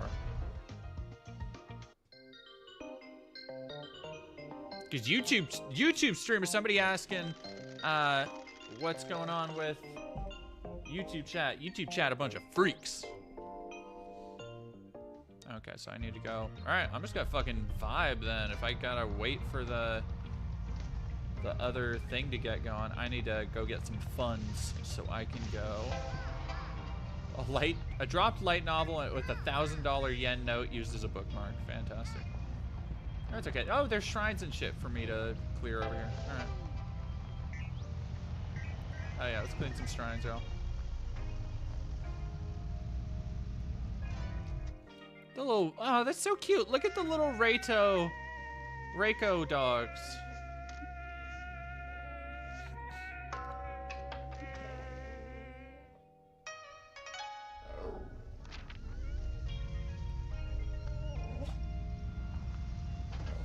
God, this game's charming as fuck. Another reason you should buy this game is it's just a whole ass vibe. Like it's the same thing, like I mentioned at the beginning, it's the same thing I love doing with Paradise Killer. Why Paradise Killer is one of my favorite games is that it's just fantastic exploration. Like it's this like kind of intimate open world experience that still has a lot of room for just like chilling and vibing. There's not too much pressure, but there's still enough to propel you forward through the world.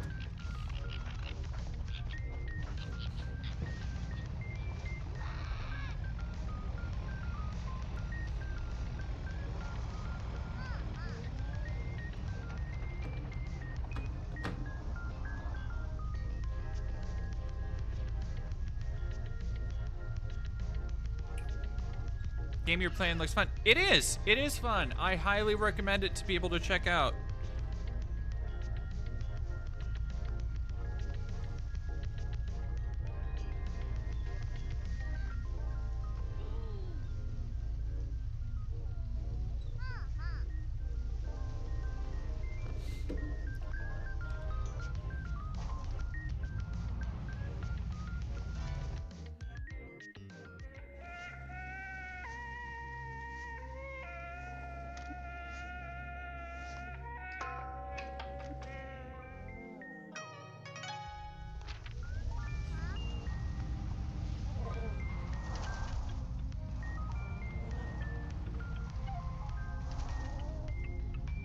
Say, thanks for getting me through the last 3 hours of my 10-hour shift.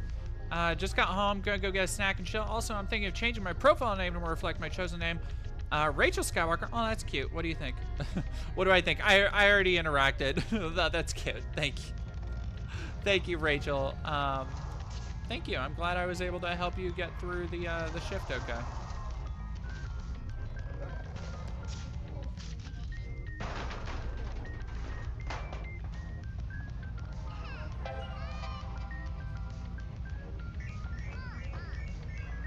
I love the animation for the cash. Cat came over to me and let me pet him precisely 5 times. He loves you.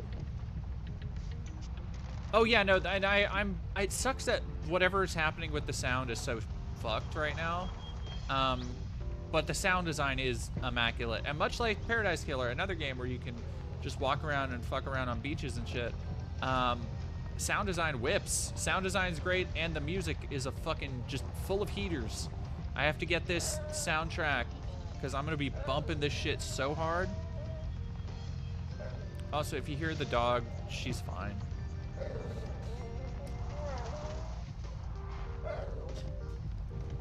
Dog, dog, dog. What? What do you want? What do you want? What do you want? Ow! Ow! Hey, okay, stop. Lady. Oh my god. Do you need to go in the kitchen? You have food. You have had snacks. You have... What do you want? I didn't take her for a run today, so she is fucking going crazy. No, it's not a little potato. It's a pinky. It's a pinky toe.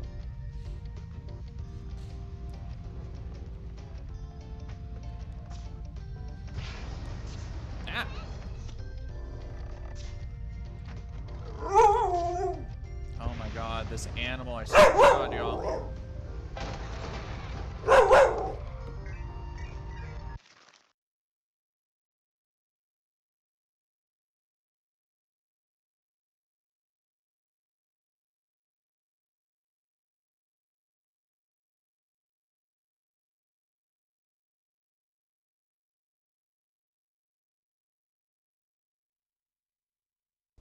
All right, dog. Hug.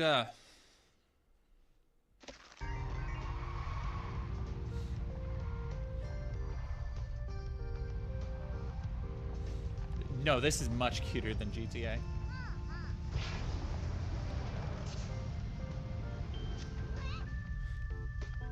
Attend to her. She is fine. She needs no more attention.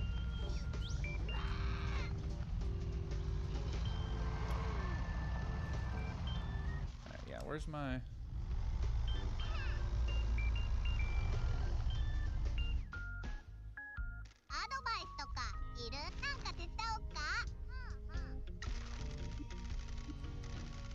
Mechanic near the rice fields. There you go. See? Alright. We got it.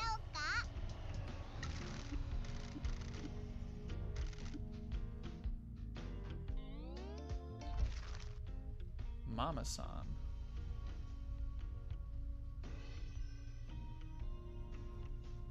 Who's Mama-san? I don't think I know. Oh, that's probably the mechanic. Duh.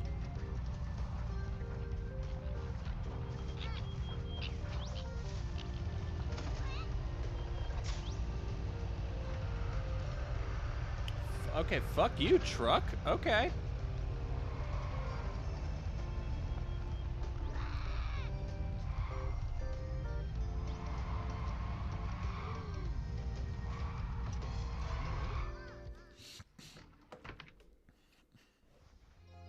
Oh my god, okay. Mama-san.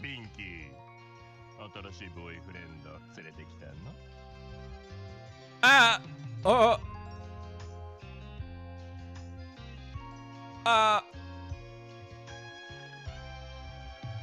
Ayo?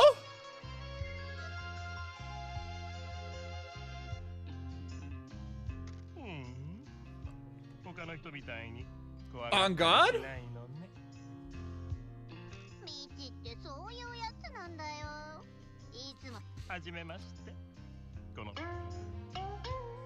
Buy a drink or get out.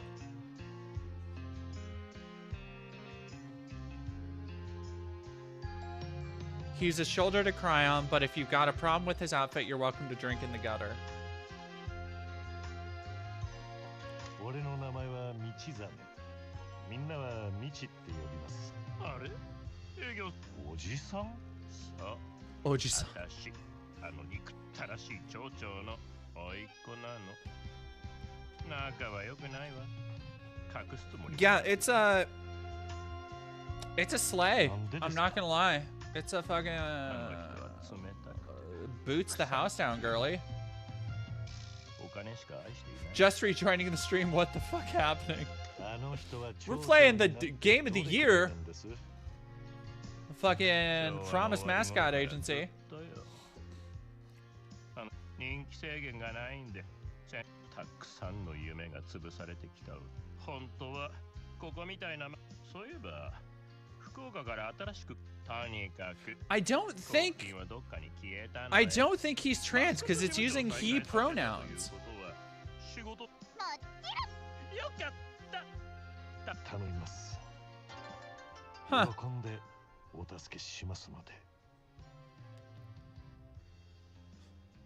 The only bar in Kasamachi. If you disagree with Mama-san's life choices, you're welcome to drink in a gutter. Fucking based? That's cool as shit.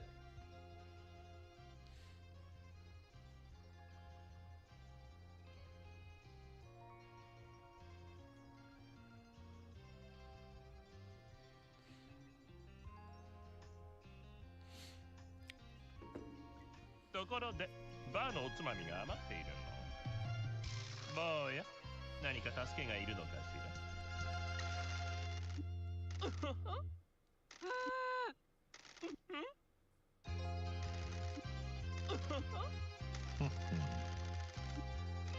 坊や、何か助けがいるのかしら。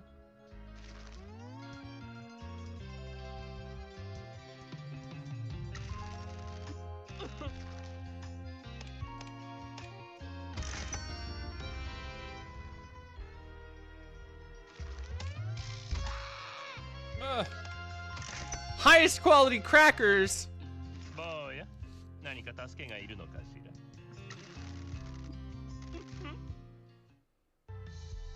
I fucking love this game, man. I fucking love these devs. Go throw some money at them. Alright. Yamen and bottle Ningen cards.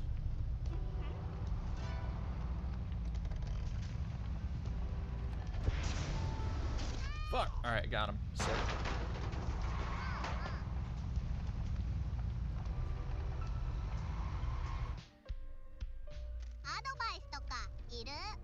I know, what an amazing.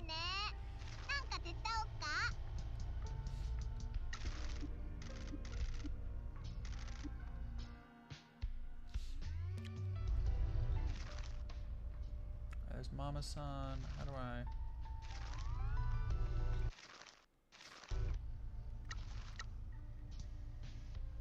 Itadakimasu. Alright, yes, itadakimasu.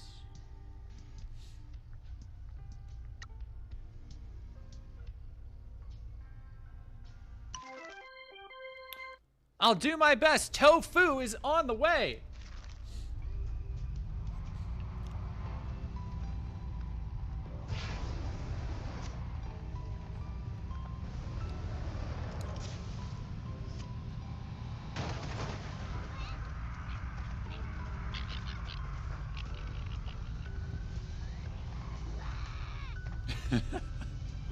I love Pinky. Pinky kind of reminds me of a Chum Bucket from fucking Mad Max. Mascot help item saved a mascot. Itadakimasu. Fucking go. Oh, what you woman? Thank you for following. Highest quality crackers is the name of my friend group. Real. Oh wait, nope.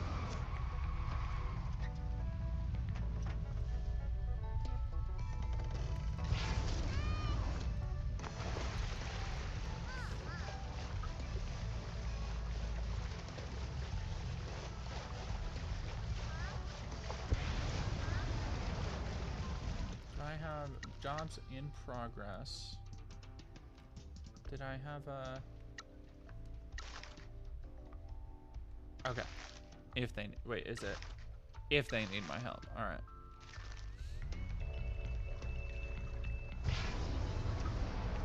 Look at this. Why do they have a knife? Is that a knife? No, it's a cell phone. Okay, I'm like, Pinky, what are you doing with a knife? It's a cell phone. They're cool. Come on. Ah! Fuck. Let's go.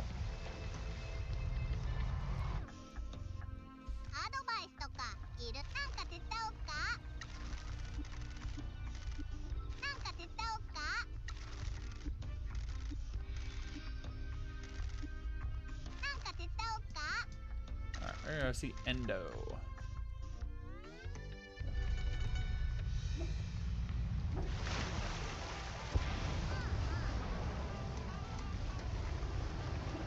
There's a fan-made Hell of a Boss dress-up game. That does not surprise me.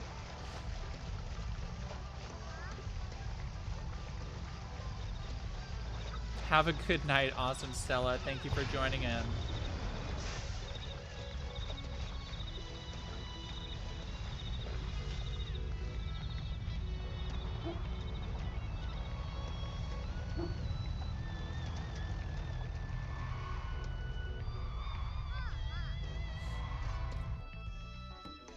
Ultimate mode of transportation. Hell yeah, it is.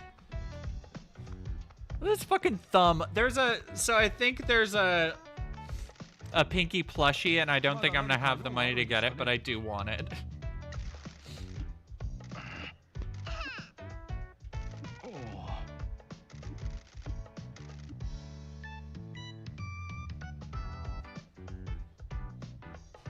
Let's fucking go.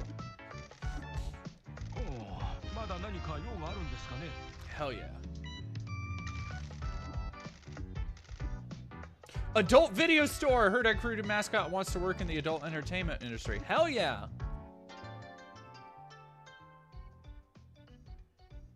Hot Love, a sex shop that sells toys and pornography, catering to both human and mascot tastes. Mascot porn shop, man. Okay. Oh, Pinky's a fucking demon, y'all. Pinky's about that shit. Awesome. She always stocked the wicked stuff.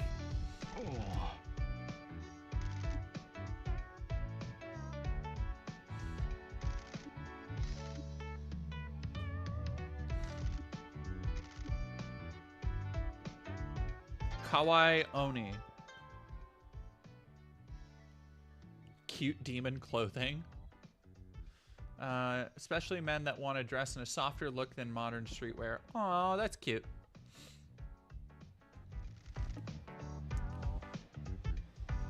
Nova Nocturnus. Yeah, everybody, that's what I'm saying. Go fucking play this game. Go buy it. Green bread bakery. They use edamame in their bread.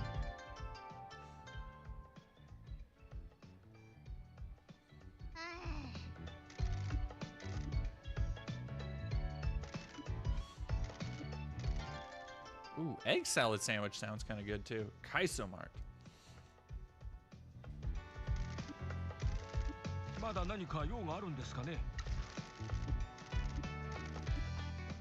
Damn, there's a lot going on. All right. I wanna help the yeah, let's do the every taste catered to.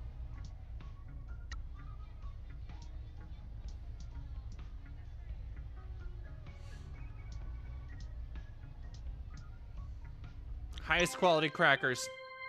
Gotta go with highest quality crackers.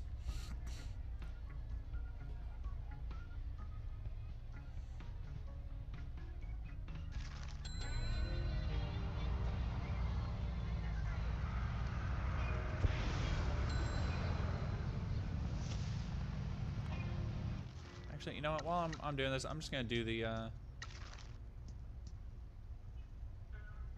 mascot has the right type. Hell yeah.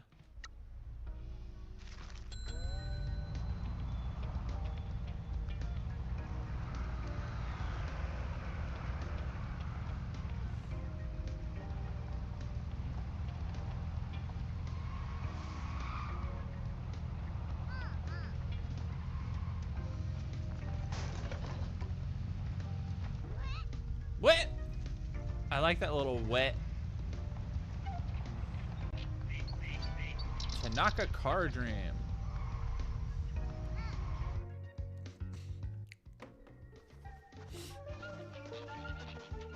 Hey! 戻ってこい！一体何があった？あいつらに。あ、ごめん。俺たちは開業したばっはじめまして。補正ふ何のあったと？山の精霊が怒っているね。精霊とやらが。Mountain 私は spirits. 奇妙なものが大好きで、それをあのお狐。でも大丈夫ね。ごめんなさい。お狐。ああ、私のそれが。We ain't あなた narcs. たちの軽トラに搭載されてる旧式、その他にもおかしな改造。ちょっと待って、今言ったね。つまり発明を取り戻してくれれば。Let you launch projectiles. This is good. This is like twisted metal. ただ俺の軽トラはあたいはあんたみたいな頑固だってこの軽トラ坂を登るのだってやっとだろあんたが Pinky? Pinky has a, like, master shake thing going on. This truck can barely make it up a hill. It definitely can't pick up hot babes or complete and drift races. そんなもん。この軽トラを人生に置きこの軽トラにニトロブーストをガッいい。補正もしあたいらがあんたの発明を見つけてピンミチいいよ。私の子供。ここはドリフトカーのチューニング専 Alright, 門シ so ョッ we're プね。 gonna. 九州全域からお客さん。ところであたいあなたの軽トラ。あなたの軽トラ改造して Let's もいい fucking かね。 go. Alright.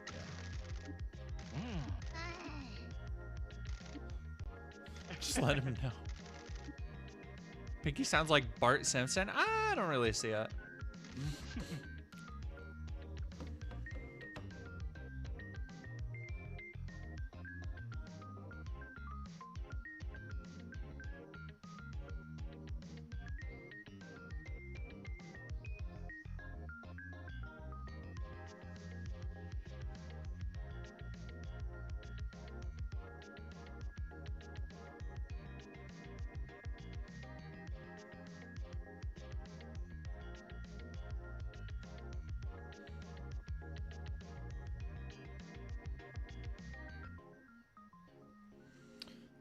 Where?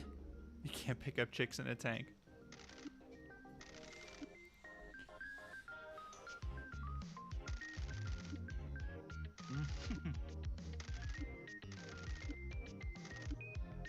Tsuchinoko!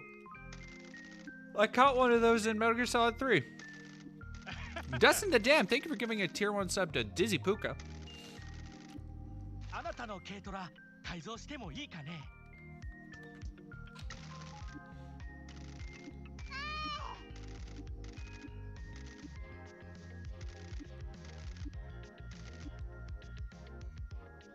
Alright, yeah, let me see if I can go.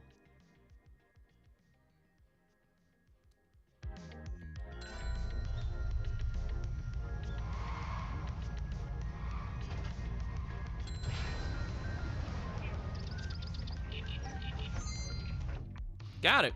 That was easy. Oh, one of the plans. Okay, so it's gonna be. All right, so it is. There is like a Mad Max thing. It's gonna be like the Sorry, I played a lot of the 360, the Xbox Mad Max game.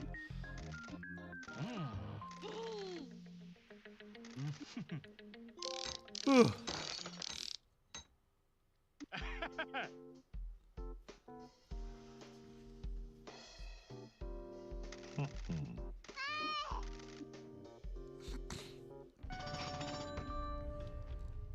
Time is money. The rough and tumble world of mascot management waits for no one. Let's fucking go. Let's fucking go, chat. Oh, I got fucking 900 yen. We're so cooked, chat.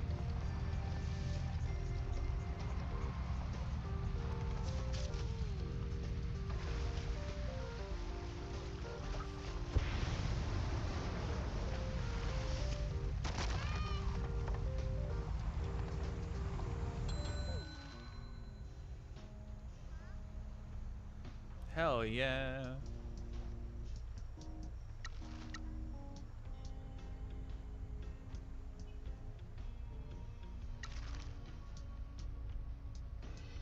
Alright, so there, we're on business.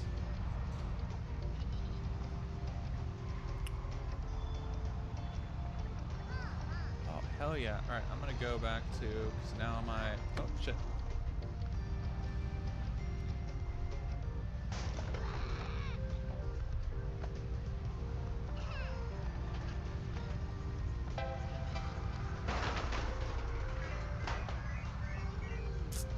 Is that? It was over here, I think.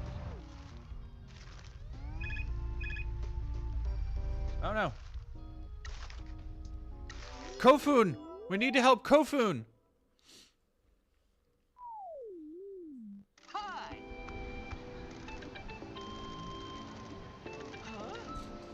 A swarm of bees? What the fuck?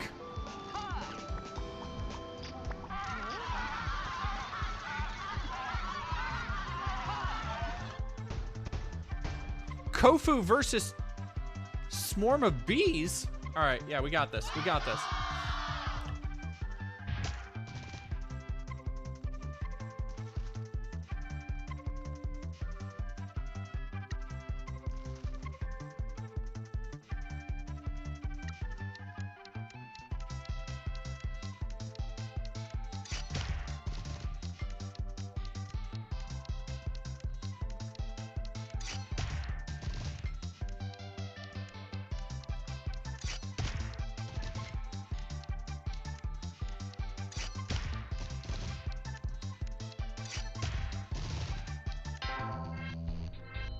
Oh no! Oh, I thought I'd be able to draw another card. Oh. Well, not the bees.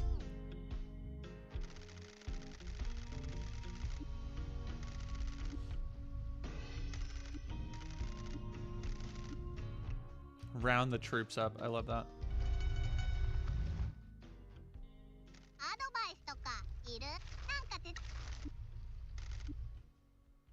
Hey, Spirit to Corpse. Thank you for gifting a tier 1 sub to Scarecrow on Fire. There we go. That's what I wanted. Captain Assign. Where I want to go. All right, we're going to place a marker. We're going to Captain Sign, then we'll go back to the agency.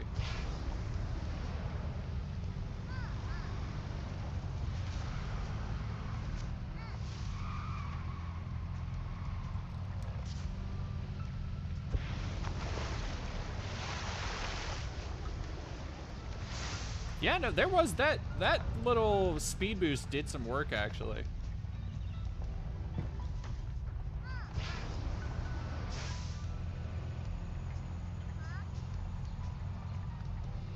Oh, thank you, the lemon. Saying I look adorable in glasses. Stop it. You're gonna make me bashful. Alright. Yamin and Bottle Ninjan.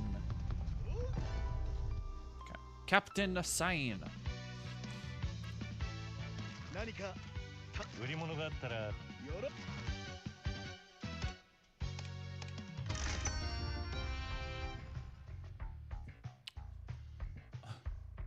A local hero that promotes recycling of plastics. Oh no, it's literally a bottle ninja.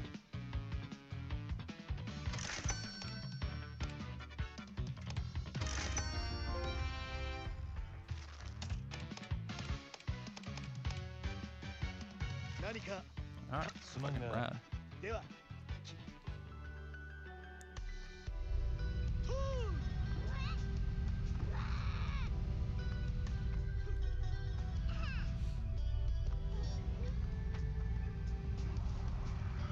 Monitor my spawn's blood sugar. Of course, Simply Cat. Thank you for stopping by.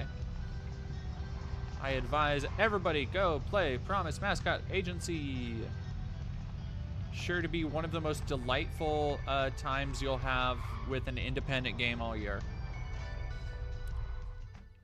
If you find yourself fucking bored and not wanting to play something like Assassin's Creed Shadows, because you're tired of every other open world fucking game being the same, Promise Mascot Agency is there for you.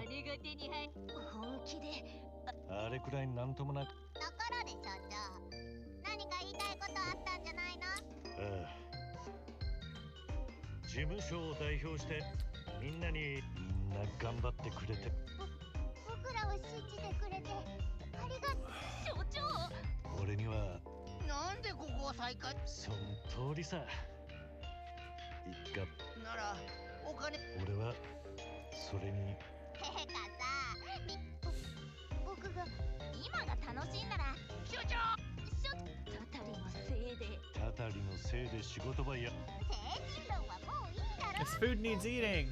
I love tofu. Tofu is so fucking cute. All right, welcome party. Jobs.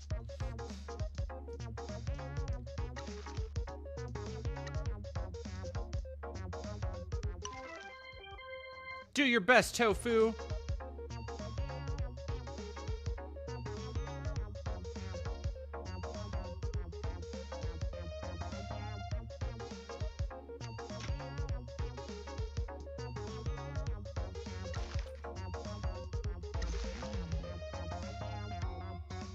Okay, I need warm water. Relax.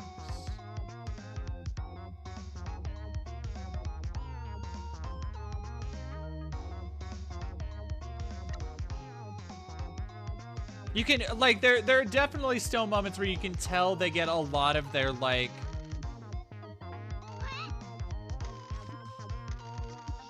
influences from Suda 51 still.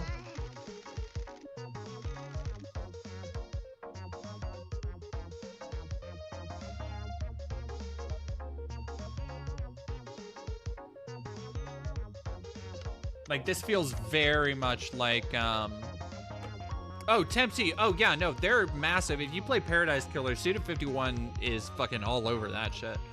But, like, this even, like, look at the way you navigate through the different stuff. Like, this is just Travis Touchdown's apartment in No More Heroes 1.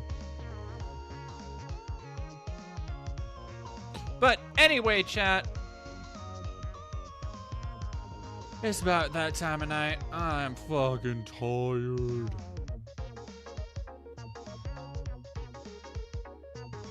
Feeling this, though.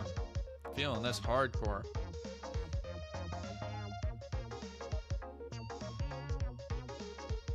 All right, we've got Riverboat Jack. We've got Naughty Roomba. Let's go over and say Rin Vixen. Everybody go over, say hi to Rin, go like, subscribe, go spread the gospel of Dead Domain, and thank you all so much for joining. Thank you for a wonderful stream. Go play Promise Mascot Agency. And yeah, keep an eye on the channel. Got a couple big new things.